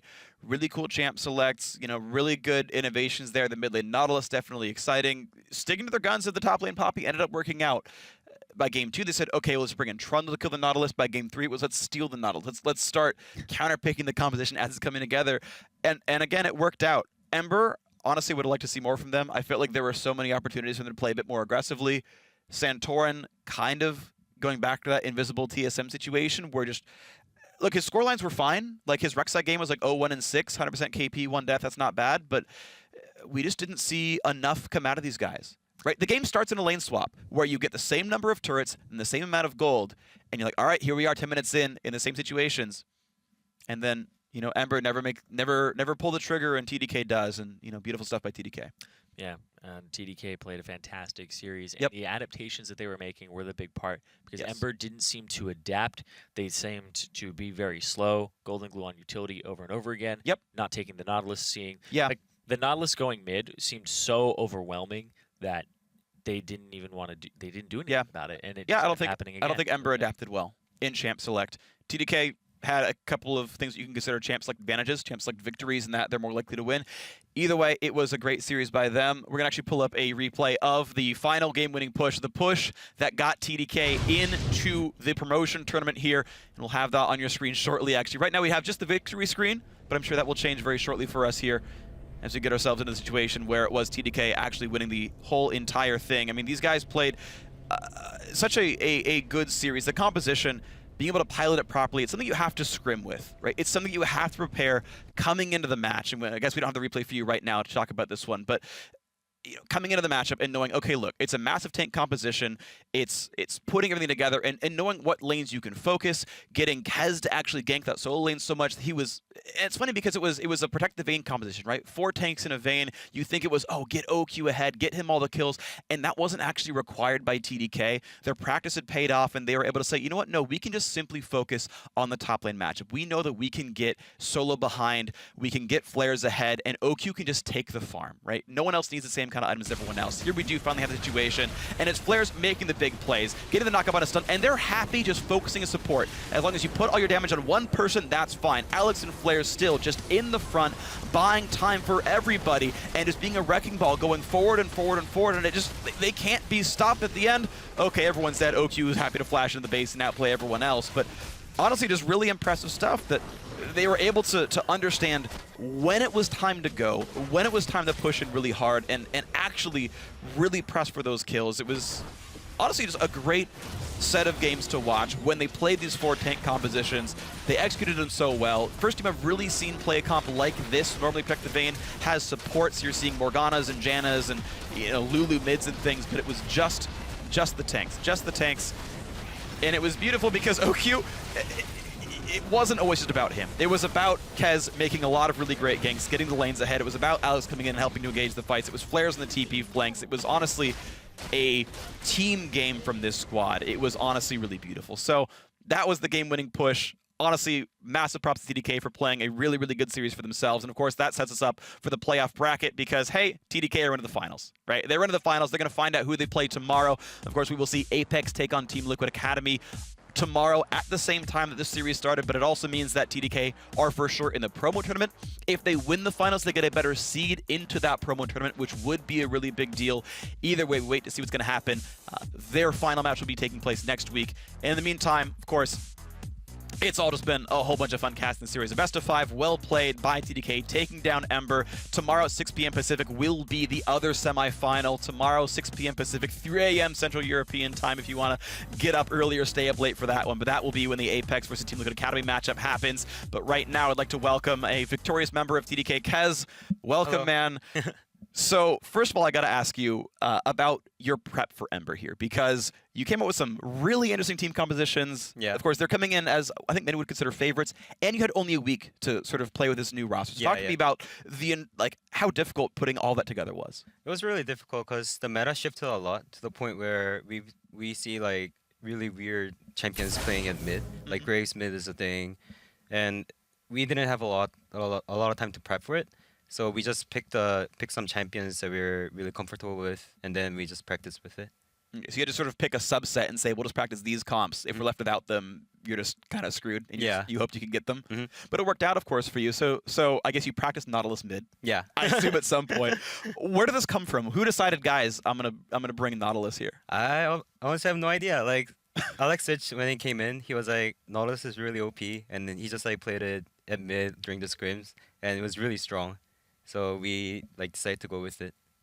Yeah, I mean, it certainly worked out. So talk to me about prepping for Ember specifically. Was it just general practice of getting your team on the same page because of the new roster, or were there like specific sort of strategies tailored to this opponent? It was generally getting everyone on the same page because obviously Oki doesn't really speak English, but I can speak both language fluently. Right. So even during the games, I have to be the translator for OQ and between the team.